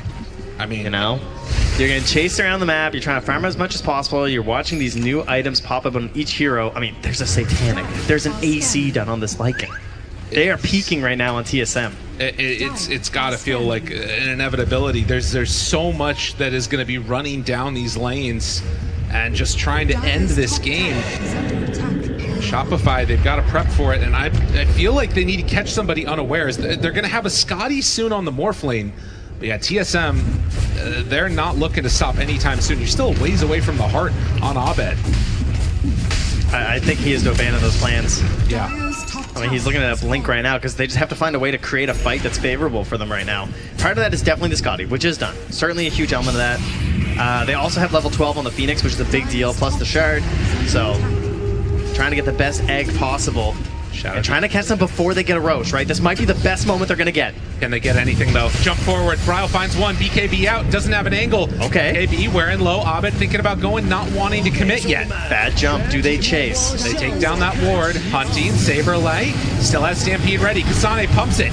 Catches immediately. Ari throwing out the kisses. What damage do they have? The egg is already there. Tomato hits onto it, but now the Manta, the walk away. Stun is there. Can they get it in time? They do. Barely managing to bring it down. Connection says no siree. TSM, they're tired of playing second fiddle, trying to take the top spot here at NA as they find 4. Oh, they're too strong. The auras are there. They race up the high ground into the base immediately. And just like that, trying to end this game. They want to move on in this tournament, continue on a date with Nouns in their future. If they can finish this one off, TSM on the verge as the tier 4 towers are going to fall. Ancient Turnipon, they don't have anything. There is nothing left as Shopify are going to be eliminated. TSM, they are moving on.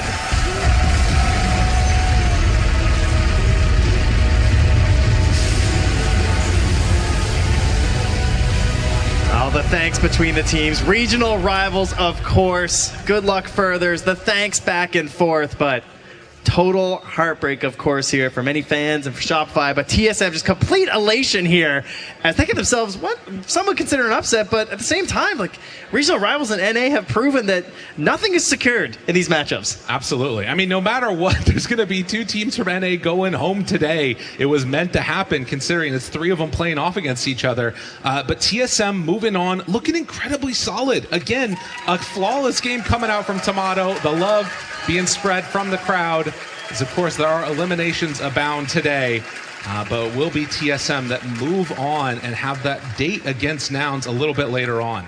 I mean, you just saw the absolute, like, wonderful team play as well, of course, right? I mean, how many times do we go back to the supports in this game? Ari and Whitemon constantly covering. They made it just so comfortable to be up front as these core players. And what 0 deaths on Bryle, insane game on the Earth Spirit game 1, and then towards the Magnus 2 in game 2.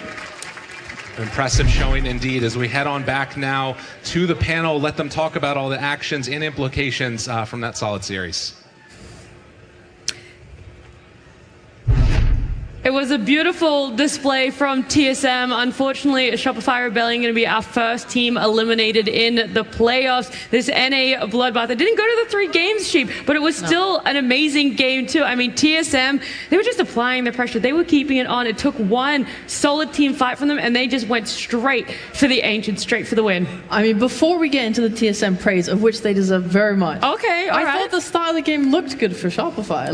It was really nicely played from them. They had the 6-minute smoke from mid on the Primal to top, killed that Lycan to try and stop some of his pressure. Lycan was trying to take the tier 1 up top again. They bring in the TP Primal, they kill him again. I'm like thinking that they were making such nice moves, as well as like bringing heroes to the right things. Like 12 minutes in, there's a rune. Let's bring the Centaur mid, fight with him, get some more kills. Like they were constantly staving off the moves that TSM wanted to make, and then it all just kind of fell apart. Yeah, I absolutely adore the TSM support during this game. Ari and Whitemon, the way that they played their heroes, you got disruption saves, cookie saves, for like all the highlights you're going to see in these clips. It's like, see here, Tomano, he gets saved on top. In the mid fights earlier than this, again, just clutch saves. You're basically baiting Shopify in, and for that it's like Primal, he's either in the middle of the fight or he's running away. Centaur, he blinks in.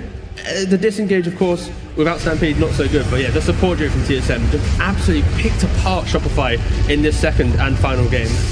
Yeah, Brawl popping off there for himself. The TSM boys taking some photos, autographs with the audience there. Okay. Oh, it's Will. I was like, who is that man? There's a fisherman next to him, too. This is a fisherman, yeah. Oh, no, I don't know that person. No one knows that person. That's an ancient relic standing beside him. It is tough to see Shopify go, but you're right. It does feel like a story we've had so many times, though, of them having this great lane, this great early start for themselves. TSM, though, able to hit their timings perfectly, Pudge. They knew when they were able to apply this pressure and this Luna coming online and being able to have those active fights, have an active role, and have a pressure on the objectives. Yeah, they really did hit their timings. And there's another cool thing about Luna now, the new shard, it reduces the damage you take, so it helps you so much. Normally, Luna's like one of those ranged, kind of squishy, vulnerable heroes. When they get on top of you, it's a bad time.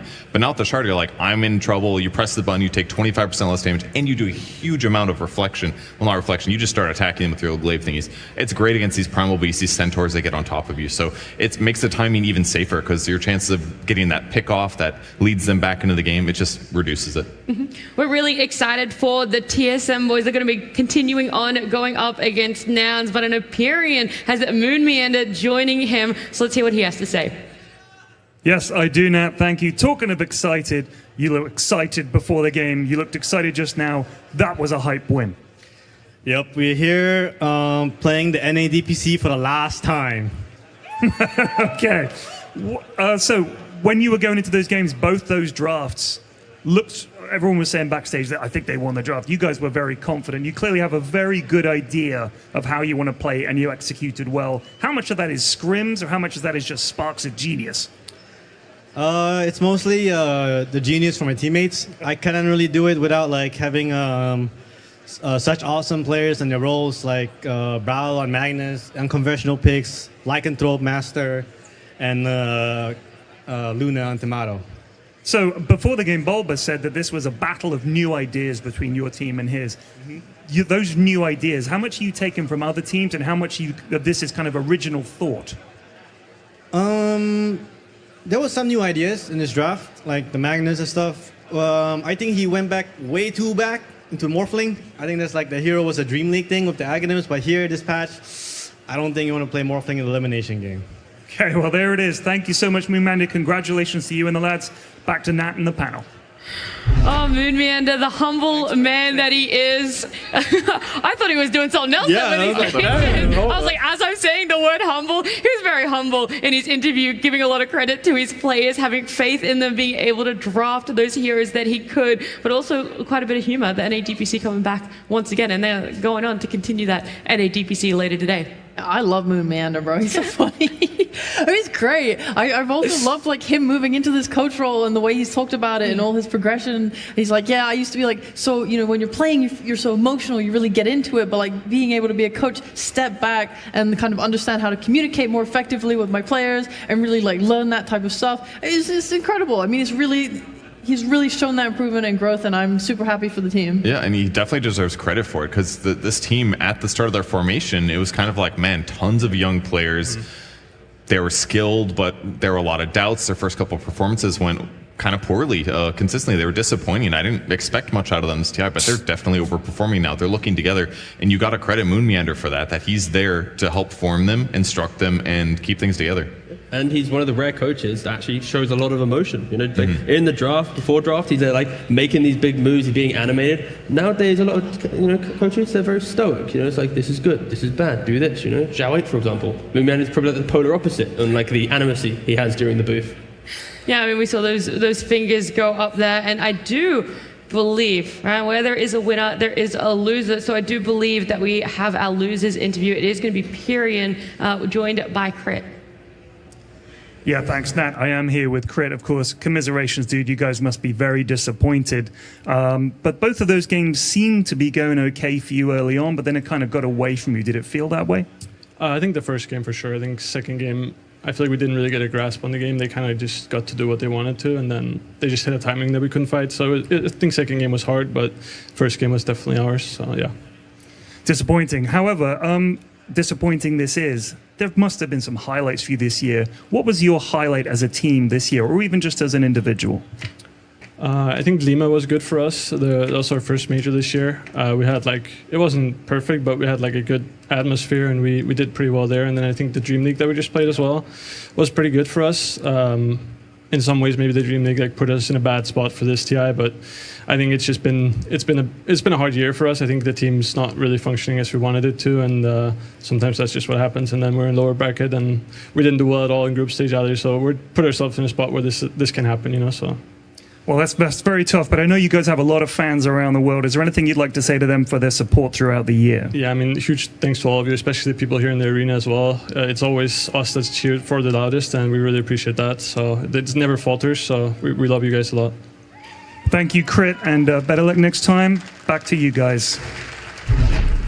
Thank you so much, Pyrian. It's always tough to do those exit interviews, to see a team eliminated and see those emotions on their faces, but we do have to move on. As unfortunate as that is, massive props to TSM. They're going to have their time to reset, go back to the drawing board, knowing they're going up against Nouns, and while we're waiting for that series later in the day, we get to talk about Gaming Gladiators up against EG. This is our second series for today. One team no one expected to be in the lower bracket in the first round. Everyone expected them to be sitting in that upper bracket. It is Gaming Gladiators coming up against EG, a team that people have probably never put their eyes on before. Maybe the org, but the players not so much. So, Poj, what can we expect out of EG? What are you looking forward to with their players? Well, I think EG is a fun team to watch because their players individually have looked amazing over the last year and a half. They had a great run last year. They reformed this year. They had a great first half of the year, but the second half of the year has just been disappointment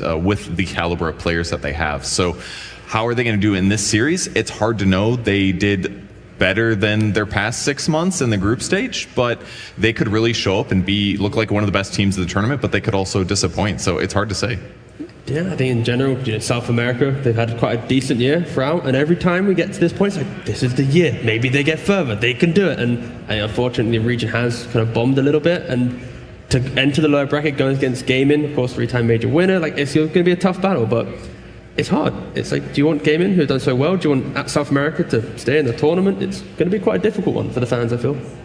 Do you have anything you want to add, Sheep? Maybe a star player in your eyes on that? Bro, I love EG. I'm a huge fan. Oh, okay. Yeah, no, I love them. I love Matthew. I think he's an amazing leader. I think when you see regions like Southeast Asia and South America, leadership is something that they've always struggled and lacked, and they comment on that, right? And it's like you have Jabs kind of stepping up in C. Here you have Matthew, who's really good and has prided himself on his communication and ability to bring the ideas together of his team and figure out their strats. I think it's interesting when you hear about this team and how they function and the problems they've had in the past. For example, I believe when they brought in the new players, things didn't quite fit because you had players that were quite greedy or wanted to play, like Whisper quite enjoys farming, right? But they had to really recenter their targets. They're like, okay, sometimes you can lead as a core, however, we want Pakaz to be our win condition, and they really had to kind of bring that idea back to that and how their playstyle matched it. So they have very much evolved as a team in terms of internal communication and their actual gameplay. I think they're super fun. I like the hero pools they bring out.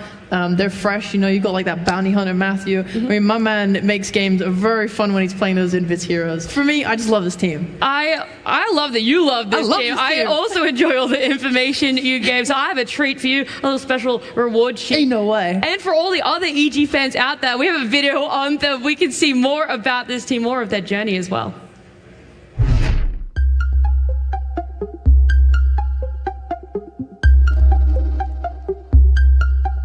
En realidad, o sea, cuando termina el TI del año pasado, fue como que la gran mayoría del equipo como que quería hacer unos cambios. Pacas, Panda y yo teníamos como que queríamos jugar con Whisper. Y nos comunicamos con Whisper y él también quería jugar con nosotros y prácticamente fue como que después Whisper quería jugar con Chris y todo se fue formando poco a poco y después nos comunicamos con la empresa de Evil Geniuses y ahí fue donde se hizo todo el trato y el deal. EG's new lineup hit the ground running, clinching 5th in Lima and 4th in Berlin, but from there, Bali became EG's stumbling block. Not only did they face an unanticipated early bow out during the group stage, but the community's reaction added salt to the wound. En realidad, en el equipo hay personas a las cuales le afecta y nada, como que lo conversamos y creo que lo que hacemos para que no nos afecten estas cosas es hacer una reunión en el equipo y poder comprender en qué estamos fallando para no volver a cometer esos errores. Despite the stumble at season's end, EG had already secured a strong foothold, finishing 5th in the DPC. Teams often express a certain wariness playing against EG thanks to their unpredictable and unconventional style. Sí, en realidad es un poco gracioso porque nosotros somos como que muy agresivos en el juego y hacemos como que jugadas que a veces otro equipo espera que no hagamos y como que las llaman jugadas random, pero para nosotros es como que algo que normal, que ya estamos acostumbrados a hacer. Y es muy gracioso porque equipos como, no lo sé, Gladiators, es como que su capitán siempre me escribe cuando jugamos una práctica o algo o un torneo y nos dice: nunca sabemos cómo jugar contra ustedes, siempre hacen cosas que no nos esperamos y nosotros como que nos reímos y a la vez nos agrada que reconozcan ese punto que tenemos a favor.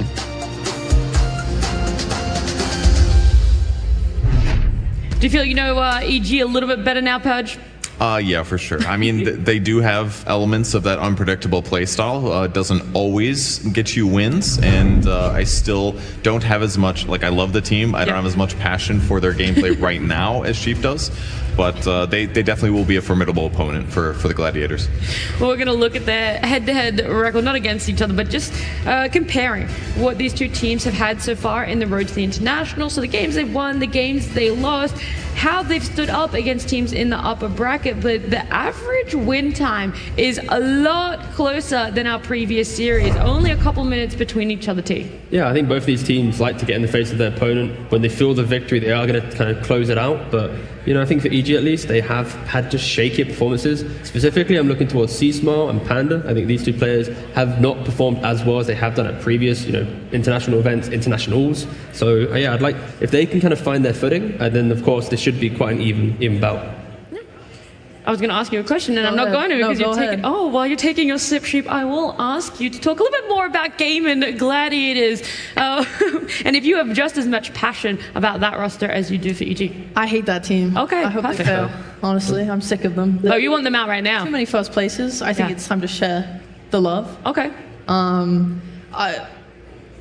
They've had a lot of issues, I feel like, recently since the big patch came out. That's kind of their biggest stumbling block. Yes. Sorry, I just wanted to say, I was thinking about this because I don't know if it's a patch like a hero thing or if it's maybe the draft change that is more of their stumbling block than anything else. Because for DPC 201, there was a lot of strategy. There was like 3 main ones, right? We only had 2 first phase bans. Maybe that was an advantage for them, but now there's more bans. Yep, it's a combination. I'm just like, I hate that. I think what happened is they won so many tournaments that everyone's like, what are these guys doing? And they got studied to death, and that it just makes it hard. You have to reinvent yourself. That's tough to do. Yeah, I actually disagree with that, but we don't have enough time to disagree right now, so let's keep it short. Okay, but when a really big patch comes into play, though, then I think teams obviously take time to understand what's happening. So teams just took a little bit longer and took maybe 3 majors to get there. Well, we don't have to keep talking about them for too much longer. We are going to get to lay our eyes on them. It is our first team coming out, Gaming Gladiators.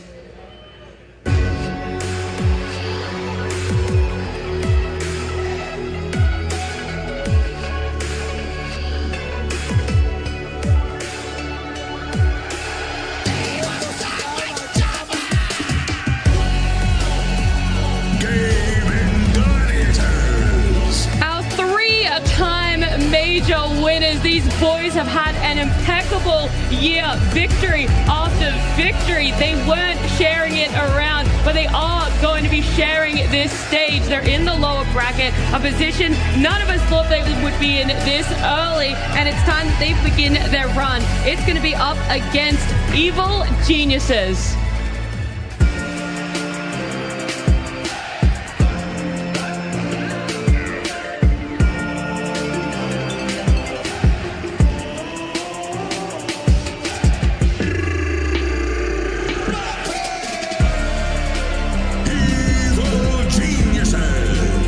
This organization now representing the South American region. They have 5 veteran players, all with phenomenal records at the previous TI, having great placements. They too are a surprising lower bracket team. Will they be able to be consistent? Will they show up against Gaming Gladiators? We are going to have the answers to these questions because these boys, it's got big pressure. EG is a big org name.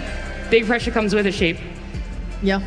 Well, they better live up to it, or else. Oh, are you going to go down there and you're going to be like, live up to it right now? Just get good, man.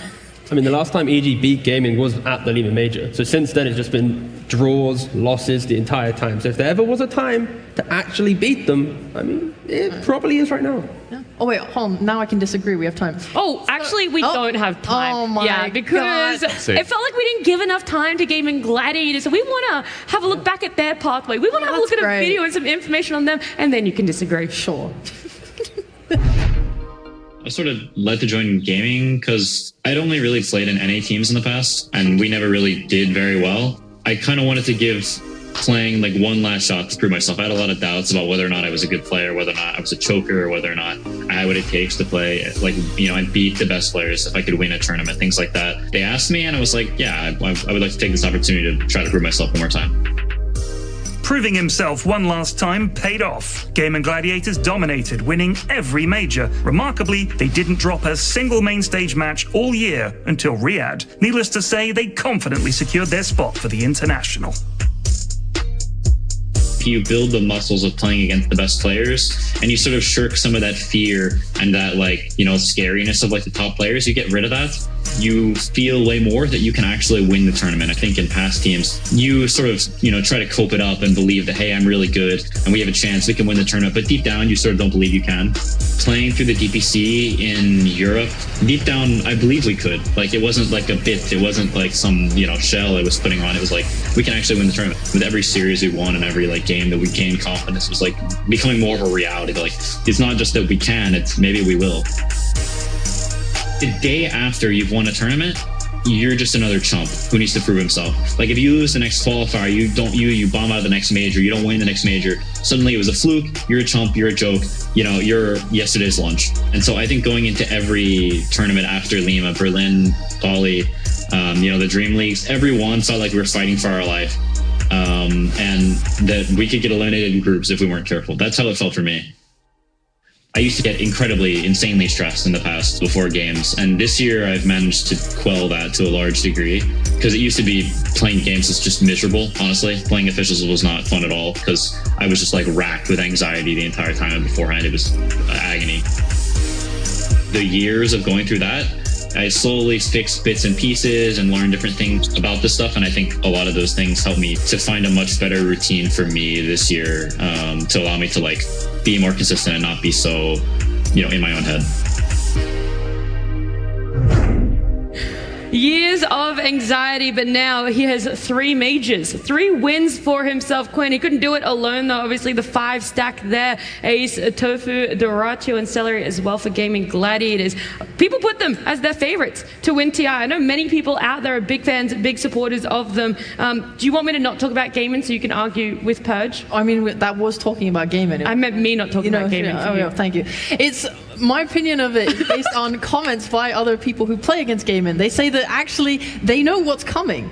Gaming aren't like crazy. They don't do things you don't expect. They're just stable. They don't hide anything. You know what they're going to do. They play incredibly stable Dota, and they do the little things correctly. So when you play against gaming, I think you could study them, and you're still going to know what's going to happen. But like even Nisha said, they're just hard to answer, and their approach was to make them uncomfortable in like the draft. So when you said earlier like the draft could be a big factor, I think that's true. You take away like some more of Quinn's heroes at the beginning, and maybe they are much more uncomfortable because he was such like a focal point of being able to make moves on the map. As well, just like their players were top of their roles. I think a lot of people hate playing against their safe lane who just trade super efficiently. They don't like over prioritize farming. They know when to take those trades and push and apply pressure and just make the game super hard.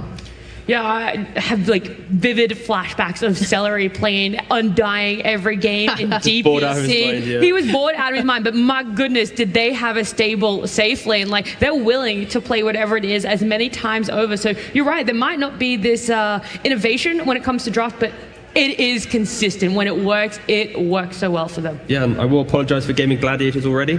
So backstage, Tofu walked up to me, and you know how Y and Jinkyu, they'd rub the belly for good luck? Tofu walked up to me and was like, can I please rub your bald head, please, for good luck for this series? Oh, I thought you were going to say your belly, and I was No, like, I mean, I have a big belly too, but no, he just walked up and he just, good 5-10 seconds. Is that what he came to the green room Yeah, for? he's just rubbing my bald head. So I've given him all the energy, and if they lose, it's my fault, but what can you do? What can you do? I take full credit right now. Is there any data so far about the luckiness of your bald head? This is the first time it's happened, so if they win, teams... You're going to start there charging? I am. Yeah? No, I'll just keep it free this time. First TI free, second TI, then we can get some monetization. You got to get them hooked first. Exactly, you need that good head, whatever stuff. I'm sorry, what? What? We're going to move forward towards EG because we've talked about how stable Gaming Gladiators is in the way that they draft, how consistent we can see it. Maybe even pick order is pretty consistent too, but EG, can we summarize them as easily, Purge? Can we summarize them as easily? I don't think so, because they've been kind of... They just look kind of consistent. Inconsistent. There's times where Prakash looks like guaranteed best top 3 carry of the world type stuff. Other times where they're just not clicking as well. So it's just harder to identify them. They do have their comfort heroes for sure. Prakash always plays a very hard carry, but he's willing to be active as well. So it's kind of a mix of what's in the meta. I feel like they have some signature heroes, but it's just not as consistent.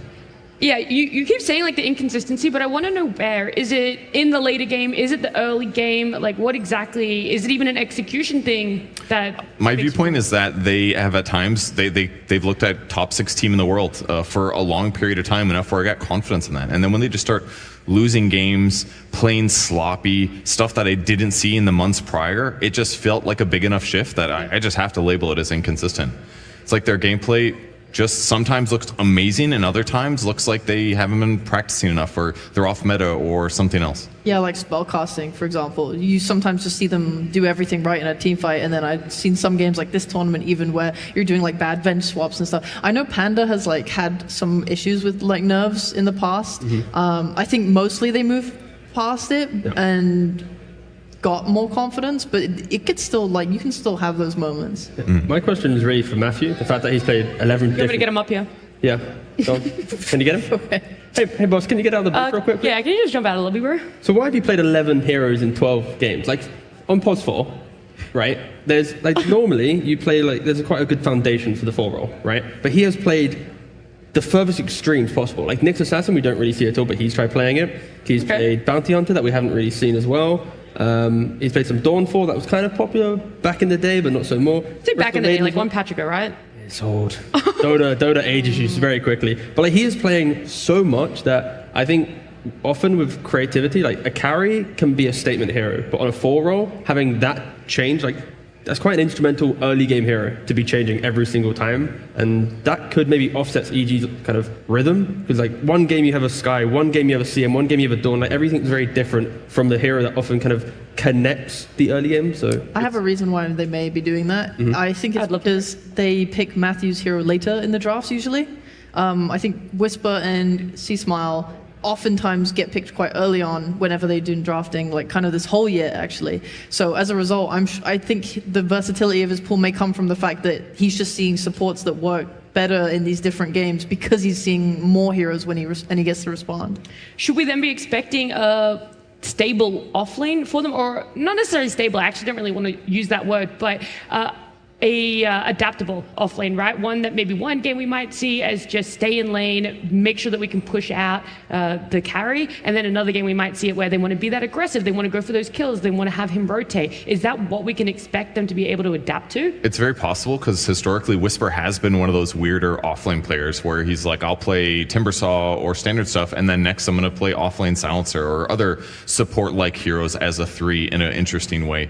But as Dota kind of develops years on years, that becomes generally less viable. Sometimes it works for sure, but there's a lot of things that it just ends up being safer in a lot of cases to play more meta standard. But Whisper right there, definitely probably the best player, widely respected across all regions, always very talented. So we'll see if he cooks up something interesting. I hope so. It's fun to watch. Do we see then Gaming Gladiators offlane, right? They have been coined as stable. Are they going to be picking something a little bit different? Actually, I don't want to say picking different, but going for a different play style for themselves. I think Ace is the definition of stable. Yeah. If you're talking about a player across the whole scene, he's the first person I think of. Yeah, I mean, a lot of teams, when you think about, if you would make an all-star team, we saw the Tundra content as well, like it was always Ace or Tofu, always throughout the arguments. Alrighty, guys, we don't have to theorycraft anymore. Our draft is going to be ready for us, so let's get into game number 1. Evil Geniuses versus Gaming Gladiators. Game 1. Let's get into the nitty-gritty of the draft. We've danced around it. We've used these words like stable, meta, whatever that word is, and we're going to see what actually does get picked up, what gets banned out. Conquer Primal, absolute no shockers there, but the Brewmaster is the one that is normally kept until the end to either be picked up or banned out for themselves. So Evil Geniuses think it's first phase ban worthy. So here at starting, the road to TI was quite prevalent in the first pick. Kind of fell off a little bit for teams, at least in regards to that first phase. But I think against Gaming, when you think about what Ace has played, he's often playing these very big brawler type offlanes. He's got Primal, Brew, Spearbreaker, Centaur, and then Tofu's playing quite a high damage dealing, ranged 4 position. So they have quite a traditional combination. So if you target the offlane, then it does kind of potentially hurt Tofu as well, indirectly. 10 seconds remaining. Yeah, they massively targeted the offlane. They got rid of the Muerta, which was really good. I think Gaimin played it like 7 times, but it was a lot of times actually. Maybe not 7, sorry. But it's been mostly in support, which has been interesting. It's like the Atos build and playing like that. It's a little bit greedier, I would say, but they've been making it work. You are right. It was 7 games on Tofu. It was actually 7 games for Tofu. And Muerta is definitely a greedy support, but before other heroes are able to finish items, she's kind of valuable as a 4 because she has a high mana pool from being an int hero. The cast range on your spells is really high, so in some ways, like before anyone gets items, she's less greedy because she can impact lanes and roam really effectively. So no matter what though, definitely a dangerous hero. She can set a lot of tempo in the early mid game and transition in the right circumstances. Maybe just not worth dealing with. And Gaimin, they've only played Bristleback so far in the carry role. I'd like to think that they can shift it into that 3 role. I mean, it's Ace of course, but yeah, so far they haven't done it. And of course, flexibility would exist it. You say that shift, but it's still when we talk about Ace, in my mind, it's a lot of aura builds. I know Bristle is tanky, right? But for me, I still see him as like this Tide, this Underlord. I know he is more like the Primal he's brought out to, the Wraith King, but yeah, I don't know. It's still kind of difficult in my mind to picture him as a Bristle player. That's the major days for you. When they win 3 majors, it's ingrained right there. Oh, that's what they were doing. They were like Pavlov dogging you. Exactly. But now, not so much. He's had to relearn, had to shift from that one.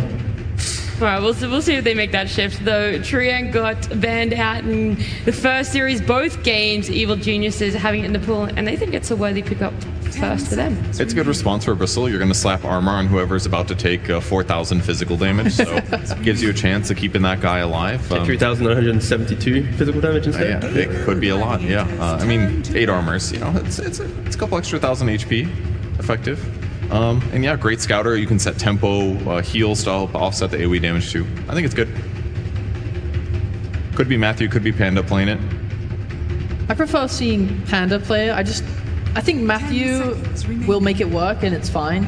but Panda's always been really, really good at safe heroes. It's kind of like his brand of support throughout the years. It's what he primarily prefers, even though lately he has been branching out. I just like seeing Matthew when he's able to move a lot on the map. And I suppose you can on Tree. I really like seeing teams that abuse this hero to like play on the like the outer parts of the map, like the new parts that were added, and place wards down there and in lanes to kind of see where the enemy are moving on the map so that you can punish them. You can do that with Tree. I know everyone prioritizes, it feels like, the shard lately, so that you're invis and you're just kind of undercover on the map. For me, I'd love to see Gaming think about Enchantress a little bit more in this series. It's a hero that other teams are crushing, especially Team Spirit, and it's a Celery Classic. And I think in this type of game so far, if EG is trying to make moves as well, just make sure you crush your lane so well that this Ench can move away. And if you already know Willow's going to be that 4 position against you, Ench naturally does quite good against that. Get the extra creep, throw the body in front of you, zone her away, and force it to be like a 1v1 against the carry. Yeah, that's a great idea. And you can dispel off the Tree armor. You can also help offset the fact that Tree's going to keep your towers alive by bringing a creep there to actually take it. And then it doesn't force your draft so much around like, well, we need one hero that can help guarantee that tier 1 tower dies. Enchantress solves that. She's maybe not the fanciest ganker in the mid game, but as long as your map control is good, that will really unlock a lot of things for you anyway. So I definitely could see the enchant pick. All right, guys, guess what? Dota 2 Pro Tracker check. I was gonna ask. Has played the Willow. Hey, I want to know who hasn't played the Willow now from the carries. I haven't. Who's... You're not carry, babe. Damn, she got me. Damn. Yeah, I don't know. Everyone's pumped it a few times. Funnily enough, most times I've checked, I haven't seen anyone with an overwhelming win. Yeah. I believe that. Sounds like a terrible pub hero. Like, guys, I need to farm the Midas, an Ags, maybe a Silver Red, BKB, plus another item and another item. Just don't lose the game or tilt out your mind whilst I'm doing this. Hey, well, look, that's what Tree can be pretty good at, you know? You can keep those towers alive for yourself. You can make sure that you're keeping your side of the map pretty safe, that they aren't able to invade as easily. I mean, the Bristle is going to want to be that aggressive. The Enchantress as well, running around, breaking the map open. Tree's just going to stop that. So maybe Dark Willow is going to have time to come online if they want her as +1. They'll slow it down. I don't know if stop is necessary, possible, but yeah, if he can delay the tower dying or make it more dangerous for them to commit to towers dying, that can be really nice. It can buy you seconds so your team can respond. You can get a couple kills here and there. Do you want to do more on the Enchantress here, talk more on it, or you feel like you said your piece? No, it's good. It's great for the lane. I think as soon as you have Bristleback in your lineup, you just need to have artillery behind it. And this is a couple forms of artillery, right? You've got Enchantress with Impedus, and now Invoker. Tofu has played it in the 4 position. If there ever was a time for Invoker to be a 4, it's probably when laning with a Bristleback who kind of doesn't need any help at all. You get Vanguard and you're incredibly independent. So if this is the strategy they go for, you now have a Alacrity buffing hero that maybe goes solo crest, maybe gets some Urn Vessel type situation. Both of the supports will be pushing the Bristleback forward. Of course, Invoker can still just be their mid laner, and this is where they'll be flexing it as the EG reveal a Tusk and a Dawnbreaker. I mean, I'm pretty into Invoker core with his AoE disables. That's going to be able to deal with a potential Dark Willow carry. Yeah. Deafening Blast, Tornado, even some EMP stuff. They've got decent solutions with just the first 3 picks. And with the Tusk and the Dawnbreaker, it's looking more likely that it is Willow carry. Couldn't this just be a void though for gaming? Bristle's going to be so noisy in the early portion of the game that maybe a slightly greedier hero like Void that needs a bit more time to get in. Ench is also so strong in lane that will kind of help the Faceless Void. And then you have that classic Invoker Void for, if the game goes real chaotic. I just think EG, they don't have the cleanest lockdown where one Manta or one defensive tool will help them. Sorry, Quinn Pangolier. Wants to say it. No one. Instead, we're going to talk about Tusk and Dawnbreaker a little bit more. I want to know about why you think it makes it a Dark Willow carry more possible. Is it the saves, the Tusk Snowball, the Dawn ult, that if they wanted to put everything onto a Dark Willow, that's the saves to keep her alive, that she could go greedier, it protects her in that earlier game? Well, I think earlier when we watched Shopify play Willow, they didn't have enough ways to save him. Funnily enough, in the end, it just felt like he kind of died, and now they have 3 ways to save it. So I guess it could work. I like that they can fight without Willow while she's farming, because like Purge pointed out, this hero does farm so much. Shiro farmed so much yesterday. Arteezy farmed so much earlier. Like, this hero is going to just hit creeps for a long time. And Tuscan Dawnbreaker could fight in that meantime. And Tree's, like T said, going to hold that map. 10 seconds. So they both could potentially be looking for their carries here at the end. 5 seconds. They could be looking for a carry for Gaming Gladiators and a +4 for Evil Geniuses. So I think it's Tree tough. Tusker probably supports. Okay. Probably. I thought maybe Tusk mid. I don't know if that's ever a thing. That's not really meta. in the meta. That's ages ago. That's old school T. It'd be, Not the last patch. it'd be a little different. It would have to be, they would have to really feel forced to it. And the Dark Willow, there's some counters here, but it's not like the most extreme. They're probably going to commit to it. I still have my doubts on the hero. The Pango should be good though. Brings him some nice team fight. He does have to worry about all the roots, of course. There's another thing LGD has been doing. They've been picking Weaver as a carry. The new shard gives you an extra Geminate attack if you Sakuchi through somebody. So you get like 3 attacks while breaking invis. It actually can give you a lot of single target damage. Yep. EG, they don't have the best form of control. They go for a Shaker that will help supplement that a little bit, but if Gaming hit their stride early on, Roshan falls very quickly with the Nasal Go Bristle plus the bugs, the Carry Weaver, the Pango. Like, they are so aggressive and they don't really have cooldowns. Like, none of these heroes, like, sure, Rolling Thunder, but that's relatively short. And yeah, Gaming, if they can get a little bit of a grip, that's where EG, they're going to feel potentially outpaced, right? Willow, a lot of farming. We saw it just, hours ago when Arteezy tried playing it. It was just constantly farming. Please, 25 minutes, 30 minutes, just please wait. And I don't know if there's enough time for EG to get their heroes into the game against what is such an aggressive lineup. I do like the Earthshaker a lot though, because he's going to be able to set up disable follow-ups. He's great against the Weaver carry, and they can also then utilize the Terrorize so much easier. It was when she first came out, that was the combo. Any stun plus Terrorize, somebody is probably dead. So there's some good synergy in the EG draft for sure. Very team-heavy focus for Evil Geniuses. We'll see if that's an advantage for them. We can actually know more about their draft as we have their coach ready with Tsunami. That's right, I am standing by with a Vintage with Avo helping out with the translations. Vintage, yet again, I'm looking at a Dark Willow carry, but this is something we haven't seen that much during the tournament. How important is it for you to stick to what Evil Geniuses plays all the time versus trying to adapt to new heroes as the game develops? Vintage, vemos Dark Willow como carry en este caso. ¿Cómo de importante es para tu equipo, cuando estás en el segundo día del torneo, adaptarte a lo que has visto hasta ahora, a comparación de sencillamente seguir el juego, el plan de juego de Evil Geniuses de siempre? Yo creo que el camino es adaptarse para que ver la manera que funcione. Creo que Dark Willow es de uno de los carries cheesy muy fuertes que han aparecido. Es muy bueno contra el Bristle. Así que lo hemos practicado bastante durante toda la semana. Estoy feliz que haya salido el héroe. Así que tengo confianza que puede funcionar muy bien hoy día. He thinks the path is just to adapt. You know, you got to make it work no matter what. And he thinks Dark Willow is one of the stronger carries that have come out. A little bit of a cheesy pick. Really good against Bristleback. And they've been practicing all week, and they're pretty confident it's going to work. How about adapting to your opponent then? Because Gaming Gladiators has also been terrorizing everyone this whole season. Are you still just sticking to your Evil Geniuses foundation, or you got something special against these opponents? Gaming Gladiators ha estado aterrorizando a todo el mundo esta temporada. Es el equipo invicto. Y aún así, cuando estás contra ellos, os tenéis que adaptar a su estilo de juego o intentáis jugar el estilo de juego de Evil Geniuses y quedaros con vuestros fundamentos. Yo creo que la única forma que podemos ganar es imponer nuestro juego, ¿no? Y cuando se hacen el TI no le puedes tener miedo a nadie. I think the best thing to do is to play your game, and when you're at TI, you can't be scared of anything. In fact, ¿hay miedo en esta partida contra Gaming Gladiators o podéis ganarles, Vintage? Creo que podemos ganar. ¿Un poco más? Creo que podemos ganar por mucho. Yes, they can win by a lot. He thinks they can win. He thinks they can win by a lot. They're confident. They're not afraid of Gaming Gladiators today. Well, then let's watch it. Let's get started with game number 1.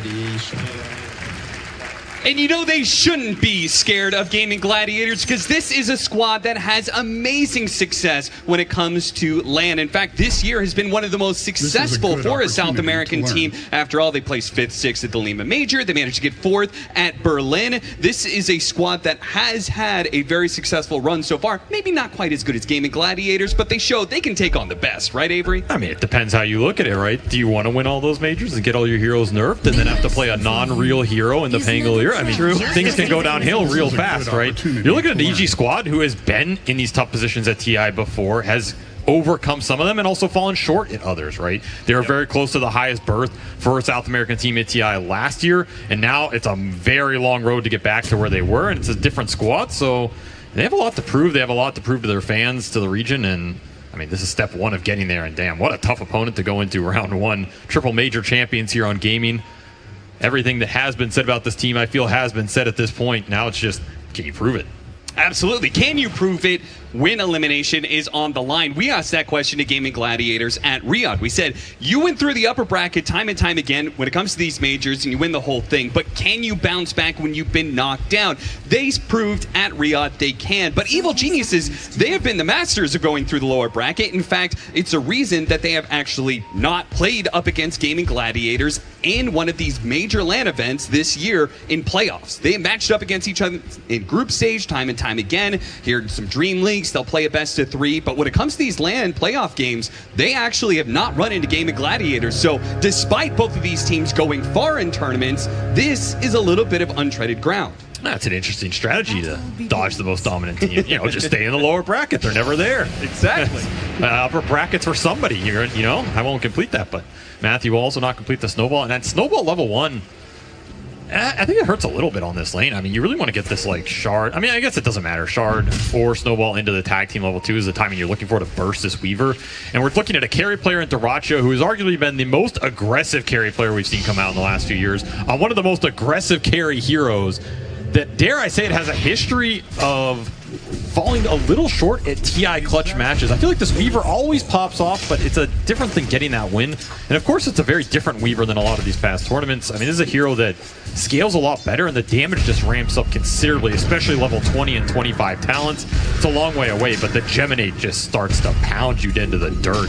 It's like, what, plus 90 with the level 20 talent, plus 65 now with the buffs. You're looking at over 150 bonus damage per Geminate that can also proc off the Shard. Sakuchi going through everybody. It's just a whirlwind of pain. So that is what Diracho is looking to get towards here, hopefully with as little deaths as possible. Dare I caster curse him. And EG coming out with their own pace. Shaker last pick mid to combat the Pango. Of course, only one of those heroes is real, as I mentioned. Yeah, it's, well, we have interesting carries on both sides. I think Weaver and Darkwill are a little unexplored in the current meta. We could definitely do a little bit more digging on those heroes. This mid matchup, it's the same old that we've seen so many times. As you said, Pango, not a real hero. Earthshaker also being spammed in the mid lane quite a bit. So it's so funny he like complains about it, and then he plays it every game. But what can you do? You know, I mean, it is a great Pango game. There's a reason they picked it, right? Very limited Rolling Thunder control on the side of EG, and it's another AoE stun hero to deal with the Dark Willow, pull you out of the Shadow Realm, and then just burst you down. The mana burn, also pretty substantial this game. You can get a fast diffusal, right? You're looking at a lot of melee strength heroes for EG that just don't like losing their mana pool. So I kind of like what the Pango does here for gaming, and it's a lot of AoE control between the Pango and the Tofu Invoker here. I will say, though, you said it's not the best Rolling Thunder game. I will say he's going to have to be a good driver for it to be a good Rolling Thunder game, because he is going to have to deal with Fissures, Ice Shards, and then there is going to be the Overgrowth that's going to be popping up. But popping up, Whisper pops up in the top lane, gets a kill on Celery. So while this is a kill duo for sure, the Dawnbreaker Tusk, Weaver is going to be a hard hero to lock down. That Enchantress, not nearly as hard. Oh, this is a very strong kill lane, and Enchantress generally suffers versus those lanes. I mean, your Nature's Attendants are only as good as you can stay alive for them to heal you. You just get bursted down in a second, you're absolutely gone, and that's a first blood to Whisper. Honestly, I feel like Whisper's had a quieter season than we expect from him. Yeah. And I think this is time to show up or go home, right? So he has been one of the cornerstones for his team, one of the linchpins. Give him a fast start on a very powerful hero in the Dawnbreaker. He might just run away with it here. Do you think maybe part of that is because of the player we just saw on the screen there, Because, who's going to be rocking the carry Dark Willow in this game? I mean, this South American squad was put together, for my money, it was the two superstars from South America put on the same team together. Because on one side, Whisper on the other. Do you think by doing that, it has maybe hurt Whisper's game a little bit more? So they're going to try and go on Ace here, the Bristleback, try and shut him down early, and they do just that. Because and Panda pick up a counter kill. I mean, that was just too easy, right? They still have full wand charges down here. Just living the life, and we're seeing the dominance of the Dark Willow in terms of the laning phase. Hero's very powerful on lane with the low BAT and just the high base damage. Very hard to trade versus. I kind of agree. The one thing about that, though, is, you know, you could say, well, maybe Whisper's game's been hurt because Makaz takes more farm, but I feel like Whisper played with arguably the one carry that was even greedier than Bakaz for most of his career. So if anything, he should have more room to operate with Bakaz on his team instead of Hector, but it just hasn't panned out. So this is, again, time to show up. I'm excited to see what they can pull out in this game. And for me, EG has two modes, especially going up against gaming. There's the mode where they play ultra fast with like the bounty hunter type lineups. We're just going to dominate the lanes, run at you. The game's over at 20 minutes. This is the other mode where it's a bit more patient, bit more consistent with just team fight execution. Like, we're just going to out team fight you in the mid game with big Dawnbreaker ultimate coming through, Earthshaker controlling the fights, and then Dark Willow on Bakaz to help bring up the scale, especially against the Bristle. And if the lanes go their way, that's just even better. But C-Smile is here to be able to block out Ace, and he gets him. Now the Tornado's going to help. They actually managed to get the kill on Celery on the other side, but Ace is still dead. So great rotation from C-Smile. Just the extra bit of damage they needed. Bakaz, meanwhile, hiding away from Tofu, tried to hunt him down. Meanwhile, the fight's still going up there in the top lane as they trade out kills. Both supports do die. Duraccio chasing after Whisper, trying to get some extra damage on him with the Hellbear. He's going to clap him. Yeah, if he gets the clap and he still has this bug on him, it's going to be a ton of damage. Whisper tries to turn around and get the damage on Duraccio, but Duraccio scoots on by, turns around, picks up that double. Big turnaround for Duraccio up here. This lane was not going extremely well for gaming, especially with the first one on Whisper, so they get the double turnaround, whereas bottom, Ace still struggling. But honestly, I mean, if you get some stacks up for the Bristle and EG can't contest them that easily, he can always come back. So I don't know if the early start for Ace means too much. It's nice for Bakaz for sure, as he's just trying to rush the Midas down here. That's what you have to be worried about. You cannot give too many kills to the Dark Willow. Early gold, early levels, and getting kills will speed that along. Bakaz gets to be part of yet another one. I mean, part of the reason you want to rush that Midas, right, is the levels. The talent levels are super important for this hero. I've said it all year, right? This is the best Midas hero in the game to me. The attack speed is invaluable. The levels are invaluable. Though I will say, he's skilled a point of Cursed Crown, Cap. Oh yeah, that what is that? That's supposed to be levels of stats. Yeah, come on. Clearly didn't watch the last series, if anything. So maybe Bakaz playing his own version. Maybe that's for the best. Yeah. 5-2, Evil Geniuses may have a kill lead, but they do not have a gold lead, and that is something that Gaming Gladiators have pulled the wool over a lot of different teams the Centaur. in the past. The Centaur game. The backstab. Coming around from behind. Bakaz didn't see that one coming. Not that he's going to be too punished for it. Maybe he will. He actually runs back in as Cellar with the Wolf. This is your Vanguard Bristle timing, so Gaming are just trying to collapse with Ace, force the pressure point. And if you use the fact that Willow is not great in these numbers fights. Does have one, pops it, be able to get off the Shadow Realm, but the Tornado is going to help finish him off, and Panda is here on an island now with a creep wave pushing in. Now, like, with these kills raining in on both sides, these side lanes are getting crazy hectic. Does lead Duraccio on that 1-on-2, and he will get punished with the single target burst coming out. And it's a tough lane for Weaver, honestly. You mess up one Sakuchi up here, you're just gone. So Whisper's going to have a very strong start. Bakaz gets forced off the lane. And now it's a question of, do you go back to bottom here? I mean, your tower's just gone. Bakaz is going to TP in. He wants to defend this. I mean, the tower basically paid the price off the catapult. It's just a question of, can you get something in return? And they'll gobble up Celery. So some more levels for Bakaz. And it puts Gaming in a position of, do you run back down here with the Vanguard Bristle once more to finish off this tower and kick Bakaz out again? And if EG, you can't provide another death on this Dark Willow. Yeah.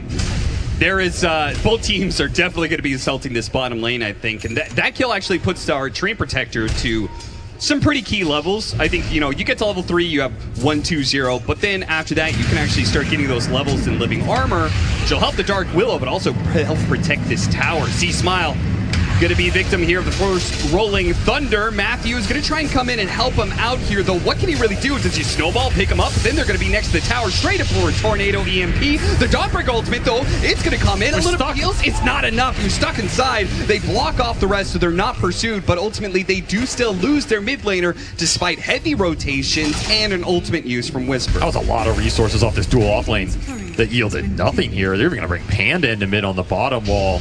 Matthew's just going to die to Duraccio top. Pretty much a disaster in mid for EG here. This is not going well. Matthew will make him reach for it, but ultimately they do still get that kill. 7-5 as Gaming Gladiators might find a 6th kill. Back to back to back. They are just running over Evil Geniuses in this middle area. Panda will be able to get away to the trees, thankfully, and heal himself up a little bit, but this was the alternative to making that second move bottom. Just let Ace clean it up on his own, because all the skirmishing mid brings the supports, and this is just the more efficient way to do it, right? Now they're going to try and cut off Bakaz. Quinn on the hunt, but didn't quite spot the Dark Willow due to the part it's nighttime. And this is where Dark Willow suffers. If you lose your tower fast, you get forced to the jungle. Now they see him underneath the ward, but he is caught inside the brambles. Quinn's going to take a lot of damage here. Panda's going to pursue, but Bakaz cannot afford another death, and that leaves Panda alone. Threatening to terrorize, ultimately doesn't throw it out. Cannot save Panda, cannot save their tower, and C-Smile's rotation may only net them this support kill. They're going to be able to get him with the dust, but now the Rolling Thunder is going to be troublesome. Bouncing back off the cliff, C-Smile trying to get a cliff push off, does manage to get that. They have to chase away Ace though. That damage was beginning to build up from the Quills. So, Terrorize put to use. Yeah. Gaming Gladiators just forcing reaction. I mean, what's happening top? Getting so much. They're going to get a tower out of this. They have to get kills off this. They cannot afford to be losing towers for nothing. They will punish Celery. Can they get Dyrachyo next? No way. He still has ult up. Skelly Boy's just doing the work here while everybody's distracted. Quick bottle refill into mid. The efficiency in this early game is really nice for gaming right now as they're picking up the pace. And again, just straight into C-Smile. EG just can't solidify the map right now. No, they are constantly scrambling to try and save somebody. And not quite enough. And Quinn should have played more Mango. Swashbuckle means that now he's going to be nailed by that Solar Guardian. He's going to be chain stunned. Goodbye. 10 minutes in, finally Evil Geniuses get a little something to work with, though the damage is done already. They have a Treant Protector, and they've lost both their side lane towers. That's a big misstep, right? When you're rolling these early games like this, it's all about momentum, especially based on the supports around your mid hero. That's a big swing. It gives some breathing room for EG in what was turning just to be a rout on that laning phase.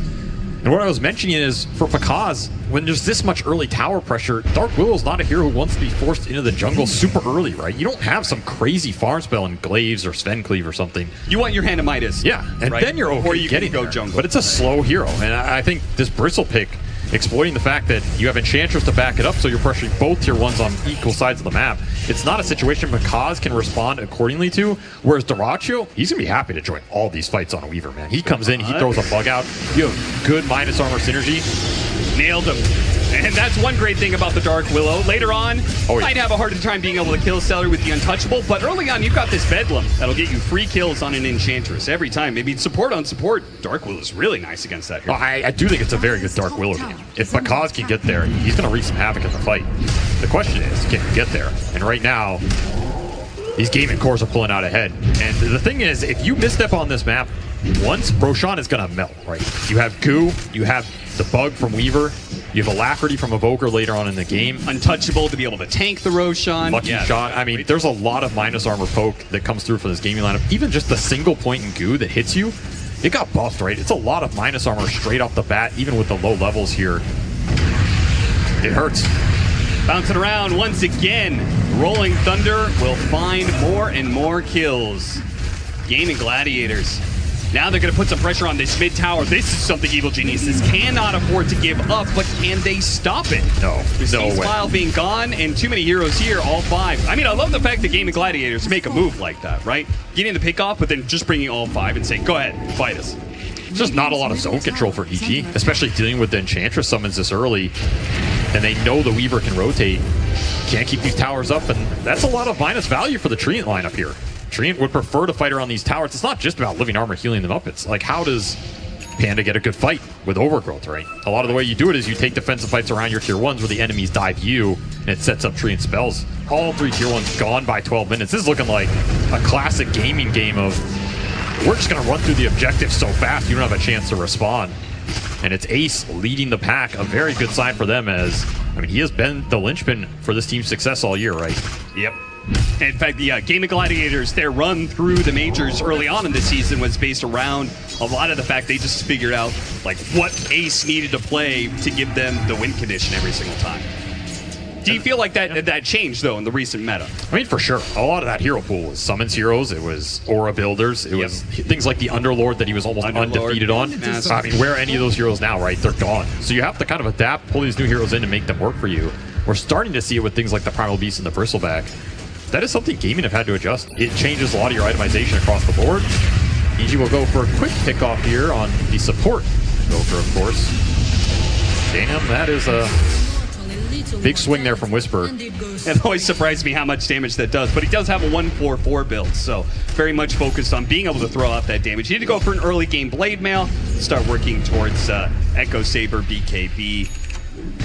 Blink Dagger, though, finally up for Evil Geniuses, and this is where we could see Evil Geniuses do more than just find a single hero pickoff. They've got their team fight hero online with the Blink Dagger. They're going to smoke up almost immediately with 3 heroes. It's a decent time to fight if you didn't have the shield rune on Quinn right now, who just finished Diffusal, because Ace is clearing through the Ancient stack. So he's kind of taking the defensive orientation on the map. You get these towers down and you go back to your side of the map. It does give space to EG. Can they find anything? Vision of Dyrachyo right now. He's sitting underneath both a ward and a sentry. I mean, this is the dream. Shikuchis. This is a perfect. Echo him on the stack. Geniuses. Yeah, they're just gonna catch him with the Echo. It doesn't have to be on the stack as long as they get him stunned right now. Mid Shikuchi, chain that stun and finish him off. Evil Geniuses. Blink Dagger reveal nets them a very big pickoff on the enemy carry. Pretty much what C-Smile wanted with this Blink. Get a big core kill. Quinn's going to try and turn it back. Arcane Rune. Oh, Ice Shards tried to stop the Rolling Thunder from being able to catch Bakaz, but it just wasn't quite good enough. Bakaz Overgrowth and the Fissure block, but the support damage is there to help get the kill on Bakaz. And Matthew, a little bit late there on the snowball to save Bakaz as a result. And Quinn's feeling good. He's got an Arcane Rune, so he's just going to keep on chasing.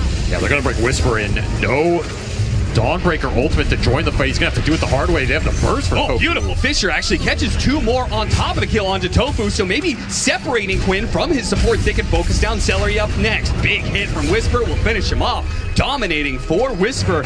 Yeah, you were right, Avery. Now's the time for Whisper to pop off, and he is doing it right when his team needs him most. 5, 1, and 3 in 15 minutes. He's got to lead the fights. He's the one hero for EG having a tremendous game here, and it's going to be catch-up duty for Bakaz with this Midas. C-Smile also had a very slow early game, but of course, these are heroes that you kind of expect to be behind in this game for EG, right? Versus Enchantress, the start that Bristle had, maybe the lanes go a little better for you, but the objectives, there's just no easy way to defend it. So you're going to play with less map, you're going to play from behind, but you can take those types of fights with this lineup that has a lot of turnaround, and that's something gaming you're going to have to think about. That exact type of fight bottom, how far do you extend into Overgrowth, Tusk Snowball and Shards, Fissure Block? This kill would be massive if they can get it. He's used to Swashbuckle. There goes his mobility, and there goes his health pool. Yeah. Got it in an instant. That is what EG are looking for right now, and you can't split up too much of your gaming. You own a lot of the map. Can you be this greedy on it, right? That's the big question, at least before big defensive items come out. I mean, Ace, probably a hard target to go on, but even then, that's what this Tusk pick is designed to do with Max Tag Team. Give you the physical threat. Prevent Ace from just controlling all of the map.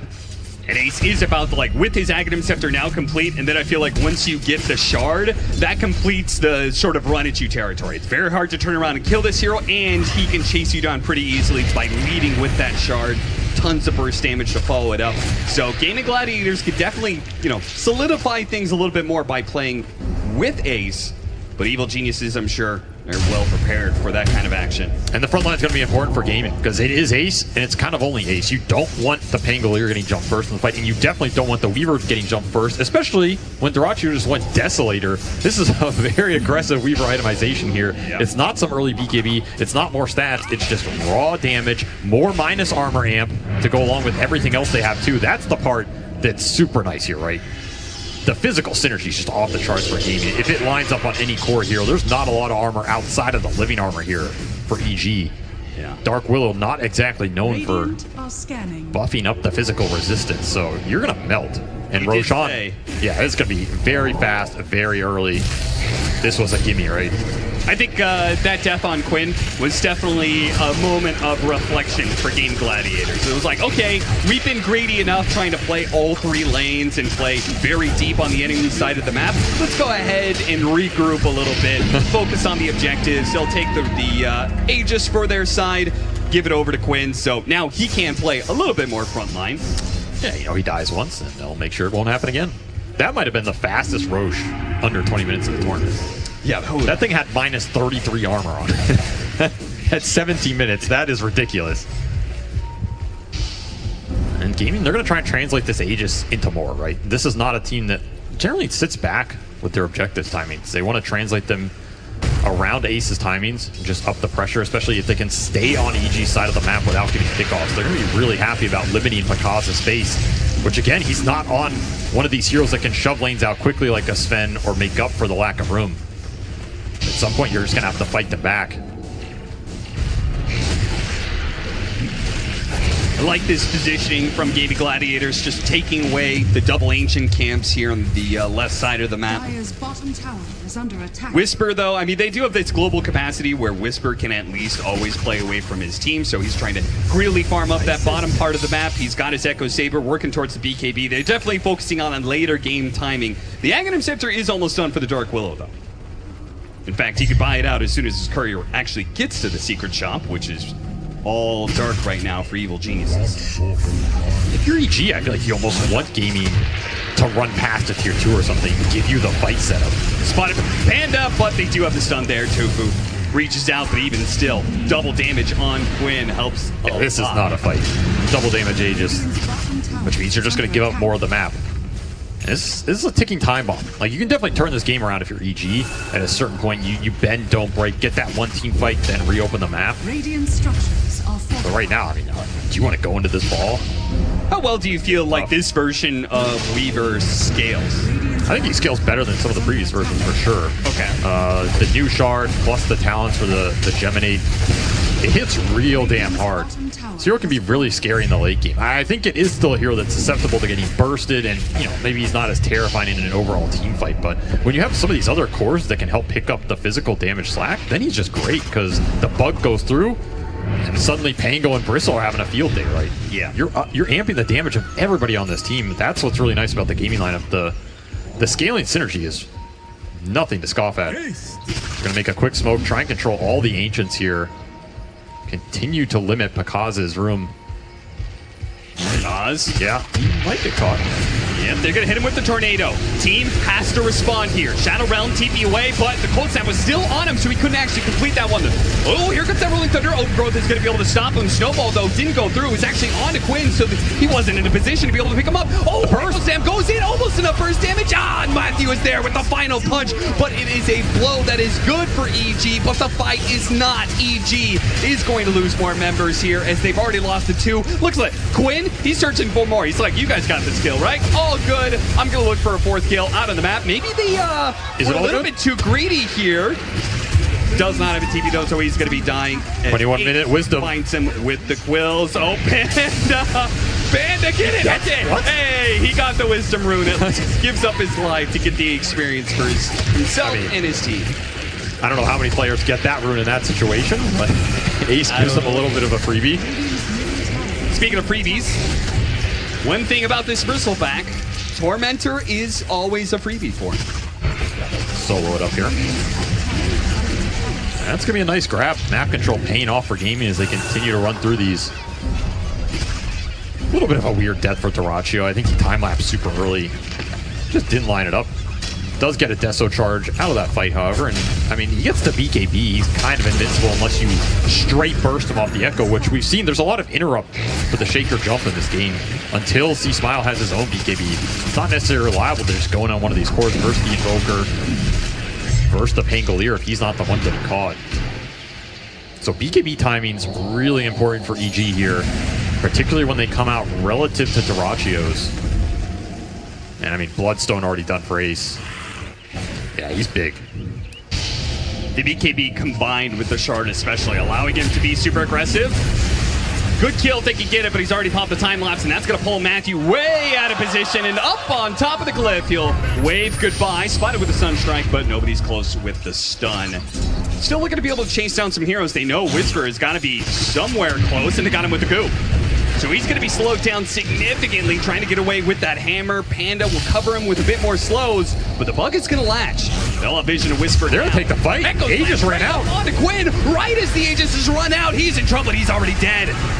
Oh, what a turn. Is Pakaz in good position, but look at Terraccio and Ace. They're both hunting onto Pakaz right now, trying to finish him up with the quills. Terraccio commits into the base. He goes to finish off the enemy carry, but another Shadow Realm. Terraccio, he's overextended himself.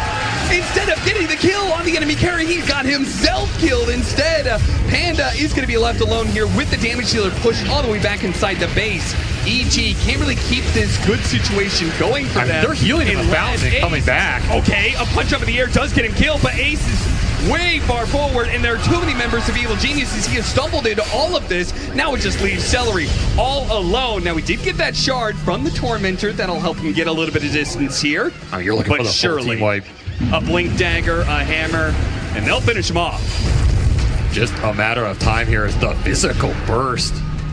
Winning EG a fight on the turnaround. They won't get the wipe, but I mean, the fight was so delayed that Gaming Gladiators heroes were up again. I mean, they're super happy with that, especially Bakaz, right? He gets the Weaver kill, doesn't even die here, and just everything on that turnaround was great because the H expired the second C-Smile jumps in with that Echo Slam. They had it down to a T there as Gaming were trying to force that fight. You can't really blame them, right? They're trying to make the most out of this duration running out. It's just the smoke on the other side they weren't expecting. It catches too. It does get disrupted by the tornado, but it just doesn't matter. You have enough lockdown to follow it up, and it's just about running down the supports while you can. And this Bramble into Shadow Realm coming up for Bakaz is just perfect. So massive. So massive that he gets this kill. You can see how much gold he got out of that. We saw at the end, the chart, he got the most gold and most experience out of anybody in that fight. Massive win for this hard carry Willow that is only going to get stronger and stronger. I mean, I talked about the combination Duraccio on a Weaver, right? It has to be one of the most explosive combinations in Dota right now. Yeah, it's just, you know, he's going to have some deaths on the hero at the same time. He's going to go in super aggressively and make a huge amount of space. It's just a nice edge. Yeah, he is a man who rides that line constantly. Exactly. And he surely was confident going into this series because he has been playing a lot of pubs of it. In fact, he played 5 matches recently. Oh, yeah. Only lost 1 of them. So he's been practicing the Weaver, had to feel good about it going into this series, and they had a great start. They still have a big lead. Gaming Gladiators still control this game, no doubt about it. It's just they've given a window, an opening for Evil Geniuses to now strike. And they're amplifying the BKB time, right? Now you have BKB done on Whisper and on C-Smile, and then you can push towards your next item for Bakaz, which is going to be the Hurricane Pike. So these heroes on EG are tanking up, whereas that was your Bloodstone timing for Ace, and he just got melted through it. So he's going to go into like Bot's Lotus here on the Bristleback. He's not really getting too much tankier in the next few minutes here for EG if you end up in another fight if you're gaming. So it's going to come down to Duraccio and the BKB he picks up on the Weaver. That's going to limit the amount of burst EG can pump into the Weaver, and it pretty much should guarantee him a time lapse here. At least a better time lapse than he's been getting in these fights. He's been getting forced out early. Generally not what you want. He'll lead the charge. Wants to put it to use here. Still looking for Deso charges as well. Now, the potential Roshan spawn time has started, so both teams are going to be thinking about Roshan. Gaming Gladiators probably a bit more than EG, but EG can finally contest. Felt like that first one was probably too much for them, but this feels like a Roshan they can actually fight. Duraccio? This is a dangerous game, man. You're showing all these waves versus a Blink Echo Slam Shaker alone. You don't know if C-Smile's there ready to pull the trigger, and he'll have to time lapse out. This is really a game about who bursts who off the jump, who's tanky enough to survive it. The Hurricane Pike on Bakaz, like we're seeing here, it's an interesting item choice, right? I think you have options of going Manta, for example. The Dispel's pretty solid. This is going to be a lot tankier. The Hurricane Pike is also super nice in this game versus the Bristleback, or even some of the Weaver and Pango later on in the fight to recreate some space, get you another Shadow Realm. Sure. Kind of like the idea. I mean, it's also a standard itemization for Willow. Absolutely nothing wrong with it here. He is going to need to start speeding along. He's got to get the BKB, he feels like, next, but then Octarine, super important to hit with that level 20 timing. So you can have that kind of near perma Shadow Realm obnoxiousness. That's what it's all about. Late game Octarine plus neutral item for extra cooldown reduction. Just get permanent Shadow Realm, then you're a god. I like this a little bit of efficiency. They stacked up the Ancients so they could clear it out at 27 minutes. So they go into the smoke with tier 3 items right as they spawn. I mean, of course, you're still going to stick with the Grove Bow here. Yeah, that is definitely true. Bakaz is going to stick with that one for quite some time. Yeah, it'll be smoke on smoke. Gaming, they're just going to meet him up here. They want the next Roshan. Remember, that Roshan happened super early. The next one's even more valuable, and they're just going to run into him. You see, Smile. He's going to run it instantly, go straight for Duraccio as the chain's done, going to land. Hit it up. Small moment with no BKB. Duraccio now gone. Buyback time lapse. Oh no, Quinn got himself stuck on the cliff and he can't actually chase after Bakaz. Bakaz who's stuck in this dead end. They have to get on top of him now, but now the Shadow Realm TP away. No stuns, he's getting out.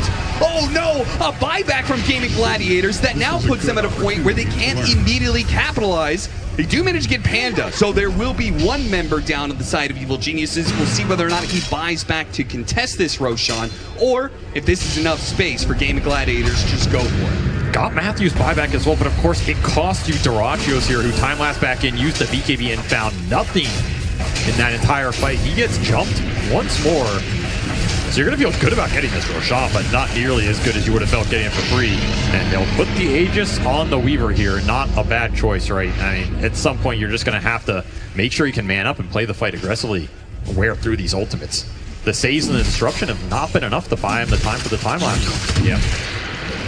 Ace is still having a fantastic time in these fights, though, and he's now completed a Lotus Orb on top of the Bloodstone, Aghanim Scepter, and Boots of Travel. So they're going to make sure they can keep playing the map and try and keep evil geniuses from being able to expand too far out there. They're just going to be locked inside the base. And that's the thing. EG, they're playing these fights in a way where you're shutting down Dyrachyo. I mean, it's a tri-core lineup, right? All these cores are scaling pretty hard. They all have good synergy. Sure, you kill the Weaver, but if it costs you too much, can you actually win that fight afterwards?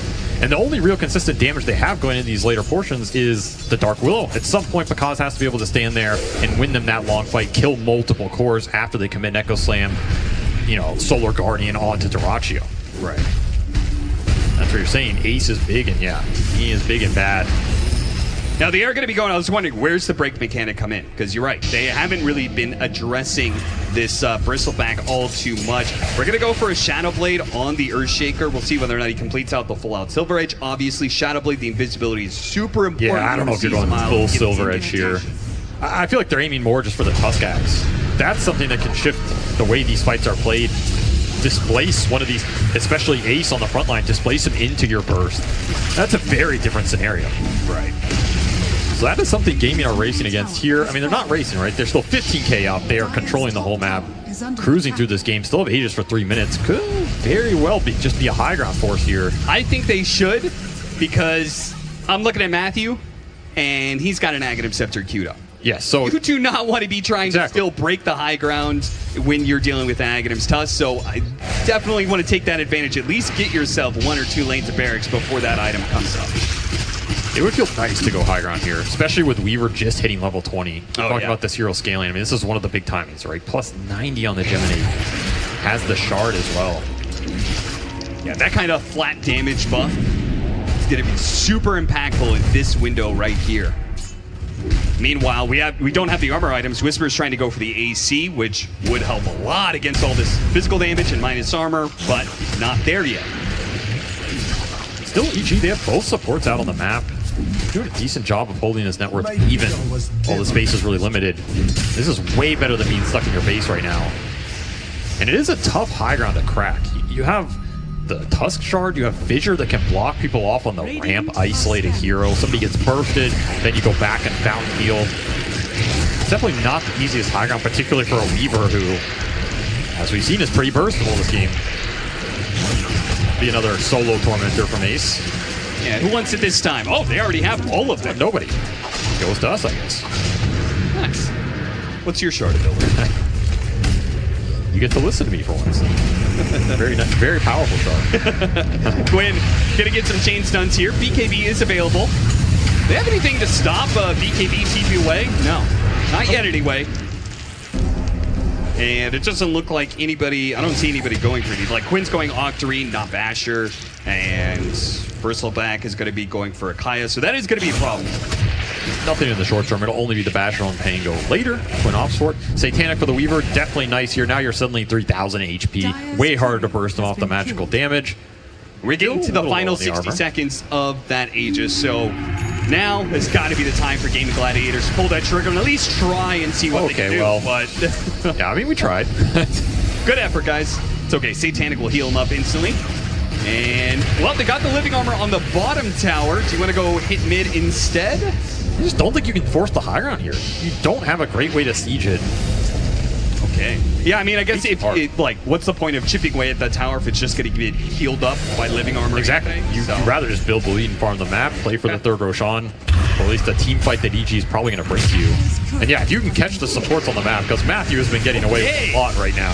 That is a good item to take out of their hands for a while. Matthew does blink back into the range of Tofu. He does have enough mana. Tornado is going to be used. Is there any more disables left from Tofu? Use a lot of them, and oh, the damage just enough. Matthew almost got away with courier murder there, but does ultimately get murked. 22-18 with an 18,000 net worth lead for Gaming Gladiators. Finally putting a stop to the supports that are farming out on the map. This is going to become a real test of Dark Willow carry right now. How strong do you think this hero is? Because we've basically seen Gaming exploit a lot of the weaknesses of it, right? The slow pace, the inability to defend your towers or join these early fights. The fact that when you lose a lot of these neutral camps, I mean, for any carry, it's really bad. For Dark Willow, the Midas doesn't feel great. Pekaz just had a very slow game. Decent amount of AoE damage. Yeah, so now's your time to pay it back and show why this hero is a late game powerhouse. It's gonna happen soon. Gonna try and get some revenge for Tofu. Rolling around here, they do have the vision of Pekaz. Are they going to focus him down, though? Another Shadow Realm going to be popped, threatening to terrorize. Instant BKB from Dirachi, who wants this kill, and he wants it bad. He couldn't get it in the last engagement. BKB, plus they have the Dawnbreaker ultimate coming in. Neither goes for Quinn, though. Quinn going to be the target. Swashbuckles away from that final hit from Whisper. Pekaz still in trouble, and his BKB is now down. What does he do? Keep away. C-Smile, same thing here. Oh, he barely gets out. Oh, man, that was a close one. The Geminate hits off this Weaver when you get minus armor down. There's no saving you. I'm surprised that EG get out of there with everybody. Yeah, I think that was just the Shadow Blade that got him away ultimately. Dirachi is having a tough time sticking on the targets here. I mean, that is the one downside of Gaming's line. There's not a huge amount of lockdown and control, right? It's kind of just, you just want to run into EG and slay him with the right clicks here. Yeah, outside of Tofu. And Tofu, he's doing his best, but it's hard to control this Dark Willow in the Shadow Realm right now when your only real AoE spell outside of the Invoker is the Rolling Thunder, and they've been jumping Quinn. Did get the cheese out of Quinn on that as well. So technically, you know, you got through one life there. Kinda. I like what Tofu's doing right now. He's just like hunting, right? He's ghost walking, run around at high movement speed. He's got a gem as well, so if he runs into, say, the Earthshaker, the invisibility, or he finds some sort of ward, he's constantly checking for vision to make sure evil geniuses do not feel safe pushing outside of the base. And again, trying to limit somebody very important here, Matthew. Still, was it 1,000 gold away from that Aghanim Scepter. It's looking like Gaming Gladiators, I think they're likely to get the third Roshan, but it means they're also probably going to be facing up against Walrus Kick High Ground. Dire's top tower. That's the thing, the Walrus Kick is really nice for stalling the game, but it doesn't help you in that Roshan fight, I think, especially if it ends up being Dire side, where Gaming can just abuse buybacks. Again, there has to be at some point more consistent damage coming out from EG so they can win a longer fight. Otherwise, I think Gaming are going to be happy to throw lives and then just take the longer extension. Sure. Win it off that. I almost wonder if Evil Geniuses, I'm sure they are going to contest Roshan, but I almost feel like it would be better for them just to say, go ahead, take the Aegis, try the high ground, see what happens. It is a route you can go. Again, that comes down to your conceptual understanding of Dark Willow right now. Yep. And just how hard does this hero scale in this particular game. Silver Edge for Pekaz is definitely going to up the capability in the fight, especially versus Ace here. More attack speed, more damage, crits. Everything adds up, and hey, Walrus Kick online for Matthew. He eventually grinded it out in this game.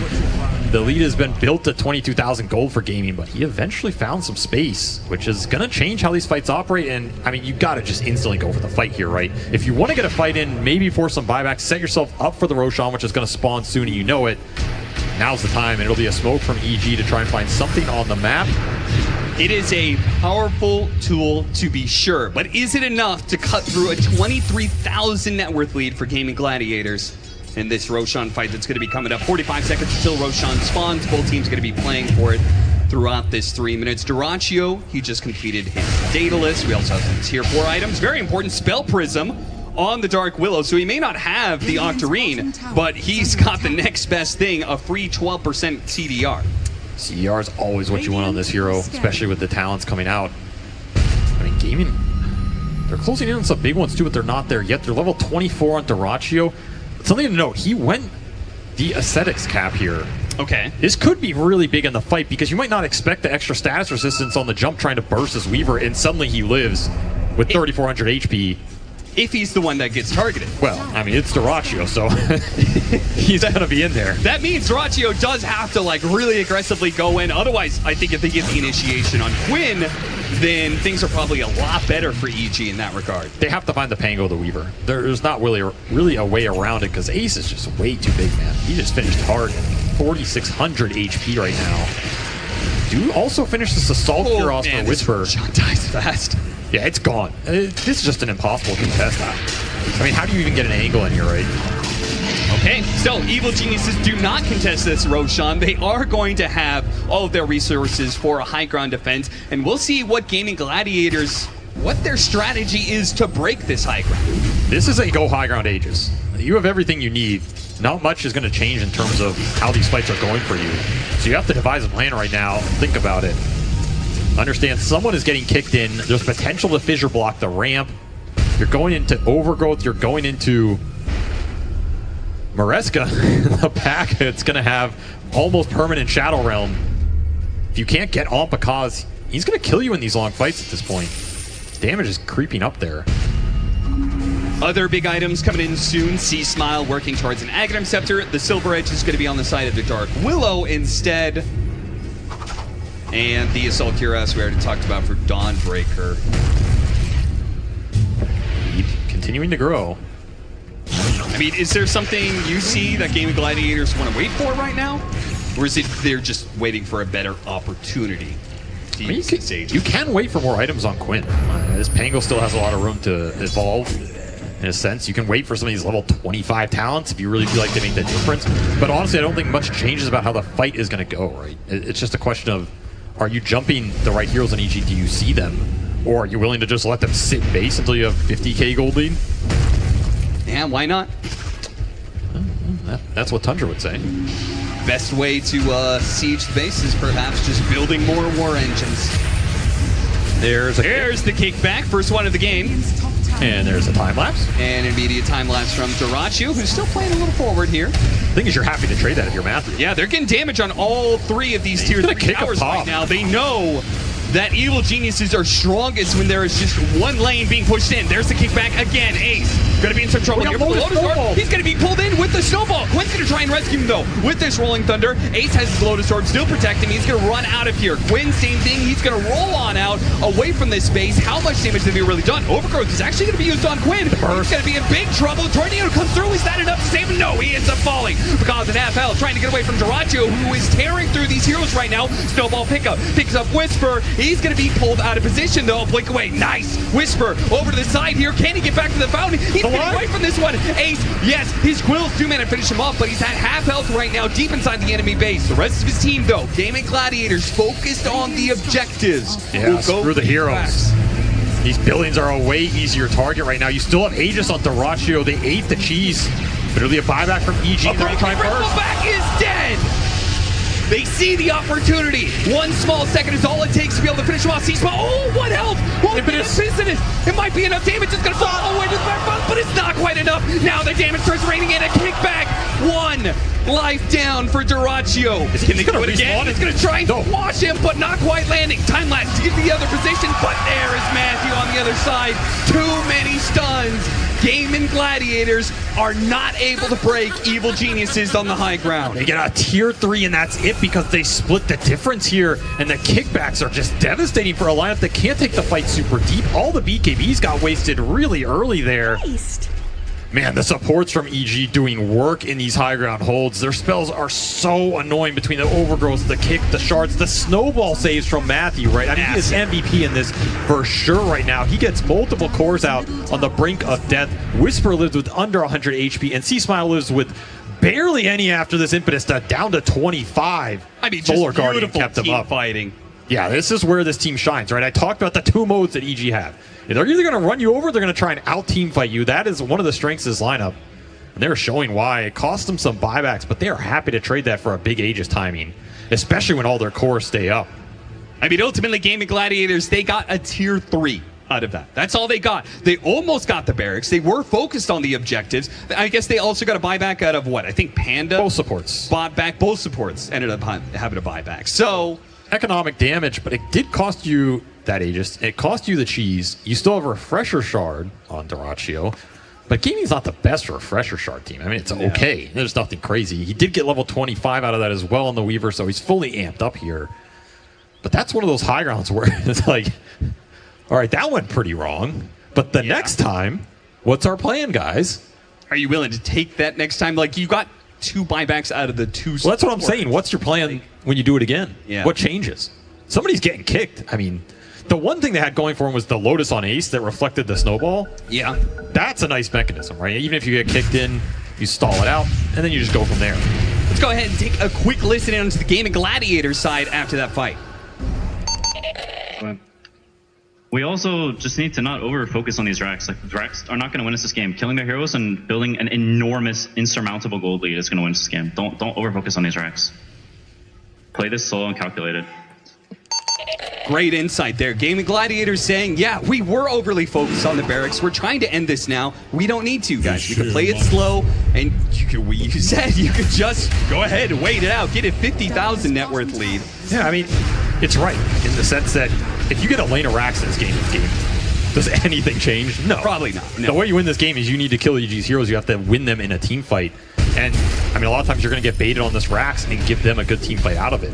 And right now, all of a sudden, EG out on the map, right? Still 40 seconds for Thrachi to come back up. But they're getting a lot of net worth out of this, a lot of breathing room. And Ags on C-Smile, a blink on Whisper to make sure this Starbreaker gets applied correctly. And he also has that Starbreaker cooldown. This is a 6-second Starbreaker on a Dawnbreaker with Deso AC plus the Shard. I mean, you get 3 or 4 of these off in a fight. It's hard to lose it, right? Yeah, Bakaz is not the only damage dealer in town. Exactly. So some of the hidden scale for EG is starting to show itself. And of course, Bakaz working towards that 6 slots Moon Shard. What, we're talking about the damage in the backpack. Dawnbreaker, but what is, he's going for a Scythe of Ice. Well, I mean, you got to balance. I mean, not everybody can carry the game. Okay, so we get a little bit extra control. I mean, I could see it, right? You get the Echo Slam, you follow it up with the Solar Guardian, you land, you then can Scythe of Ice. Like, it is a ton of chains done. It's a good set. When you choose to jump on somebody. I mean, he probably asked what he should build, you know, because, yo, chill out, Whisper. I'm still a carry. I got this, man. Don't kill them all, man. Speaking of because he is getting close to level 25, which is pretty big. 100 attack speed for a hero that is already pumping out serious damage. I mean, you get the attack speed, you get a Moon Shard, you get a Pirate Hat. How much do you need, really? You know, at a certain point, it's too much. These are valuable talents. And of course, a lot of these fights, I feel like, still come down to Matthew. I mean, Matthew has been, to me, the linchpin of the EG team for a long time. He's the biggest shot caller. He's their drafter. He understands how these fights are going to go. But he's really what sets the fight up, right? If you get the good punch kickback into the burst, if you get the big snowball saves, that's what's winning EG these fights. Maybe they have enough firepower to just take it straight up, but you're still looking at a 24k deficit. You're still looking at 3 cores for gaming that are on top here and all continuing to scale. Gaming Gladiators, you could see what they were talking about. They're definitely playing it a lot slower, but it's also because they've given Evil Geniuses a chance. The game has changed quite significantly, where EG is no longer holed up inside of their base, whether it's just purely because of the map push that they've gotten, or also just confidence. They are not hiding. It's time to smoke. Or maybe they're hiding right now. They are pushing back to their base at the right time. 2 Gaming Gladiators have gone for a 5-man smoke. I mean, double damage on Thrachi. That's what's signaling it here. Oh, Ace is going to TP top, so they feel like they're not going to find anybody here. Just want to get all the lanes in off this smoke. Daedalus completed for Thrachi as well, by the way, so this is about as strong as Weaver's going to get. I mean, there's not much left in the tank, right? Yeah. Now, this is a carry that can operate without boots. That's the one nice But he did see Smile. Goes invisible. No detection. Need the help of Tofu to catch him. See Smile, it's already too far away. Maybe a slight error there from Gaming Gladiators having Ace lead, but he's also the person if you're going to run into 5 heroes of EG, you want him on the front line, so. I mean, to me, this game is almost even because so much of the net worth for gaming is on these supports, but can you use it, right? Yeah. Can Tofu and Celery have the impact they normally would have in a game? I mean, how many of these heroes are you going to be able to just sit there and rein in the impetus is on? You can't touch the Dark Willow. You might not see the Shaker. There's snowball saves that can disjoint. And maybe part of the reason he's not so focused on trying to scale up, he took a pit stop and went for more utility. He picked up a Lincoln, so that's going to try and combat some of that. I mean, that is not a Moon Shard, so that tells you all you need to know. Exactly, because how many Moon Shards is too many on Dark Willow? 2. Okay, well, he was thinking about a second one, but he's now backed away for and set a Swift Blink. I mean, he's also getting close to being slotted here. Yeah. Also pick up his level 25 talent, and I mean, we're at 47 minutes. This game goes to 60. You're gonna get the next set of neutral items, and it might go that distance because we've seen EG be very patient about holding the high grounds going in these late games. Right? They are a team that has had mega creep comebacks. They are a team that has been there with us at that point. In fact, with some of their members at least, and this game could definitely go in that direction and get very weird at this point because you're maxing out.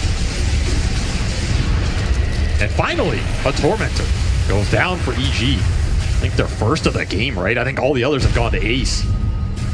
Yeah, is there any shards that they really would have liked? I guess the ice shards is kind of annoying. The upgraded ice shards. Who cares about the Curse Crown upgrade for because the Fisher's a nice upgrade, I guess.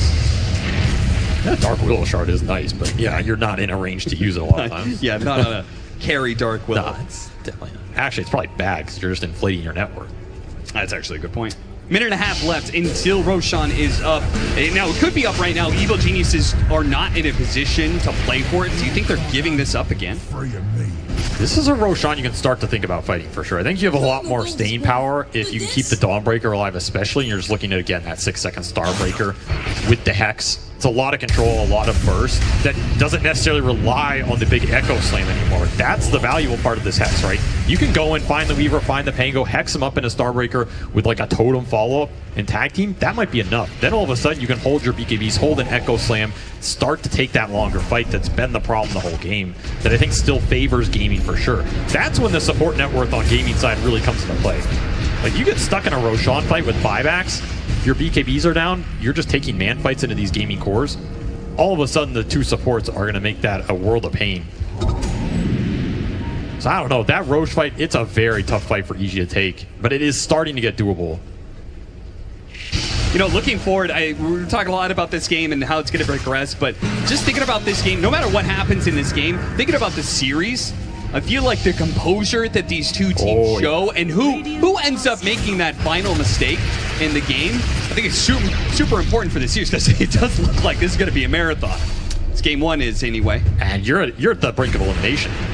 You can't make mistakes right now. The TI pressure is going to start to get to you here. And it can come down to one team fight which determines a game, which might determine a series. Hey, for the first time, Evil Geniuses will have a chance to play for Roshan on their favorite side of the map. Radiant side. And this is very good for them, right? We're talking about these extended fights. Well, if you don't have to do it into the buybacks that are instantly there, you feel way better about that. Because all of a sudden, yours might not be too bad. Especially if Whisper goes down, you just buy, you can instantly Stole or Guardian straight back into the fight. You don't even need to wait for that long TP. There's some global capability here for EG. We're talking about the buybacks. I mean, which are even up right now. It's everybody but Celery. Everybody but Celery. So yeah, this is going to be a straight 10 on 10. And here comes the big man himself. Over the Roshan side he goes. Evil Geniuses are ready to play for it, but Gaming Gladiators show up just in time to contest. The 5-man smoke, they're going to wrap around. Send the Skellies in. He gets some idea. Okay, nobody from Evil Geniuses is home. Where are they at? Any amount of vision. Look what you're looking for here, so you can get the jump. Look at the wrap, man. See Smiles up so far. But they're also prepared for this. Celery is in a position to break it with a very deep ward sentry combo there on the far left. But if Gaming Gladiators don't see this coming on the right-hand side, oh, they spotted Celery. Okay, he's going to be done. Oh, this point, he's managing to get away a little bit of distance. They couldn't finish him off, and now they go straight for Kaz. They try and get the Rolling Thunder on top of him. They force the BKB usage out of him. Evil Geniuses are trying to reset right now, but the Rolling Thunder is constantly in their face. Whisper blinking over, knows he needs to be able to help out there. Dark Willow, they do. They blow him up. Boom, he's gone. Duracio's dead, but they get C-Smile in exchange, and Evil Genius is now on the run. You have to play for the buybacks here. You have to regroup if you're both teams in a sense. They've lost sight of Bakaz with that Shadow Blade. He's getting away. 5 seconds for Matthew, but he's now been caught by the bugs. Can he get this snowball blink away? It is unlikely. Trying to cover him with the tornado, but there's nowhere he can blink far enough. He will be caught by this as well. Gaming Gladiators with that extra pickoff, especially since C-Smile didn't buy back right away. It's looking like Roshan is theirs to take for the 4th time. EG does not want to buy back 2 heroes into running through the Vision, running through the Invoker to try and take that. Now the Bash are done for the Pangolier. The Rolling Thunder did a lot of work that fight. A lot of the damage came out from Duraccio. A lot of it was into Bakaz, who ended up living. Then he just gets bursted down. Another time-lapse buyback forced out of the Weaver, but he'll get it back with the Aegis here. So pretty acceptable outcome if you're gaming right. Especially with the fact that Celery broke that smoke and lived off of one hit. Okay, so Tofu does consume that Aghanim's Blessing. So we've now got the Sunstrike, double Cataclysm going on. Yeah, I mean, you don't have the best stunts to use it. Yeah, I'm not Hey, the best. never know. Depends what Quinn can get for them, I suppose. Yeah, the old dash into Cataclysm. But once more, you are faced with this high ground. And a almost permanent uptime Shadow Realm. 2 more seconds here. We'll get the early BKB going to be put to use here. Ace heals himself up with the Bloodstone. Dawnbreaker raining in. The damage is not the best. They do try and break him again, but Ace is just causing enough of a distraction. Whisper now tries to go in, but the Varus is already gone, and he's going to have to jump away. They manage to get the sight onto the Weaver. Force Staff getting him some distance, and that is just enough outside of the sight of the Dark Willow.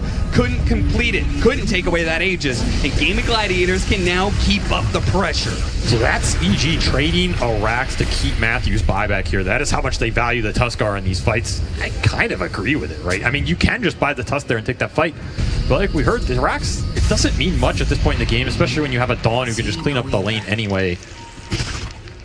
They will retain all their buybacks outside of Pandas, which they traded for Durachios, and Aegis up for 3.5 minutes here. So you're going to have a 2-minute differential where you don't have Durachios buyback and your Aegis expires. So if you're gaming, you kind of want to use this Aegis.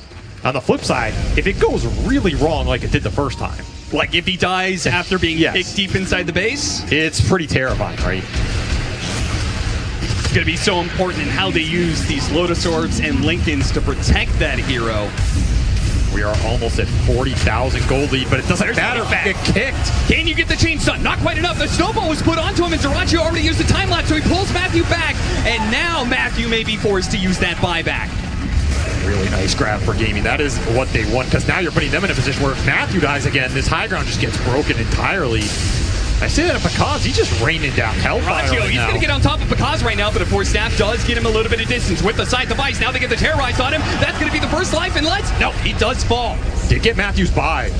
Matthew, can he get the kick in on the revive? Durachio instantly pops BKB. C-Smile looks to jump forward, pops BKB, but Durachio popping his own BKB to go for Quinn instead. Now with the kickback on him, they blow him up instead. Ace coming in deep, and look at the Fisher. He's blocked off right now with his BKB. He can protect himself, but immediate refresher. C-Smile trying to get out, but Panda was in deep. Because on the front line. Because he's the No buy. He jumps straight in, takes out Durachio. Panda gave him an opportunity, and Picaz goes straight for the throne. Now he's going to finish up both Ace as well. The Bloodstone, C-Smile. He gets C-Smile. He gets something out of it, but he still falls. How much can EG get off of 100 seconds with no Weaver, and they know it? That's the smile kill. He's got mangoes coming in from the courier because it's like, I cannot take any moments to go back to the base. I have to maximize this 90 seconds. I agree. Every second matters here if you are EG. You have potential to throne gaming back if you get a good fight out of it. There's an arcane rune up there. That is the Dark Willow dream right now because sees it, but he's not going to see it. Oh, a missed opportunity in the night, and they will just push down the lane. I mean, this is not an easy push either, right? Because you know the rest of the buybacks are up for gaming. Yeah, you can equally throw it straight back their way here. Daedalus completed for Picaz, blinded in now. You can eat that Moon Shard and finish it up. And man, he is hitting so damn hard in these fights. Nobody survives a full burst from the Shadow Realm if they're stunned for the duration of it. Eats the Aghanim Scepter, now a Daedalus. Good cut though, Tofu is going to be cutting the wave here. Yeah, it's gone. They have no other free. Evil Genius is not protecting their waves. A massive push coming in at bottom. It looks like they may not even be able to get a single lane of barracks out of this. Skelly Boys, meanwhile, are cleaning up a tier 3. They're going to take the tier 3 tower. Who's pushing who here? You got Wait nothing out of that. Absolutely nothing. I mean, you got the Dark Troll Summoner, but you got absolutely nothing out of that if you're EG. Though, you did feel good about winning that team fight, and it only cost you Matthew's buy for another Aegis high ground push that does not end this game. So if you're gaming, it feels like you're getting frustrated at this point, right? You have 30, 40k gold lead, you have Aegis, you have Refresher Shards, you have Cheese, and you're just not getting enough out of it. Maybe you just need more Lincoln Spheres. I don't know. Start stacking we've seen them that up. before. We've seen 4 or 5 Lincolns all being put onto one hero just to try and protect against this. Just try and stop something about how these initiations are going. We do have another Lincolns on Tofu. We have a Lincolns now on Dyrachyo. So yeah, I guess they agree with the assessment. I mean, just start massing Lincolns here. Yep. Now, it's going to be an interesting note because that buyback cooldown is going to be up in 2 minutes. Another minute after that, and we have 60-minute items. So is Evil Geniuses going to be able to get their 60-minute items, or is Gaming Gladiators going to be able to take control of the map like they've done for pretty much 80% of this game? It's interesting. I mean, Gaming could try and push up and play off of it. You know you don't have this Matthew buyback, so if you find the Tusk, I almost feel like that's one of the most important ones to take out here, because you're not going to find Bakaz without buyback in this game, right? It's probably just not going to happen when you can play so far back, and he has so much damn gold to play with here. Bakaz, who is 9-3 and 12, he was pressured pretty early, but throughout this later game, I feel like he's done a very good job of keeping it clean. Whisper even more so, 7-1 and 15, 1 death. Only 1 death for him, who's been going into the middle of these fights. He's played this game very damn well, and a lot of these fights are also coming down to kiting Ace, making sure there's not a hero around him that heals, because Bakaz will kill the Bristleback incredibly fast if there's nothing to Bloodstone heal off. That's how this matchup's supposed to work. And as much as we're setting this up as the potential of the Evil Geniuses coming back, they could just slip up in the next fight and get Megas. They have to keep a constant composure in this game. Some may even calm, cool, and collected, perhaps. 1.5 minutes left. Those days are long gone. 1.5 minutes left until we get these 60-minute items. Those are massive game changers. And we're also going to have that Roshan potential spawn time starting at the same point. And Matthews, he's getting to the Tusk dream. Like, you have that Axe, but now you have Aether Lens on top of it. It just makes your life way easier. And full Octarine completed. Of course, he does not have to save for buybacks since it's on cooldown for 3 minutes. So you are looking at some low cooldown spells here, 8 and 6.5 seconds between the kick and the punch, with an Aether Lens cast range and a Spell Prism to back it up.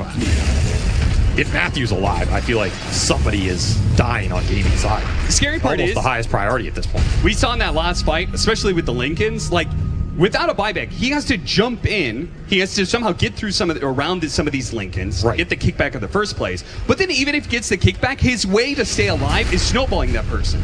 If he does it onto, say, Dyrachyo, we saw last time he got the time lapse off. So he has to just kind of free fall and hope that his team catches him. They have to stop Dyrachyo from being able to get off the time lapse. Otherwise, he's guaranteed dead.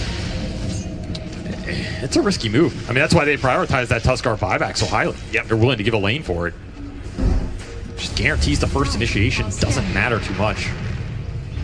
And maybe that's like one of the pieces missing here for Gaming in terms of all the itemization is a Hex of their own. Just something to give them the chance at the instant Hex on a Blinken. Like, you never know, right? He can mess up the snowball cast, doesn't hit it exactly on time. You have a chance, especially with Invoker being invis all the time. But outside of that, yeah, I mean, you're just maxing it out here. Ex Machina for Dyrachyo. I mean, take your pick right now, right? But double everything. Never bad. Another DD rune to boot. So we are getting into the ultra late game here. Some 60-minute items. We'll see what they opt for. Cataclysm, gonna get him some reveal. It's gonna spot Panda, who, with the on disc, is gonna try and walk away. Blink out, but he's gonna be lucky to survive, and he will not. Yeah, but if you're gonna die on a part of the map, that's where you want to do it. That's true. And this will create that space for EG to farm some neutral items. Yeah, they're getting something out of it. They got the Pirate Hat on the Dark Willow. They got that massive attack. They got the Stygian Desolator on the Dawnbreaker, which is probably the best item for him as well. That is a really nice pickup for Whisper here. So funny. I see Panda swap out his neutral item. I'm like, oh, what'd he get? Oh, no, he's just swapping in his Philly Stone. 61 minutes into the game. Need an extra 90 GPM while he's dead. Another, whoa. He actually went for another Stygian Desolator. See, Smile wants to start pumping out some single target damage. I mean, it makes sense, right? They aren't always going on the same target here, and their individual physical burst means a lot when they're going on these big core targets, especially at the end of these fights. If you're cleaning up a Bristleback, you're cleaning up a Weaver. Makes sense to me. These are some nice items for EG. If you're Gaming, you've got to match it. Ace is deciding what he wants here. Still thinking about it. But it's just Mirror Shield on Celery. you know, it's okay. Ex Machina for Dyrachyo is definitely the big one here. I almost wonder, like, I wonder if wants Ace, to go. if he has Mirror Shield as an option, maybe you put him in the front to start hitting some of these buildings. The problem is he just starts getting Shadow Realm. Yeah, that's true. That's the problem. They don't have a hero that kills the building fast enough before Bakaz starts wearing you down. Well, he is going to be cruising now. Force Boots picked up on him. Okay. So they're just going for the economic advantage, right? Double Force Boots between Ace and Quinn here means you free up the boot slots. Yeah, exactly. Get another item. Put that gold lead to use. Quick reveal. I mean, we haven't seen any combos off the Cataclysm, but it has done a great job of revealing Evil Geniuses the few times they actually get outside of their base. And it's going to be yet another Roshan. What is that? 5th Roshan of the game for Gaming Gladiators? It'll be an Ag Scepter. Or, I mean, who at this point? Yeah, I'm not sure if Dyrachyo ever wants to give a time lapse to anybody else. Nobody wants it. The rare game. I mean, Tofu, you already got one, man. I'm not sure if Celery wants little friends this late in the game. Oh, they're going to give it to Quinn so he can eat his own. I.e. sell it back. So, more economic advantage here. Is there enough gold in the world for Gaming Gladiators to break this seemingly unbreakable Evil Geniuses? I mean, not really. That's the thing. This game is getting capped. Yeah. There's just not that much left to spend on. Yeah, the banks biggest are full. thing was like, okay, we can make some minor tweaks, right? It's like 5% here. Yeah, exactly. But the 60-minute items, that was the biggest splash we were going to see in a while. That's where so much of this game came down to the understanding of Dark Willow as a carry, which is not something a lot of these teams are used to. If you're EG and you believe Bakaz will carry this game with the matchups he has no matter what, you were happy with the high ground defense hold strategy. You're just wearing through this lead, and the 30k gold lead at 65 minutes doesn't mean a whole lot. It honestly doesn't mean much here. One thing to note about this, due to these item choices, we also have now Arcanist Armor on Panda, something to know. But it does mean that Evil Geniuses have the Pirate Hat advantage. We've seen sometimes in these late games, like a bunch of teams. That's a roll. Rolling Thunder, they're going to go straight forward here with the armor. He gets off the Shadow Realm on Bakaz, has to use the kick. He got the kickback, and there's the burst! That's an Aegis, yes, but it's also Weaver in an awkward position. Is he going to time-lapse? Is he going to BKB? He does both. They got a second lane of barracks, but again, does that change anything? I mean, 30 minutes ago, it was don't focus the racks. At this point, it almost feels like kill the racks before somebody else gets kicked in and get the hell out. The times have changed. But the scary part is, what if they get Megas? Then they have to hit tier 4s. Then you're just even closer to being kicked into the fountain. Let's go even deeper. They actually went outside their base, though. Evil Geniuses decide to go and fight aggressively into him. They have the Ace. Ace in trouble. Got him on the overgrowth. C-Smile chasing after him, but he's already got the floats down heel. Back up the full. C-Smile trying to get out of here. Dyrachyo chasing after him is going to bring him down. Big crits coming in. Massive damage. A Sunstrike right in the edge, but Whisper will manage to be away. And because done for once. They find the Dark Willow, take the damage out of the fight. Force a Shaker buyback. Matthew somehow survived off the Octarine cooldowns on the Snowball without an Evil Geniuses who break ranks first. They were the ones who were holding this high ground for so long. They decided to take a fight outside of it, and it immediately goes bad. And that was the weird opportunity to choose it, right? That was just an awkward go up the hill from Whisper that it ended up being super deep. You almost get the bristle back, but it ends up just being too far. You overextend, show your backline, and the second Dyrachyo finds Bakaz, I mean, I'm sure he enjoyed that kill with some crits. Oh, yeah. He has been getting pummeled the whole game, but finds his revenge. And now, no buyback on 2 EG cores. You know Gaming want to press the advantage here. Quinn's got an idea, which is Rolling Thunder goes straight into the enemy and just create some space. Now he's taking a ton of damage. He's got to be careful of this one. See if he can roll away before the Shadow Realm second round comes in. He does manage to get out. They get a tier 3. Oh, they got Matthew. Oh, Matthew being pulled away. Who's kicking who? He is going to have to lose his buyback here. And Quinn's back in the base. Quinn, yeah, Quinn. As long as Quinn doesn't die here, this is all space, but the final hit. Oh, the tower. Oh, so close. But Quinn stays alive. You gotta be careful, son. That Rolling Thunder is not protecting you anymore. And the buildings are dying. And by the way, we have a Divine disassembled on Whisper right now. He can assemble that at any point in this fight. If he sees the opportunity for a big hit, it might not be because you have to worry about. This Starbreaker is going to launch you into the next game right here if it connects. But that's the big question. Can you connect it right now if you're Whisper? And at which point do you assemble Divine right now? Still 3 buybacks down for EG. They got Matthews out of all of that when it was said and done. So once more, if you're gaming, you must throw yourselves into the breach. You must press the advantage here. And maybe they only need to do it one more time to get the Megas once more into the breach. Whisper does have that Divine ready to go. He is not going to pick the time. Crits. A second one queued up already. Surprised that Gaming are giving him the breather and waiting. Okay, there's the Hex on Tofu. So that is the big item I was thinking was going to come out earlier. This is really nice because Tofu can basically be ghost walked on the back end of a fight or whatever and instantly catch up Lincoln off one of these cores if you don't preemptively BKB. Especially even in the longer fights, it's huge for locking down Bakaz out of a Shadow Realm. You've got 2 seconds to find him between. I mean, if he's fast enough, what if he catches Matthew on the Blinken? Yeah, that's what I'm saying. It can absolutely turn these fights, especially when there's no buybacks on EG's side. This is them being pushed to the limit here in game 1. Another Rolling Thunder. Here it comes, the initiation. What is EG going to be able to do about this?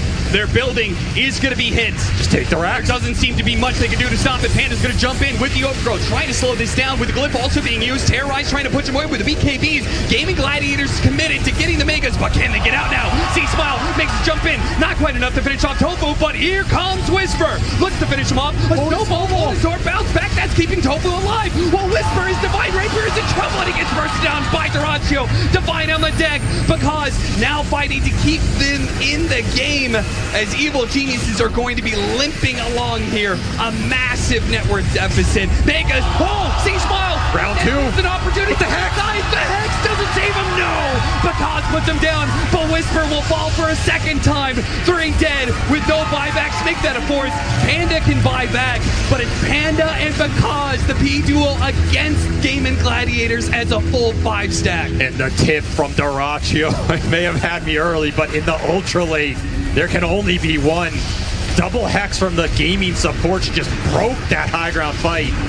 And now you have a Divine on Celery. The true carry has arrived. Look at him. He is doing the most damage. Duraccio, they just lean into the buildings. That is going to be it. Evil Geniuses will call it 69 minutes. What a nice game, but Gaming Gladiators will close it out and get a game 1 victory. Oh, man. Going into game 2 here, if you're EG, I mean, what do you go back to, right? Because I feel like this was your game plan. Go to the ultralight with the Dark Willow, with the scaling physical on Whisper, but it ended up just getting shut down by the late game hexes and the overwhelming net worth advantage. And so much of this game, I mean, I know it's hard to think back 60 minutes in a 70-minute game, but the first 12 minutes were mega deciding here, right? 3 tier 1s down by 12 minutes to the Enchantress creep pressure and the Bristleback Vanguard that kicked your Willow out of lane. The laning phase here was an absolute train wreck for EG, and they still managed to hold on, make this game go to 70 minutes, and almost come back. Almost, but not quite enough. And now the experience has got to play in for the side of Evil Geniuses. They've been down in big series on the TI main stage before. They're going to have to do it again. They're going to have to bounce back after a tough game 1. But we've got a long series ahead of us, it seems. So let's go ahead and check in with the panel so they can break down that game 1. If that game 1 is anything to go by, we definitely are in for not only a long series, but a treat. Oh my goodness, the match going 60 plus minutes, Purge. We looked at the averages for these two teams. We compared them. They both had relatively short game times, 35, 36 minutes. I thought it was going to be a quicker one, but we get to the point where Dawnbreaker's picking up a Divine Rapier for herself and Enchantress then picking it up when it gets to the deck. It was about time that Whisper bought something. He had like 12,000 gold in his inventory. Then he bought the Arcane Blink. He's got 10K again. So happy he bought something. But if you stopped watching at 30 minutes, it makes sense for both teams that their game length is really low. They were fighting constantly throughout the entire game. It was just that Gaming Gladiators did it a little bit better, kept compounding that net worth advantage, and that's part of the reason they were able to restrict the map and get us to that late game. I mean, I think it was the 10th longest game in playoff history for TI, and also second longest game so far in the Road to the International. So, of course, they can't beat Tundra's, what was it, 90? 97-minute game or something, but still, the fact that his fast is so long. And I think the key thing for me is this highlight we're seeing here from Gaming. At this point, they're very aggressive. They have what is like a double-digit net worthy, 10k there. They're making this jump, but because Shaker finds that instant initiation on Pango, the fight's already a 4v5. And then you realize, wait, you heard on the lesson as well, Quinn's like, guys, why are we going for a Rax? Let's just make this a 20k lead, 30k lead, 40k lead if we need to. They have confidence in the late game, but because of this one moment, it gave EG so much confidence to try and play out the game, and they weren't able to win it, but they were always able to punish Gaming at some points throughout. Yeah, we heard that listening, and don't focus on the racks, but when the game length went as long as it did, that's all they ended up focusing on Sheep. It felt like team fights were just poking, prodding, trying to bait them into each other. EG breaks first, they go for that initiate, and unfortunately it wasn't successful when you hit that 65-minute mark. Yeah, I really don't think they were aiming to go this long on EG's side. Alright, you look at both their lanes, they're meant to be lane winners, right? Tree, Willow, Dawn, Task, like, they're both strong early game brawlers. The Earthshaker like helps bring up some of their weaknesses, and then they wanted to win this game with Willow's timings, but it felt like Willow was never that strong enough. And honestly, I did not like Picas's item build this game. I don't think that if you look at Shiro literally just builds to be able to be invincible and keep using his W. I don't think these other Willow players so far that we've seen are playing in that similar manner. It's like, where is your Wind Waker going late game? I want to see Willow, like Willow should be unkillable because he should be able to just use Realm, Wind Waker, Realm, Wind Waker. Instead, he's kind of being able to be killed, being able, like you become unkillable when you can move yourself with the Wind Waker too. I don't know. I don't like the approach of items here. Could you have argued that you're able to go a little more greedy, that build that Picas did, because you're looking towards your Dawnbreaker, your Tusk to try and save you, even the Tree Overgrowth if it does get to that point? I think potentially EG was in a position where they lost the early game momentum. So this was like, we can't do the traditional build that other teams are doing when they're winning. We're playing from behind. In the moment, under the pressure of the stage, he's like, okay, let's quickly go for this item. I can maybe take the high ground fight. And it was giving them moments to play out, but again, it wasn't like the perfect build to actually win you the game. So yeah, EG, another team to try and pick up this Willow, another team looking at other team successes and falling short again. I mean, I thought the build was interesting in the sense that he was doing a lot of damage to heroes that had BKB active. So like the Daedalus and the extra attack range in terms of defending the base for an extra 30 minutes, I think his item build was good for that. But you are right that he's more vulnerable. He's not doing as much Shadow Realm damage. He's more able to be killed, but I think in the context of the game that was okay. They had the best initiator with the Earthshaker, and that was what kept him in the game. It stuns into damage follow-ups, and that's why it was so hard for Gaming Gladiators to close this one out. I mean, we're already talking about carry, so let's talk about the carry on the side of Gaming Gladiators. Duracio picking up Weaver, a hero that hasn't seen too much light of day when it comes to competitive Dota as of the recent past few months, and here in the road to the International, also only having a couple of showings. 13, 9, and 6 for himself. Talk to me about it, T. How it worked, why it worked, Weaver, if we're really going to see an increase in him, or is that just a game and it worked for Gaming Gladiators? It's a couple of things. I think for Gaming, they have Ace playing this scaling core once again, so now your carry doesn't need to be that hero that's going to win you the super late game. You just need to be present, and that's kind of also how Gaming won their majors, right? It's, you get some annoyance for Duracio. He's like, hi, I'm here. If you kill me, great. But now you use so many resources, Ace is going to come through on this other big hero. And I think this is like the perfect combination. Bristle plus anything semi-active is going to give Gaming a very good position to win most of these games. Well, look, EG's back's against the wall. They're one game away from potentially being eliminated here en road to the International. So let's have a look back at what's happened so far for them as a team. Our run in the group stage was horrible. It was really bad. We played some really good games in our streams before coming here, but we are really sucked. La fase de grupos fueron horribles. No jugamos como hace 6 meses. No sé, fue desastroso. I think this is the event that we have, even though we are losing a lot of games, we are in really high spirit compared to events that we were winning. But even if we're losing now, we're happy. We're gonna try to step up in this main event. Maybe we win, Vivoki wins. I don't know what's gonna happen. I think we're decent against Gaming. We had even matchups all year. We never played in playoff. It's gonna be the first time. So anything can happen. We have Trace against Queen. I think we're gonna do great. as long as Diracho plays like in Talon, we're gonna do fine.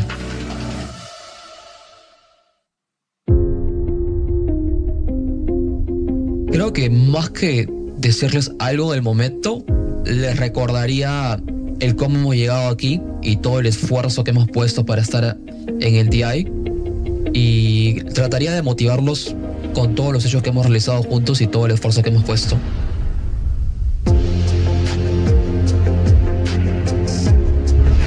We got a little bit of bonus content there. It's so emotional, right? Like, obviously, it's a tournament. Teams are going to get eliminated, but, you know, you got to look back at that road, how you got invited to the road to the international and everything that's going on for them. So, Matthew was sort of having some words. Everyone talking about their high spirits. You got to keep it up. This is when it matters the most. If you talk about it after a rough group stage, that's all well and good, but right now, that's the do or die. That's when you have to keep these spirits high, Sheep. I hope he can do it. I mean, every time I hear anything from this guy, he seems so like smart, both emotionally and like within the game. I truly trust, like as a player, I would trust him to raise my spirits, or at least like remind us like why we're all together and here as a team. Like he feels like he brings the team together so well. I just like the idea that if you think about previous TIs, like TI7 or something, before the the TI9 era, like this logic of like the emotion, the feeling good in loss, like that wasn't a concept that you even had in Dota teams, right? And now you fast forward to modern day, it's like you're seeing teams still having that spirit, still having that drive, even though they're kind of in a difficult spot. So I think it's like we're in just a really healthy spot for kind of just the ethos of a lot of teams we have now at the international. It's definitely true. And as the games go on, everyone's looking for smaller and smaller edges, because just being better wins you games. So having good emotions after you have losses, being able to bounce back from bad group stage, it's all really important. And I think after their first game, they made it very close. Even in the early game, they made it very close. I think EG should be in good spirits going for game 2. Yeah, just focus on all of those things that you pointed out that were very close, those 1% differences. But what makes me worried is they were really confident with that draft for game 1. Like, very confident. It felt like they had the Exodia when it comes to drafts. That's the confidence that they felt. I think they were definitely happy with it. We kind of caught one of their coaches after the draft had concluded. He was very confident in it. Obviously didn't execute the way they imagined, I would think, in that case. And that's harder to improve on, right? If you have a draft that just comes out poorly, you can kind of adjust that. Playing better, you can only get so much better from game to game. You're still the same team. So maybe it's just like a confidence thing. Well, that was going to be leading into my next question, is if you have this confidence in your game 1 draft, and yes, it's down to this execution of small little errors, how do you change your draft for game number 2? What do you really look at? How do you pinpoint it? Or do you just hope to run it back and go, okay, we've played it, now we know where the errors are. But it's also an elimination, so how much confidence do you put into it? I think Spirit showed the best example of that. They go a game down, they identify the aggression and how certain key heroes can shift that aggression away from themselves to give them more time to get online. And here for EG at least, it's like the same kind of logic. Like they have great lanes, super aggressive, but then they're trying to copy a carry strategy from other people when it wasn't their identity. Like if they swapped this carry for like any Pakaz hero, then I feel like they'd been in a good spot. They could utilize Dawnbreaker, C-Smile punishing the Pangolier in those mid-20 fights. So I think just put the copycat stuff to bed, get a normal carry for your carry that's been doing relatively well throughout the year, and then they should be in a good spot. But just accept the fact that Game are going to choke you out of the map. With that said, though, I thought that looked best for Dark Willow carry so far. Like, he skilled Curse Crown in lane. Arteezy was like, nah, I'll get stats instead. I'm not going to fight. So he fought in lane. He high ground defended very effectively. So for a copied strat, it looked okay. I would just maybe adjust second phase or final round bans, or maybe switch up a support or something like that. Some minor adjustments could be on. Or if you have a backup strat that you're comfortable with, go with that instead.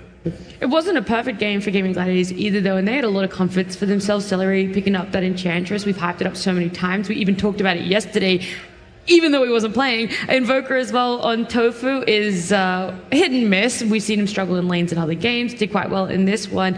But what would you want their takeaway to be, Purge, whether it's draft related or even execution? One of the things I would think that was hardest for them is they just didn't have good AoE lockdowns to guarantee the kill against the Dark Willow. So even without the Octarine or the Yules, like, Willow was just kind of surviving, just blasting heroes. So that was one downside in their draft that made it hard, because if they just killed Pakaz, they go high ground, everything's fine. So maybe more stun type heroes. But with that said, they got to that net worth advantage with the heroes they did. So they should still probably feel comfortable with it.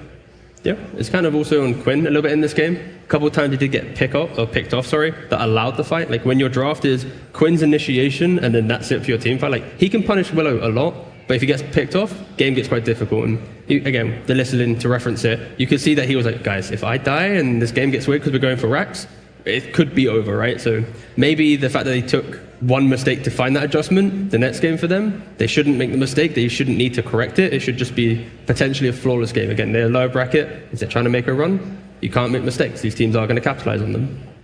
I agree. It's like the same with Duraccio on his Weaver. Sometimes just went a little bit too deep. We saw him in that base trying to kill Willow. That past that tier 3 that wasn't yet taken. Yeah, no, maybe some discipline issues, yeah.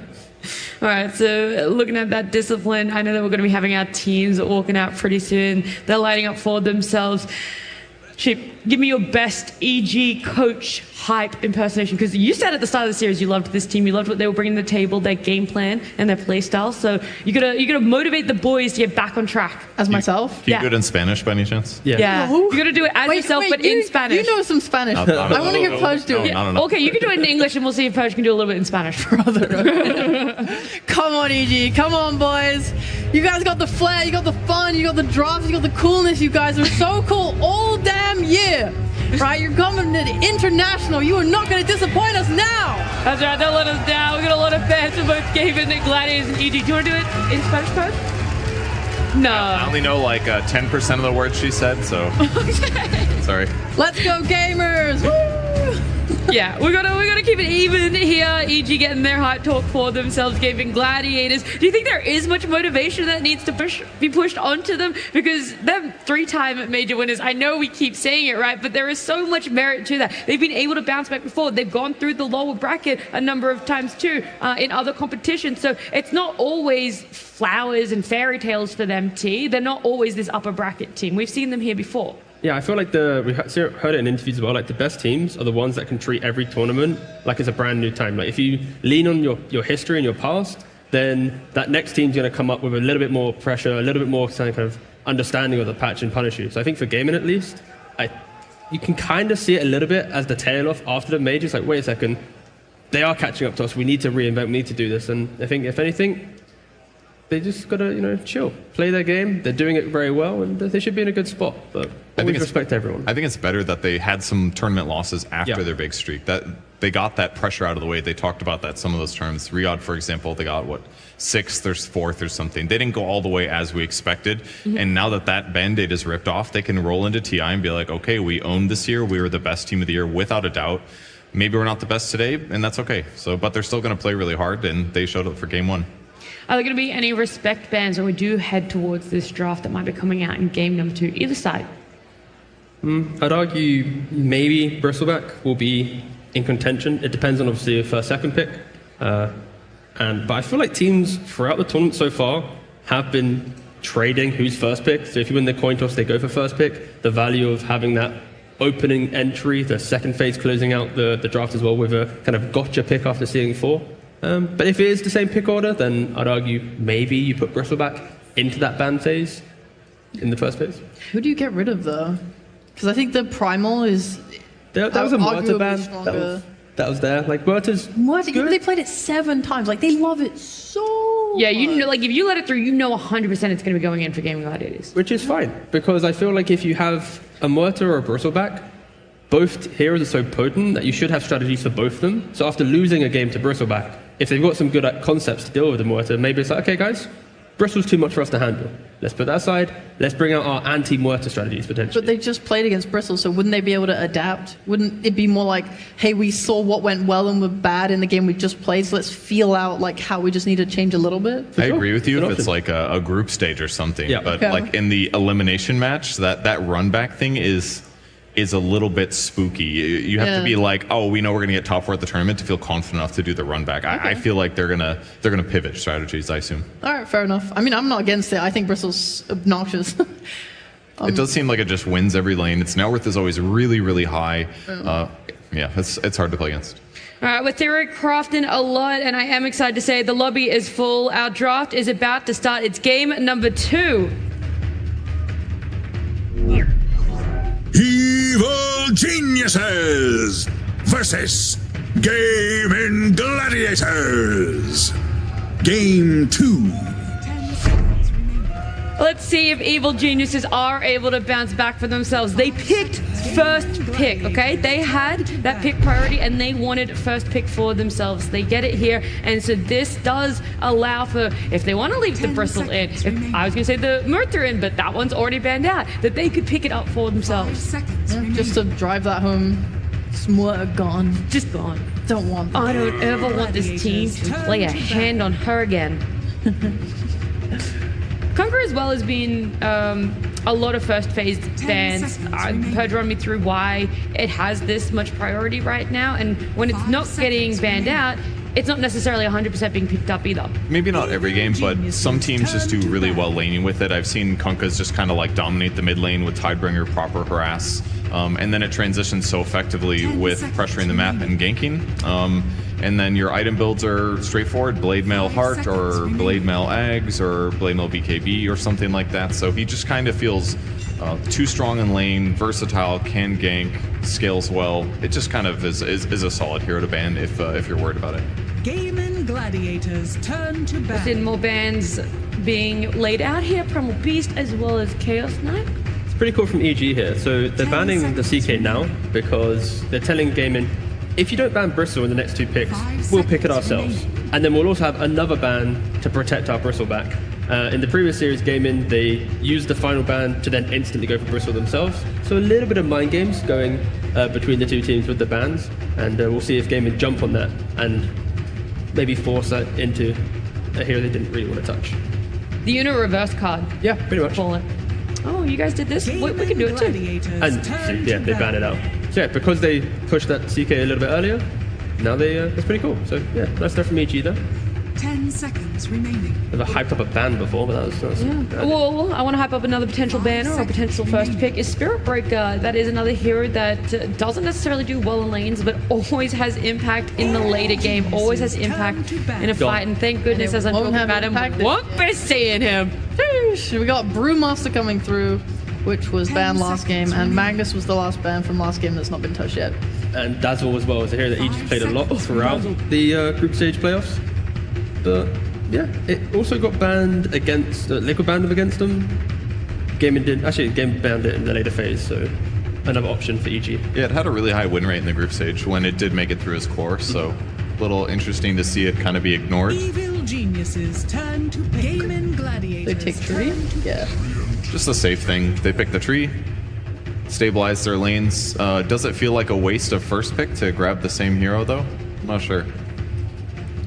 Yeah, what are you really gaining from this? Because now you don't have overall last pick. I know that second phase you're going to get to have the closing pick out of it when you do a first pick, but normally it is this, you're willing to go a call, maybe you're willing to go a flex. There is neither of those things when we see a Treant. Tree's still good though, because not only did they get to ban the Phoenix to protect it, but Bristle's gone this time. But I think the problems that they had are banned out, and they value Tree because of, whatever mid-game it gives, the anti-BKB, the ability to defend your side of the map, but it's also laning. I think they really like its laning, and they pick it for that, and they're going to combo it later to secure Pakaz's lane. Yeah. Also, they ban out the Phoenix, traditional counter to Tree. I press Overgrowth, you press Egg. I got to run away from the Egg. I can't fight in my Overgrowth. So that, again, using the bans to tie into their picks. I think the most surprising thing was the fact that they didn't jump on the opportunity of going for Dazzle. This is a hero that, like we already mentioned, they loved going for. Is a hero that can really push the rest of your team forward. Maybe they just preferred the stability of a Tree in regards to draft than the Dazzle, but again, we'll see how Gaming operate with this hero. Yeah, I want to know some more information about Dazzle on Gaming Gladiators specifically, because to my knowledge, we're yet to see them pick it up in Road to the International. This is the patch that Dazzle has been buffed out the wazoo.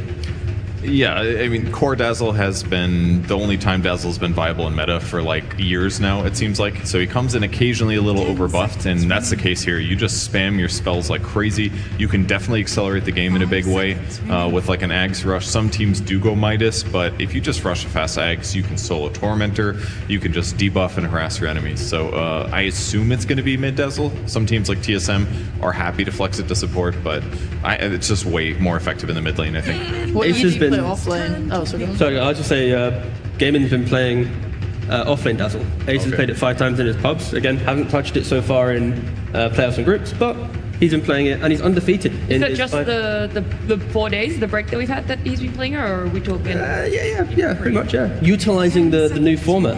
And that is the joy, of course, with the new format. These pros, they get to see things that are good, get to copy it, and then lose games in the lower bracket. That's a bit harsh. We might see it. Tiny. Okay, this excites me because we've talked about how melee post forwards, melee supports, maybe going out of favor a little bit. Tiny was always deemed as that flex between the 4 and the mid. Hasn't been for quite some time, but could still see its light of day there. But yeah, we're going to see a Tiny. It could be both lanes. For Tiny with like a Dazzle 3 would be kind of interesting though, because any tossback mechanic, whether that's Rubik lift or Tiny himself, it's because you get a lot more right clicks in while they run away. And in Dazzle's case, that means more stacks of Poison Touch slow. So if they can't teleport away, that could be pretty difficult for them to win a lane against that Dazzle. Yeah, I wouldn't mind seeing the Dazzle Tiny together, especially if you're playing into Tree 5. It's not necessarily going to be that because they've had the Nature's Prophet now. And Matthew is pretty good tree if they want to put it that way. I like their ability to take either of these supports that are usually massive lane bullies and be able to toss back and to get the kill.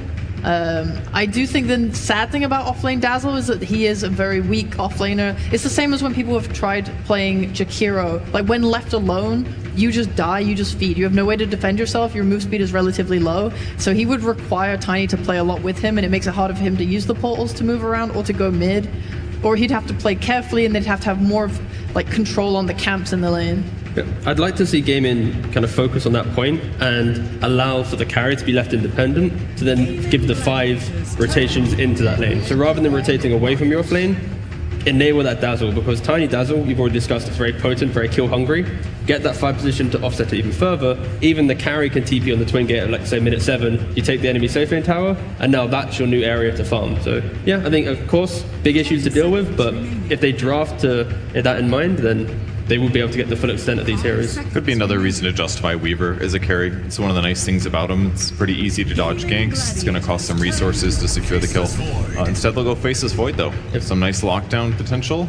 Doesn't necessarily combo with the other 2 heroes. I guess Grave with Void is quite good, actually. If you Grave him, it enhances the healing he gets, and then he gets more heal from Time Walk afterwards. So that's the only obvious combo I can see out of it, but Chronosphere good. Give me a Jakiro. I've never thought I'd ever say that.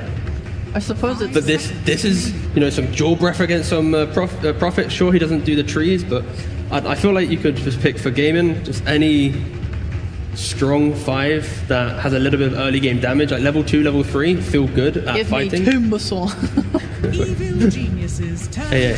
Oh, yeah. That hero's in the patch still. This is in the draft, sorry. Dazzle was a... This is much better. Yeah. The AA is good. Yeah, I'm sub the Void as well, so because of course Void with Time Lock is magic damage. When you go for those early chronos, because AA goes for the 3 points in Vortex build, the magic amp, it actually feels not too bad going for these early chronos. Ooh, I like that pick. Definitely solid against Faceless Void. Lots of physical damage, lots of minus armor. He's a little weak to that. Unless you get chronoed on the way back, then it doesn't feel so good. But should be able to jump around. AA can't really defend himself very well against it either, so good use of PA plus Magnus. Yeah. Plenty of forms of scouting as well. Like this Dazzle, positioning is key. You've got an invisible Treant Protector. Later down the line, you can have Treants as well scouting out. Mag happily blinking in. You have opportunities to find this Dazzle and to jump in, but of course, you blink in, there'll be a Chrono, some Avalanche toss. It'll be a constant battle of, does Dazzle show himself? How do you initiate? Respect the Chrono if it's wasted. EG can bring a PA quite freely from it. One big downside, though, is that when PA was busted like 2 weeks ago, Faceless Void started emerging as the hero to counter it with time dilation. You lower her cooldowns or make them much longer, so she doesn't get to zip around fights as much. It can be a big problem. I do think that the enjoyable thing about having a Magnus that's willing to initiate is you are doing this damage, right? You almost are trying to bait out the Chrono, and as a PA, you can stand off a little bit to the side. This Chrono comes out, you know you're no longer going to be locked down in it. You know that it's no longer going to be a threat, and then you're there to come in, you get to clean up, you get to have your kills, you get to have your resets as well. So if you play it right, Faceless Void doesn't feel as much of a counter as a lot of people expect it to be, but you have to play very, very patient. But advantage of having a mag for you. Yeah, I think it's awkward because EG have really good ways to pierce BKB, but if the Chrono comes out onto PA, they don't really have anything that saves. Because like if Trian is going to buy like a blink, be able to get his ult off, Faceless will likely have a BKB, maybe he could buy a Manta, whatever he decides, something that purges, and then it's like whatever. I would love if EG was able to get like a Night Stalker in their draft. You put the Magnus into mid lane, PA safe. Like, I think, of course, it looks very greedy because everyone's farming, but the mag and power to PA will accelerate her timings. The fact that Gaming don't actually hit towers with their first 4 heroes, so there's no threat of, oh no, they're going to take a Rax in the first 20-25 minutes, right? It's quite like a mid-game timing from Gaming, and then the vision that you get from Nightstalker throughout the entire game. You see AA, you see Dazzle, the silence against Void. It could be really obnoxious to deal with. Yeah, I like that idea. Well, the remaining bans are going to be out for Gaming Gladiators. I'm more curious as to how Evil Geniuses split this, if they think it is definitely going to be that Ace off lane, or if... Ace Dazzle off lane. GG actually has flex potential with the Tiny, with the Dazzle here, so definitely going to make it a little harder for them to ban. Do you split it, or do you just go all in and be like, okay, let's remove any quote-unquote comfort for Quinn, make it so that he has to pick up one of these two, and then they're going to be picking a different option. I mean, you could argue that you're not that worried about Tiny in the meta because not very many teams pick him, thus he must be weak. And then you just ban whatever role you're most worried about being swapped out. And mid heroes, yeah, ban the best mid heroes. That's a safer way to do it, maybe. Yeah. So Quinn's been playing some Necrophos so far in the patch. Like, they could go for that route where you pick a hero that you tell PS like, you need to buy a Nullifier now. But if you buy a Nullifier, you're not buying a good item to deal with the rest of the concepts in the game. But we'll see if they go down that route. They still, of course, have some like Shaker type thing, but yeah, go for a Tidehunter on EG. That's we don't want to lose a game. This is a very stable type of draft. You look at it, it's got playable aspects throughout the entire game. It'll definitely up tempo. I hope it goes Meteor Hammer. Take the safe lane tower without too much worry. Treant and Nature's Prophet will be good at setting up those gank +1s as well. So I think it looks okay. Get tanky, frontline a little bit, initiate for your team, make the Chrono less good. Gaming need damage. It's just, they need damage so bad. The little green lad.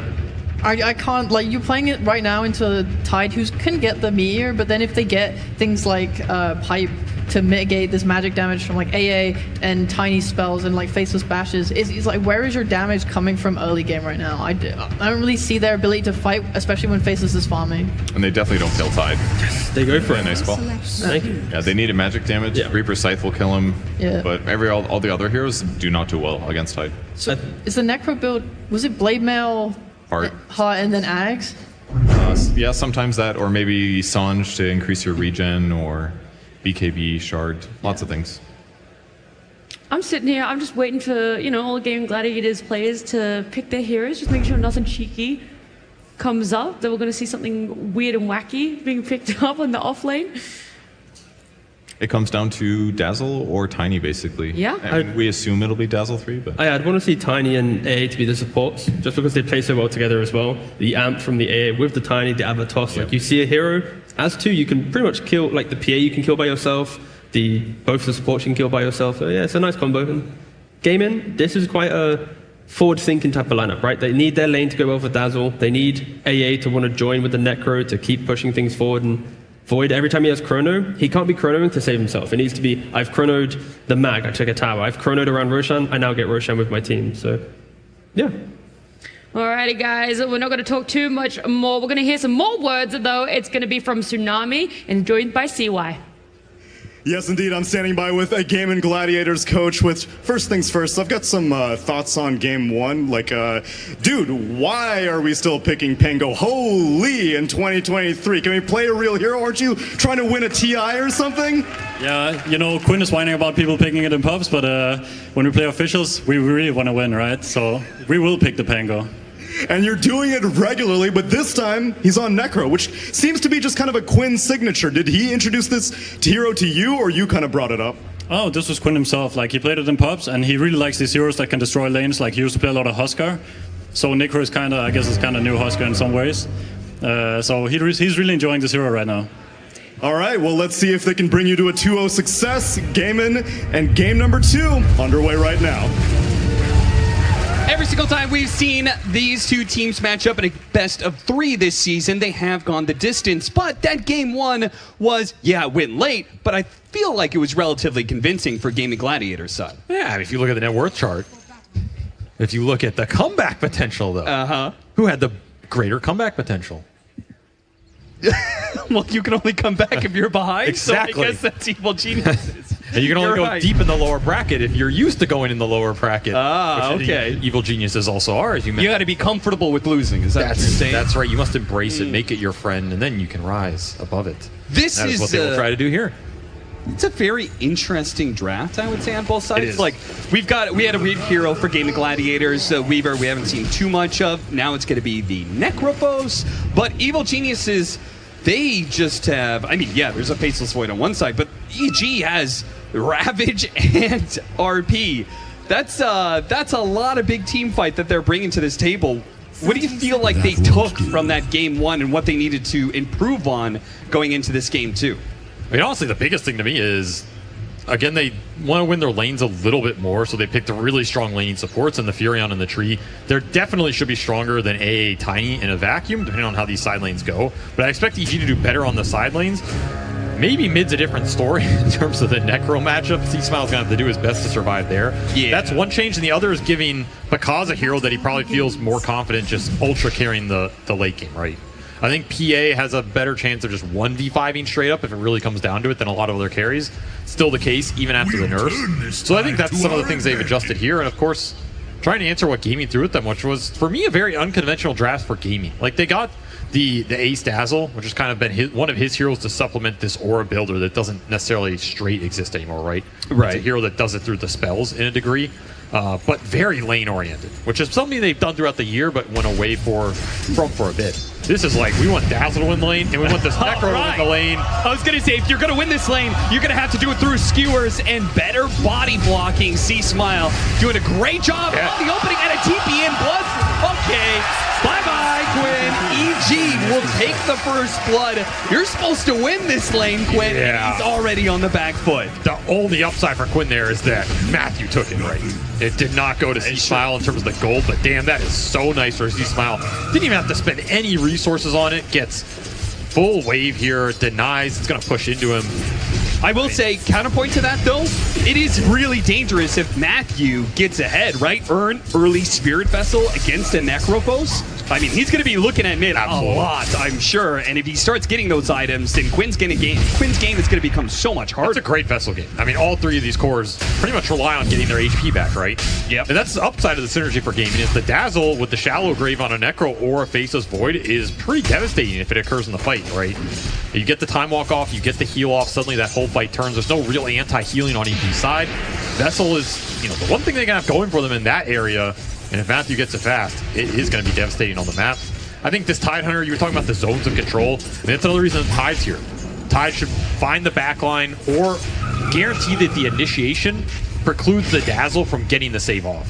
Sure. It's an old school Dazzle counter. You're going with the Ravage. I mean, it's pretty hard to Shallow Grave the guy that gets gone on. You just burst him with the Phantom Assassin. That's probably what EG are looking for as this game progresses. Whereas if you're gaming, you want to go in with the Necro, frontline it up, and then get a great Chronosphere, ideally on the mag or like the supports. Just burst it down with the magic damage. I was going to say, if you don't get him with the Ravage, you already got a second opportunity with the reverse polarity. Instead, Avalanche going to try and cover them here as they retreat, but the rotation from Matthew will net them the kill first on Ace before he falls. So 1-for-1 trade-off there, but ultimately the core dying on the side of Gaming Gladiators. Matthew is having his impact felt, and you did say they drafted for strong lanes outside of this mid sort of situation that sees Smile, but Matthew and there's nothing you can do about last pick Necro. I mean, like see what I was saying, the man enjoys playing Necro right now. That's absolutely disgusting. I don't know who enjoys playing Necro, but it will win the lane. There's just no way around it. That first blood definitely helps, but this is about the side lanes. EG wants to come out strong in the side lanes, and they're not easy ones to necessarily combat when you're going to leave the Tide alone, but that's what the Furion's designed to do. I mean, if you're going to pick one support in the meta that's going to win two side lanes, it's Furion. Or at least, I guess, one side lane and one mid, but 2 out of the 3. Sure. So Matthew's rotation is super important for EG here, particularly combining it. Toss back with the poison is going to be a big problem. They toss him back into the creeps. A big heal bit. It's not quite enough damage to burst down this Train Protector because now they can make a rebuttal here. Slow down Ace before he gets away too deep into the trees and kill him. And EG are happy every time this happens. It's XP and gold for Matthew. Because stays up, extra gold for him, and they're shutting down Ace a little bit. Still, I mean, Ace is getting a decent amount out of this lane, so you have to keep committing to this. His TP is on cooldown for 20 seconds, and they brought Celery up here. So that's what you're looking for if you're EG. Get the Tide in a one-on-one, and you're looking at who's at the top of the CS chart right now. It's Whisper, who has basically been left alone in the one-on-two. Yeah, Gaming felt like they couldn't punish the Tide enough with an AA Void going into the tanky early ring of health with the start Whisper had. I don't know if Whisper start should have been this good with how fast Matthew left the lane, but damn, he is just getting the world down here. Solo XP, untouched. He's going to be big. Now, I brought up the Erdin Spirit Vessel on Matthew, but he's opting for the Medallion Solar Crest build-up instead, which is just as good of a build-up, but better for his PA and his Tide Hunter. Big minus armor, but the damage. This tri-lane is dangerous, man. If you get a toss back, you're being pushed into a dazzle with an advantage, and he's going to be able to run you down, not just one, but perhaps two, because does get away only because of the fact that, oh, the poison damage. He does have the stick, though, and was able to pop it, but he's not feeling great about his position. He brings a little treads to himself, but he's going to need some regen. This is the correct play from Gaming, I guess. Like, you have to keep your Dazzle in the lane. You can't just let Matthew 3v2 bully Ace out of this off lane while, you know, Whisper's doing this, right? That would be a death sentence on this map. I mean, you can fall back a little bit on the Necro Mag, but Necro's not necessarily the best mid to rotate to these side lanes either. Quinn just wants to play his own game. If anything, when you pick these dominating matchups like the Huskar they mentioned that's similar, you want supports rotating into you to abuse it. Very slick sprout here by Matthew. We'll get him out of danger as going to be slowed down a little bit more, but I think he should be fine. Meanwhile, C-Smile is being punished heavily, so if they keep the pressure, another good thing about this tri lane, they keep Matthew kind of locked down. He can't help C-Smile out nearly as much. I mean, there's no helping this matchup. It is not a helpable matchup. And they're going to catch him with Tofu. They're going to make sure he dies, and that not only, they get the kill, but now Quinn also has his level 6. And look at the tower. This is the catapult flag bearer wave. So this is what Gaming want to do. They want to bring supports to the winning lane. They know they have the matchup. It's going to get a Tide Hunter teleport just to defend this catapult. Do we swap lanes now? Put the Magnus in that bottom lane? I mean, you could. I don't think you want to. Nobody wants to be mid, that's for sure. It's an ego thing, you know. No mid player wants to give up on the lane, no matter how bad it is. Oh, he didn't beat me. I can still recover. Because gonna be in some trouble. Jumps onto Tofu. Train Protector can only do so much here. Is he going to be locked down by the cold feet? Barely gets out inside of the range, and lacking that stun, they will not be able to kill Pakaz. But it doesn't matter if they kill Pakaz if they're keeping him totally outside of the lane, outside of these daggers. It's like the only CS he's getting now. The thing is that, like, you're looking at this net worth chart, right? I think EG are okay with this outcome. Just because the Tide's going to be so strong, and you kind of got out of this Mag Necro lane a little bit. Like, this Mag Necro lane really could have been a disaster. With just mass rotations going in, creating a pressure point, this tower could be dead. I think that's what Quinn wants in an ideal game, right? So maybe he's getting 70% of this matchup right now. It's still very good for him, but it's not explosive, and it's not necessarily enabling the supports who could have gone there. Though, I will say, Tofu got a lot of XP off top. That's the upside of, I guess, Ace dying here. He's level 4 3/4 here before Wisdom Rune. Yeah. This is like a dream start for a support Tiny, who can do a lot of work in this game, tossing people back. Not a hero we've seen a lot this tournament, but a hero we have seen a lot over the history of TIs for a very good reason. Yeah, you were adamant that he was going to come back for TI. You think he always comes back? Well, 2 reasons. I mean, 1, toss is a hell of a spell. Yeah. And 2, I mean, FY is playing here, so. Well, that's a pretty good point for it. C-Smile, Quinn is in so deep. Evil Geniuses, though, don't really seem to have a way to be able to punish him. He's just taken away this little hard cam stack that C-Smile had going for himself. And if he's not careful, Quinn might go for the kill with Celery nearby, especially Tofu. An opportunity to maybe toss Quinn onto that big Magnus. Panda, who's sticking around a little bit too long, does get spotted. He'll be the victim instead of a Reaper's Sight. He goes down, and Quinn gets his first stack of the game. Gaming making the correct read, playing up with this Necro, backing up and baiting the jungle. If the Mag doesn't want to lane burst, you bring the lane to him. Look at C-Smile. The stacking. He's like, I got like 5 seconds to hit creeps in lane. That's it. Not going to be able to get Power Rune, of course. Doraccio cut over to see if he can get the C-Smile kill, and he looks like he may just have him. Time dilation slows him down a bit. He can use the Chronosphere, but he'd really rely on bashes to finish him up. How good are your bashes, son? Can he get the bashes required? 4 hits, not quite enough. They're not very good. 6. Okay, Tofu's here. Looks like they're going to cut off C-Smile. And hey, they don't need the bashes, apparently, when you just bring enough heroes to the table. I was almost demoralized. God, it was. He's like, surely I'll bash him. Quinn, meanwhile, did get a double damage. Perfect time for that when nobody's in lane pressuring the tower. Yep. Again, against a Dream Protector, it does seem like Gaming Gladiators really put a heavy emphasis on taking the towers before living armor levels are up. This is the upside of a last pick lane winning matchup, especially for this player. Back to the top of the net worth chart despite the first blood shenanigans. Tower dead at 850 here, and it means early bots he can rotate. So Quinn's going to be pretty active on the map. He can join these fights, look for the Reaper site stacks, continue to enable his supports. Now, Whisper did recognize that. He rushed the Meteor Hammer. No boots, nothing else, just straight Meteor Hammer. He also took a tower in that bottom lane, so it is even in that regard. But it always does feel bad trading towers when you're the one with the Dream Protector. So maybe another one of those games where it comes down to like how much do you believe in your scale, right? On one side we have the Mag PA, a true OG classic, if you want to frame it that way. You are going to scale very hard and hit very hard and farm the stacks really fast if you get the Ancient stacks up for Makaz here.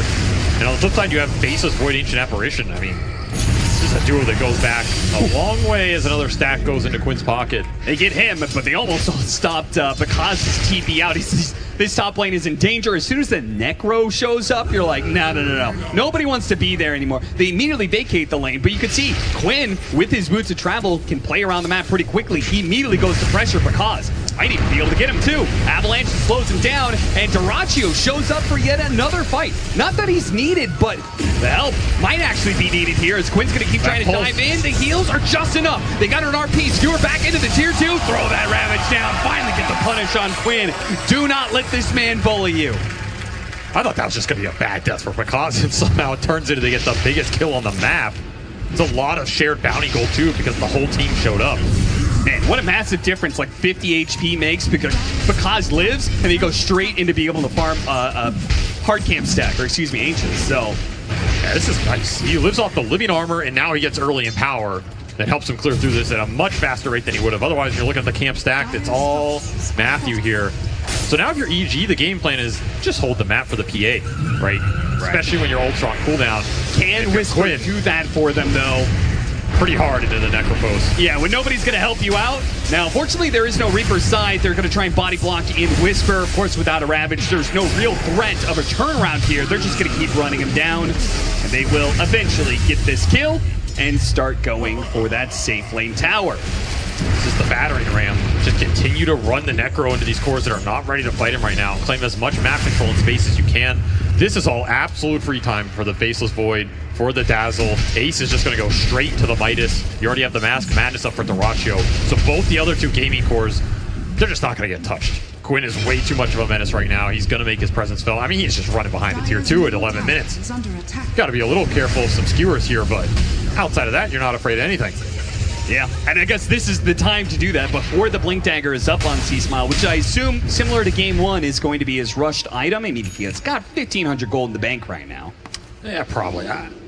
You're just way too poor here. Your lane was way too bad, and you're not getting the farm priority to go some carry mag type build. Yeah, when you're kind of like this far down, repositioning is probably the best way to even the odds. I mean, rushing Blink also doesn't feel great right now. Yeah. I think he's debating the Echo Saber into Blink here. Can't really blame him.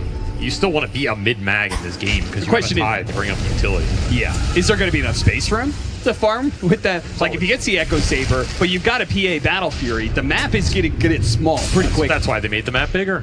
That's true. Everybody has space now.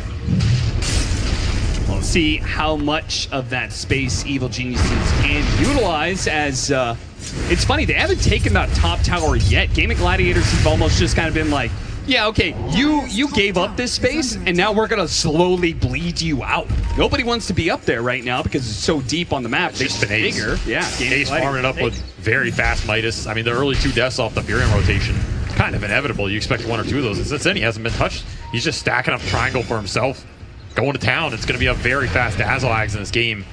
And until you have some of the Blink initiators to create the zone control, I feel like Ace can take over these fights.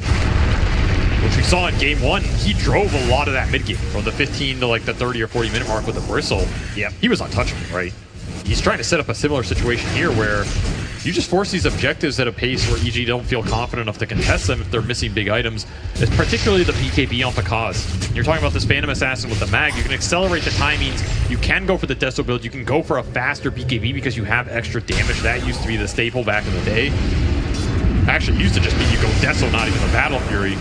Here you'll still opt for the Battle Fury, go into the BKB. And I think Pakaz will be pretty strong with that BKB outside of the Chronosphere. That's where that carry to carry matchup is going to matter a lot in this game. Who can give vision for Dyrachyo to find the Chrono?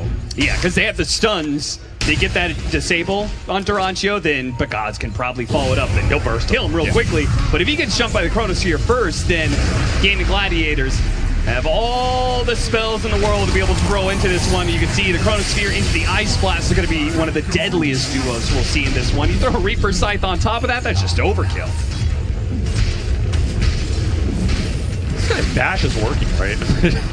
Just Maybe he's saving them for the late game where they may need it most. I mean, they're not quill sprays. You can't stack them up. Aghanim Scepter being gone for Ace. He's halfway there. I mean, when you already have the Midas, you're able to lower the cooldown with Bad Juju. So you're already going to farm pretty quickly, but once you get that Aghanim Scepter, you're just like one-shotting creep waves, then you hit a neutral camp. You just get so much farm so quickly. Well, what do you do with that farm? How do you feel about core Dazzle right now? I think it's insanely good in the late game. Zero scales like an absolute beast. The deceptive part about him is he becomes a physical damage hero. With all the right clicks off the inverse wave and the talents going through, you get minus armor off the Bad Juju. It starts to add up. Zero can just kind of win fights out of nowhere. And of course you have, permanent Shallow Grave can always be a factor. You can turn into the pseudo Tinker archetype. Yeah, it's particularly annoying for a carry that is so single target focused. Yes. So that's a big factor too. Like, can EG find Ace in these fights without multiple Shallow Graves going off on big core targets, which are gonna guarantee big heal coming out. Like, Shallow Grave on Necro in this game is a problem. Yeah. It's a lot of extra heal, a lot of time that aura is just going to work in the fight. Heartstopper is what this hero's built around now, particularly with this Heart into a later Ags build. If Quinn's alive for 5 or 6 more seconds because he is graved and then dies, that might be enough to win you the fight, because it might force a situation where Pakaz has to commit in and you just get stuck there, even during a BKB duration. It really is up to the big bruisers here for EG between Whisper and C-Smile. You have an RP skewer, you have a Ravage. You need to find and set the fight up for Pakaz so it works in that type of way. And on the flip side, if you're Tofu, we talked about the art that he had. I mean, you're going to have a fast Tiny Blink in this game. Yeah. He's going to be rich with Arcane Boots on top of it. So if you just toss one of the guys in, the fight gets very awkward for EG very fast. Yeah, that repositioning, getting him away from the Dazzle is going to be pretty key. And that Blink is finished at 16 on top of Arcane Boots. I mean, he's approaching C-Smile right now. And he didn't have to lane against Necro, so that's pretty scary. Heart almost done for Quinn. No Blade Mail required in this game because he's really not receiving a whole lot of smoke from the EG side. They haven't touched him too much. Gaming just gearing up for their timing, right? You hit this hard on Necro, you're going to have the Ags on Dazzle. Your team fight becomes so strong at that point in time. You're going to go for C-Smile, the Blink Dagger. There's that burst from the Tiny with the Ice Blast, the Reaper Sight. It's just a guarantee. You only need a bit of damage. You get him down to close to half. The Reaper Scythe will probably do the rest of the work, but if not, it gets him close enough for the Ice Blast to shatter him. That's number 4. 4 stack of the game. An extra 8 HP regen permanently for Quinn. And this trio is, I mean, the synergy is just so good with the Ice Vortex going down, amping up all the magical burst damage. This is where AA feels great. That's why I feel like we're seeing this hero so much more. It's about the Ice Vortex, not the ult for me. I mean, the ult's great, but you drop 3 or 4 of these down in a fight, you have a bunch of extra magic damage going in. Even Faceless Void, that combo's existed for a long time because, yeah, you're Cold Feet procs, but you're amping all these bashes and Maelstrom procs. That's a good point. Hell, the amount of magic damage. And if there's anybody else to throw some spells into that Chronosphere, then all the better. Oh, Matthew. Low priority game. You guys suck. I'm playing on the high ground here. I mean, we've all been there. So he's going to try and pull the Ancients to him with Treants. That's pretty funny. This is effective, but it's not that efficient. I actually don't know what he's doing. Yeah, he didn't pull the Ancients to him at all. Just chilling, man. He's watching Pakaz farm right now. Hey, oh, here comes the farm. It's coming. Yeah, but the thing is, he can't. Couriers are on their way. I mean, is he really going to TP off a cliff to kill a courier? There's no way. Oh, one of them's going to get close. Get that one. He doesn't want it. Oh. You sure this is Matthew? Yeah, this guy is the courier killing king. Still on the player cam, right? 10-4. It's a sleepy game right now. Game of Gladiators. Very similar to game number 1, where they take an early lead. It feels like Evil Geniuses have already conceded to just playing for the high ground and playing for the late game rebuttal. But I do have to wonder. I mean, I've heard this phrase, play to win, not play to lose, so many times in the TI's history. I do have to wonder, Avery, is EG just banking a little bit too much on playing it safe and conservative here, as Game of Gladiators seem to have all the space in the world. Anytime they see somebody, they can jump. They jump onto Panda here, get that kill, and oh, hey, look, there's the Tidehunter. We'll get that kill as well. I don't know why Whisper shows there. I think that's, I mean, you just give him the Treant, right? Unless you're ready to fight this with the Phantom Assassin, you're not taking the fight. Your lineup deals 0 damage outside of PA going in and joining the engagement. That's what you're waiting for here. Talking about what is EG's game plan, I mean, it's because that's what this team is centered around, and the BKB just got finished. So you gave up 2 big kills there in exchange for a Chronosphere. Maybe something EG is okay with if they can make a move right now and exploit it. But damn, you are giving Gaming a lot of room, and when you give this team room, they build the lead quite fast. All 3 cores straight to the top, 7K net worth lead. Yeah, you gotta remember, they're a Western European team. They will methodically take a lead over you and grow and grow and grow it. Heard from Quinn and not listening last game, right? It's not the Barracks that's gonna win us the game. It's building an advantage and killing them over and over again.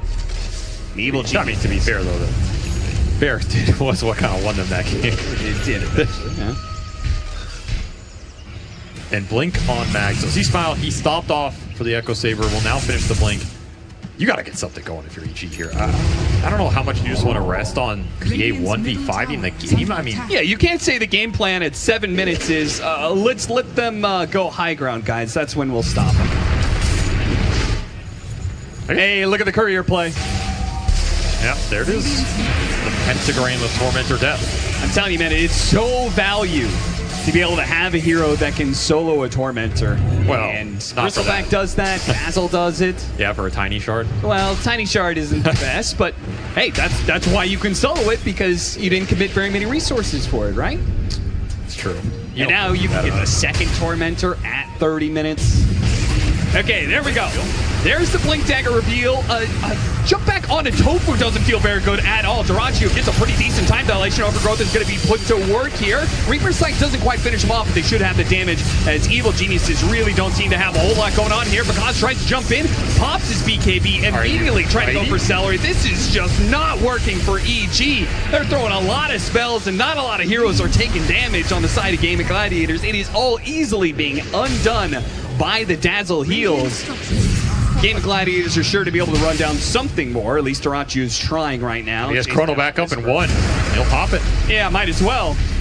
You just watch EG throw a bunch of spells around. It's not like they're going to be fighting you anytime soon. He saved up all the bashes. He did. Put him to good use as he'll Chrono the Tidehunter yet again. That was a fight without the Chronosphere, which is why EG were looking for with your Blink reveal, a okay initiation, and your BKB on PA that yielded 0. So if you're EG, you are not feeling great about how this game is going, and if you're gaming, all you're really thinking is, how soon can we do Roshan? Yeah, that's the worst part, is they built a second item BKB and didn't get a single shot. Didn't get anything out of it. You could have gone for a Deso, you could have gone for this slower route, and it does seem like EG, they said, hey, we need to actually, we need to punch Game of Gladiators in the nose and make them hurt a little bit, but that one didn't hurt at all. And they're still missing the Vessel charges on Matthew. He just finishes the Vessel. He went for that after the Solar Crest. We're talking about the anti-healing being a way that you can commit on these heroes without committing Pakazin himself. I mean, not if you're sitting at 0. It's almost time to TP into the fountain, like I always say. I mean, it's valuable to a degree here. Do not want to give an Aegis to gaming with this type of lineup, because they will push the objectives very efficiently. I mean, you're worried about like a skewer back, but not with how tanky your heroes are. And that Aegis will allow that, right? Yeah, at least not for like when it comes to these tier. Like they can take all the towers off the map. And then control Ancients. Second, third, fourth, fifth Roshan again if they need to. Octarine done praise. He's ready to fight again. Ag's closing in for Quinn. In fact, it is flying out on the courier right now. So 2 more huge team fight items for gaming. These heroes are just fully online, basically. Now, they did just get a very very small win, and it's immediately neutralized by the fact that we get a kill on Whisper. Managed to get the BKB charge out of Duraccio. Didn't mean much because it doesn't seem like EG are going to be able to fight, particularly not without Whisper. God's still playing around though. We'll see. See Smiles get the jump to get the RP on the Dazzle. Can they kill him fast enough before the Shadow Grave? They get the skewer, and that's just enough. Quinn tried to jump in, give the extra heals, and he is doing a lot of damage. Remember, this Heart Aghanim Scepter, tons of damage over time, and that's why Bakaz vacated the area and just went for other kills. They're just gonna leave Quinn alone, kite him around. They're doing this beautifully, but can they kill him? Tanky boy right there. You have another chrono coming up in 8 seconds here, so if you're watching the clock on EG... Oh, he's gonna jump under Duraccio. Knows the beat, and the time walk is down, but the gold chronosphere is coming up, and he gets him right on the edge. Quinn, he's gonna help with the damage. They're gonna try and skew him away, but Bakaz is actually gonna live proof of that. He turns around and kills Duraccio. Bakaz does it again, and TP's out. What a mana from Bakaz. He just believes in the crit more than the bash. And what a play from C Smile to bring bailed Quinn him out of the range of Bakaz. Absolutely bailed him out there. Panda adding in the extra heals from Leech Seed. These are no joke on a high armor Agi hero. Flirting with danger here, but now you got a pretty decent team fight win, and you got the chrono out of them as well. So if you're Bakaz, you're really happy about that outcome. Yeah, because the second your BKB's back up, you might just take another fight. And this is what EG are looking for every time. Find Ace out of position and punish him hard. You get the Dazzle first, the team fight just opens wide, right? Yeah. You also Especially if you have the mobility to get away from Quinn. Yep. I mean, he got away from Quinn. He killed Celery in the river. Yeah. Even more efficient here. If you have Reaper, this fight might look very different. But again, you're abusing the big cooldowns here. Something gaming have to be aware of in this. That's a big win. Kills a lot of momentum in this game. Puts Bakaz in a much stronger position here. It stalls out that objective taking that gaming we're going for. You know, this was my biggest concern, is that EG was just playing too passive. That kind of play is what you need out of Bakaz. That's playing. You were saying, are they playing not to lose? That's playing to win. Absolutely. That is absolutely playing to win here, and it's going to set the Faceless Void back a step against this Phantom Assassins. That lead opens up to 2,500, almost 3,000 gold between those two carries. That's what you're looking for in terms of differential here to create the openings in the fight. It's a lot about this carry matchup in this game. It's been very close so far. Can EG open up something in this game too, where similar to game one, Gaming have just controlled the map better. They've controlled the objectives better, have gotten more Tormentors, more Roshans, and they're looking to add to that total, and it'll be uncontested yet again. Yeah, again, they have a way to do it pretty damn quickly. Maybe not as fast as game one. EG did just pick up an important item, the Blink Dagger on the Tidehunter, so now they have Blink RP, Skewer back into Ravage. Like, if they catch multiple heroes in one of these AoE disables, then that could just be the fight right away. So the Aegis on Duraccio, it likely prevents EG from going on him first, but again, they're looking for Ace. All right, that is so much what it's about. Yeah, this team fight is going to come down to positioning. Where is Ace? How aggressive are you forcing objectives, and who do you show? And do you have mechanisms to get vision? And that's why he's going for the Blink Dagger, right? So he can deal with that Ravage AoE. He can play super far back, out of sight, out of mind, and then jump in at the right time to get the Shallow Grave. I mean, you probably even consider like Blink BKB in this game. Just guarantee you're not too afraid of this Ravage. Though you don't necessarily need the BKB. It is, confidence and positioning definitely wins you games. So how much are you going to get with this Aegis period? And how afraid are EG to fight into it right now? Because Bakaz just finished a Basher. He also got Orbit Destruction. I mean, he is melting right now with Living Armor plus some power on top of this Phantom Assassin. This is truly a buff your carry and let him shine lineup right now. And I mean, he's just firing on all cylinders. Almost has level 20 as well. His choice of a tier 3 token. It's going to be scary, scary stuff when this PA comes on the battlefield. But Game Gladiators have the advantage. 6,000 net worth lead. They have an Aegis in the hands of Duraccio. He's working towards that MKB, working towards the answer to the Phantom Assassin. Radiant's bottom tower is under attack. Scan on the triangle right now. EG are smoked. Gaming know they're there. Yeah, they know they're there. Are they expecting the initiation, though? Will they be able to react in time to keep you away? Keep you away! Oh, they don't have Quinn now. Right, the initiation comes in. The Chronosphere only catching the Magnet. And the Overgrowth. That's the Overgrowth is going to stop the damage, too. Oh, the Ravage will be able to fall. An absolute disaster for Gaming Gladiators and Evil Genius. They will feast in this fight. They're going to be able to take away the Aegis. Duraccio's back into play. And yeah, Quinn's back with the shield room at that. Oh, a Shell Grave just at the right time to be able shield bill on Dyrachyo. They finish up the tree, but Dyrachyo fighting for his life right now. Great avalanche to be able to cover him up, but the shallow graves are just won't keep die. going. He will not die. Finally, Picaz deals with him, but the damage is done. Dyrachyo lives.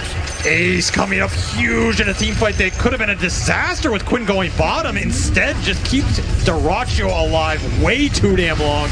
Wears out the PABKB, and suddenly you are caught in a man fight that just went on far past its expiration here. Yeah, I didn't think a second life was going to be enough for Dyrachyo, but when he gets a third life and a fourth life off the shallow graves. How many ages is enough, right? Yeah. That is why finding that Dazzle is paramount for EG in these engagements. We are seeing the power of this pick in this type of lineup when you have the leaps, when you have the necro heals coming through. And that was with Vessel and Dyrachyo that expired just before that last grave did as well. So you might have even gotten Dyrachyo post back. This is just not what gaming we're looking for, right? You have overgrowth on the BKB Void during Chrono, and Picaz gets to come in after all of it. But he chose to go on Dyrachyo here instead of Ace, where Ace is in the back. Yep, and then he couldn't find him because of the blink. So maybe Picaz just didn't see him there, or he had the prioritization of the Void because Chrono was down. But damn, did those Graves just destroy the back end of this fight. Yeah, the heals are out of control. When the Shallow Grave is used, it's amping up the heal, and that includes not just the Necrophos impact, but also the Time Walk impact. Exactly. I mean, yeah, he's just like, whatever, man, you crit me twice, cool. But he already did his job. Yep. That was with a Reaper Scythe on a Treant. And Necrophos not there for the first engagement. And they still won that fight convincingly. Shows you the power of this lineup when it all comes together. And now you have an MKB done on your Faceless Void, plus the level 20 talent. So the damage just went through the roof here for Dyrachyo in these fights. And the items just continue to pour in. 10k gold lead. I mean, you have Matthew to make up some of it, right? Furion will always find net worth on the map if he can get to what I assume is an Ags being built up. Yeah. Pretty nice Ags game. It's very close to it. 600 away. That disarm en route is going to be pretty good here because he forces Dyrachyo into a tough position. This Furion ult flies through. Dyrachyo isn't happy. He BKBs, then you get overgrowth. Oh, what a quick blink away from C-Smile right as Tofu tried to pounce there. And this Tiny is still massive, right? You're still looking at Blink, 4-staff, Yule's Tiny for Tofu. So the control, the disable, you also always have that Jerax play where you can toss someone into the Chrono. Yeah, yeah. Even if you're around the Chrono and not in it, you're not safe if you're on EG side. And once more, just run Quinn in first. Let the Necrophos frontline here with the Aura. It's pretty hard for him to get bursted. You're afraid of a skewer threat, but that's also what that Tiny Yules can interrupt. Dire's middle tower. All the itemization for gaming is hitting a really big stride right now. I mean, they're only missing that Aegis. Dire's courier has feels like they run. Oh, how's it feel, Matthew, to have your courier? What if there's a special bit of mitigation you get out of that? Well, Matthew, I mean, very similar to game one. As you said, the Furion's going to be out on the map the whole time. He's also going to be cutting creep waves, which is going to be super annoying. And you're doing that with a PA who's always off the map in a way, thanks to Blur. Yep. You're always going to find the side lane farm. Very hard to stop for gaming. I mean, their catch is also pretty limited, right? Is it even worth trying to catch them? Probably not. All right, let's go ahead and take a listen into Gaming Gladiators with that clutch move from Ace. I'm dead. Grave me. I can grave you again, I can grave you again. Stun in 2, stun in 2. I grave you again. Bullshit, bullshit. I can grave you again. I grave you again. Kill me, kill me. Hey, great communication. Clear and concise. I can grave you again. I mean, that's top tier Dazzle gameplay right there. I mean, right, what else are you supposed to do? What does Dazzle bring to the late game team fights? Grave.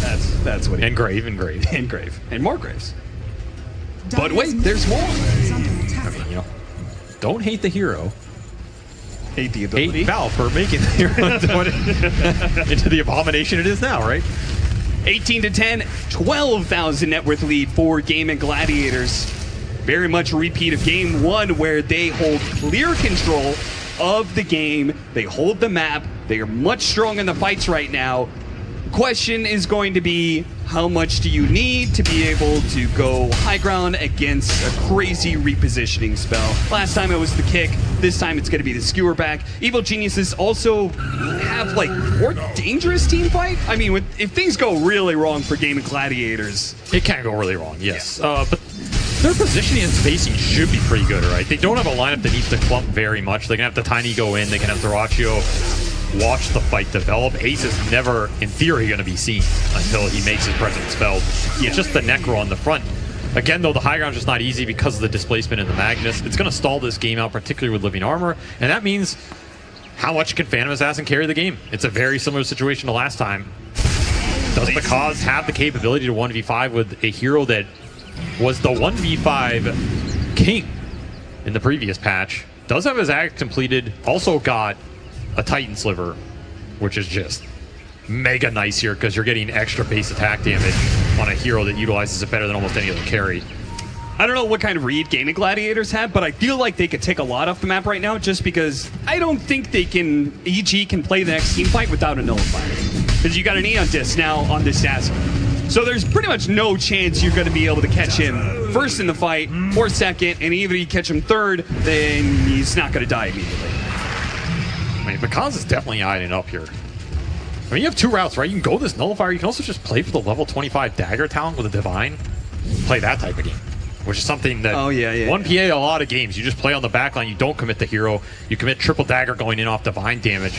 Then maybe you're not too worried about dispelling anybody because it's going to get insta-pop.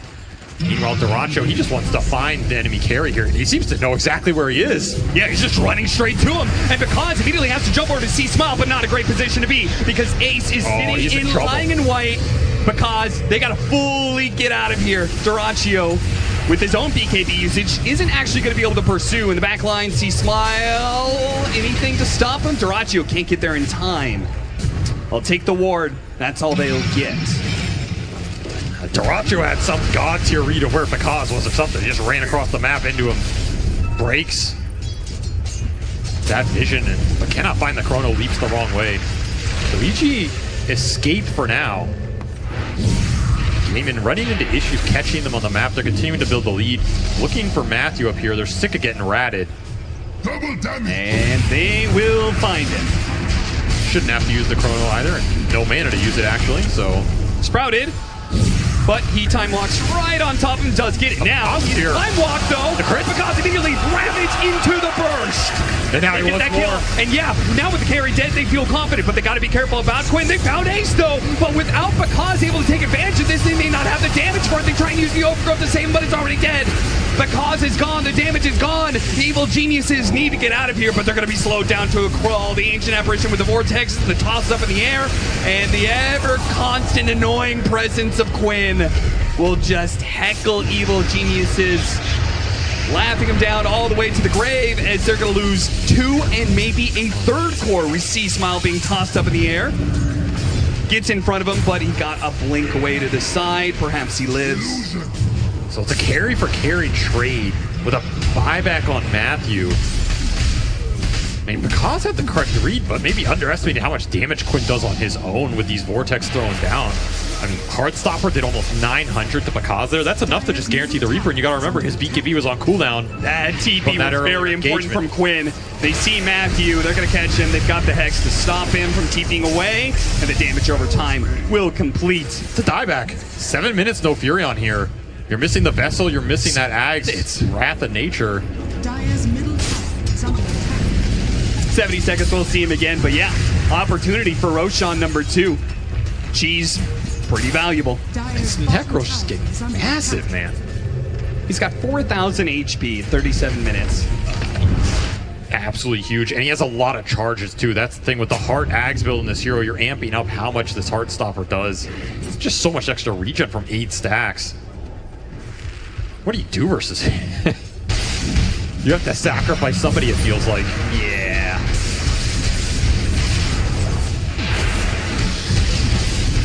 This is the second Roshan of this game, right? Yep. That means that Gaming Gladiators have taken 7 Roshans in a row against Evil Geniuses in this series. Sounds about right, yeah. That doesn't feel like a great winning formula for EG. No, I don't know the exact stat on that, but it's probably pretty good. I have to imagine a team who takes 7 Roshans in a row in a series probably has a 100% win rate. But we'll see. EG has made some magic happen before in some of these crazy games. They tried to do it in game 1. Wasn't quite enough. Gaming Gladiators, very disciplined in that game. So much depends on Pakaz's decision-making in these fights. Who he jumps, how he jumps, and when. It's not easy when you have the Dazzle save. And how much farm Ace has as well, man. He's full Arcane Blink. Got him. He is the Tinker now. I mean, Yep. He's got level 25, so when you get hit by the Poison Touch, you're not moving. And he's spamming out spells non-stop.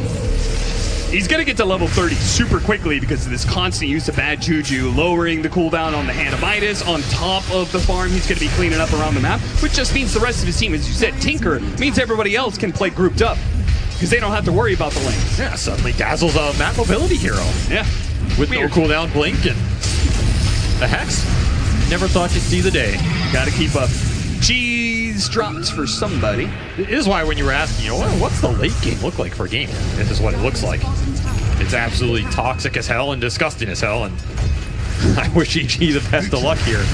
It's getting to a point where I mean, you have 6 seconds of debuff immunity for Pakaz. What's happening before and after that, right?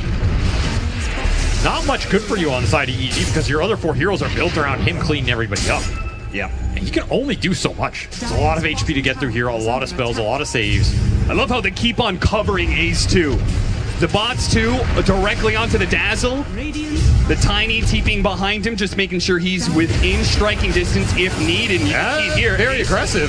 Yeah, Shallow Grave is going to be locked down. Oh, the anchor on him is going to be a problem here. Constant Shallow Graves. Can they get a stun in there somewhere to be able to stop him? Ravage is going to be used. And finally, can they finish him off? If Bastion's required to use the RP, that'll finish him off with a nullifier put onto Quinn. He is also going to be in trouble. Ice Avalanche. Oh, the cover sight was just enough.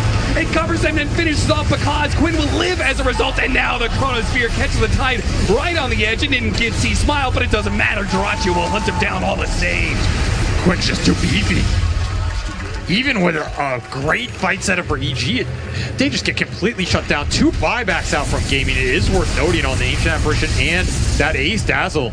That has been a massive problem for them. But Reaper plus the Heartstopper has just been enough to kill Pakaz basically solo in these fights. Gaming Gladiators are going to get so much done here. They do need to because they use some buybacks for that fight, but with an extra kill onto Panda, makes things a whole lot easier. Once they get through this tier 3 tower, they don't have to worry about the living armor. And Tofu has just been so annoying with these avalanches going off. The utilities provided, keeping his cores alive. I mean, that's a stellar game. Is EG just going to lose to Megas here? Because I'm not sure if they could do anything. They have with their heroes as there are. Yeah, they've got 3 heroes with buyback, but no RP, no Ravage. I don't think they could take a fight to Gaming Glide. I think that would straight up just be the end of the game if they tried to fight. I mean, the other hope was, you know, Divine Rapier, Triple Dagger. Pakaz just never got to it. A couple bad fights, Gaming take advantage of it, and suddenly, yeah, your whole base is gone here. Unless you're willing to commit the Phantom Assassin buyback right now.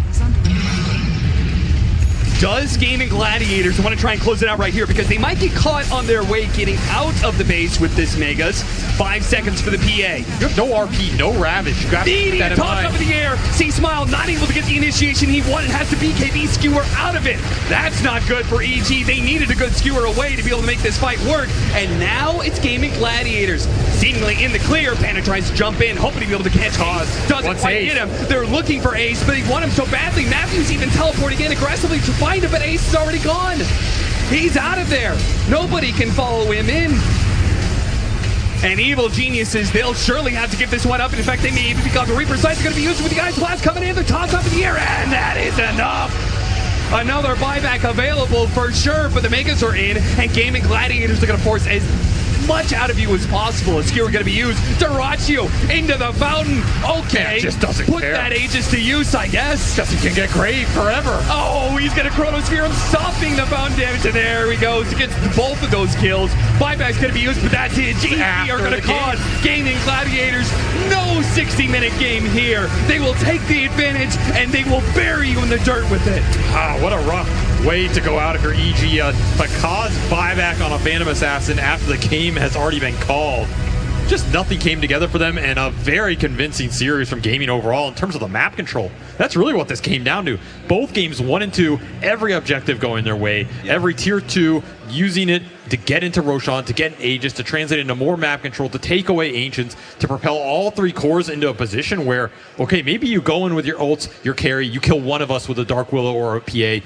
What happens after that? Okay, you can kill Dyrachyo. Quinn's just going to solo you with Heartstopper, an Avalanche, and a Reaper. It's too many threats to deal with right now for this EG that kind of went into like a 4 protect 1 style that's an older school meta. It felt very defensive. You were saying, are they playing not to lose? It did feel very defensive on their side, and then we're used to seeing them aggressive. And maybe that's the problem, right? EG, they were dominant in the first half of the season, but unfortunately they're going to fall out here. Gaming Gladiators will take it moving forward in the losers bracket. An unfortunate 2-0 for EG, but a massive 2-0 for Gaming Gladiators. That first game might have gone almost 70 minutes, but in this game number 2, they wanted to be in and out of that game as quick as possible, and they had a fantastic display. That last pick, Necro doing work, but also the first pick, Dazzle Purge, was just instrumental in making sure the team could stay alive. Yeah, it was very effective, that game. He got as much gold as we expected with the Midas. They slowed down the game a bit, but then in those mid-game fights, the vulnerabilities that were there to the PA were just solved by the Grave in a lot of cases due to great skill execution. So just very, very well played by the Gladiators. Yeah, and I feel, Quinn, he does finish the game 17-2-11, but for me, I got to give a big shout out to Tofu. The way that he was playing that early game, even throughout, playing a position 4 Tiny, we don't see it too often, but he was connecting the dots for his team and just bringing everyone into the fight, just being super annoying, and yeah, Ace, Dazzle, that fight around 30 minutes, the one time that EG doesn't decide to go on him, he gets to blink away from all 5 heroes, then hit the Grave on the Void, turn around the fight. In the moment where EG thought they could maybe come back into the game, a lot of clutch players coming up from Gaming. Yeah, that was that exact fight that I marked down as well, because a couple of them beforehand had gone on the way of EG. I'm like, hold on, were they cooking with something that we didn't know much about? Could EG do this out? And there were those moments, G, but unfortunately not able to make it happen for themselves here today. Oh, EG had such good moments, like right here. I thought Pakaza's involvement in the fights around this time were really amazing. Like getting there, not just AFK farming, being able to maybe like turn the game on those pivotal seconds. Like this is great. Really nice involvement. And he gets out. Whew. I think that fight in general was like kind of scuffed though. Just like obviously them not focusing the Dazzle.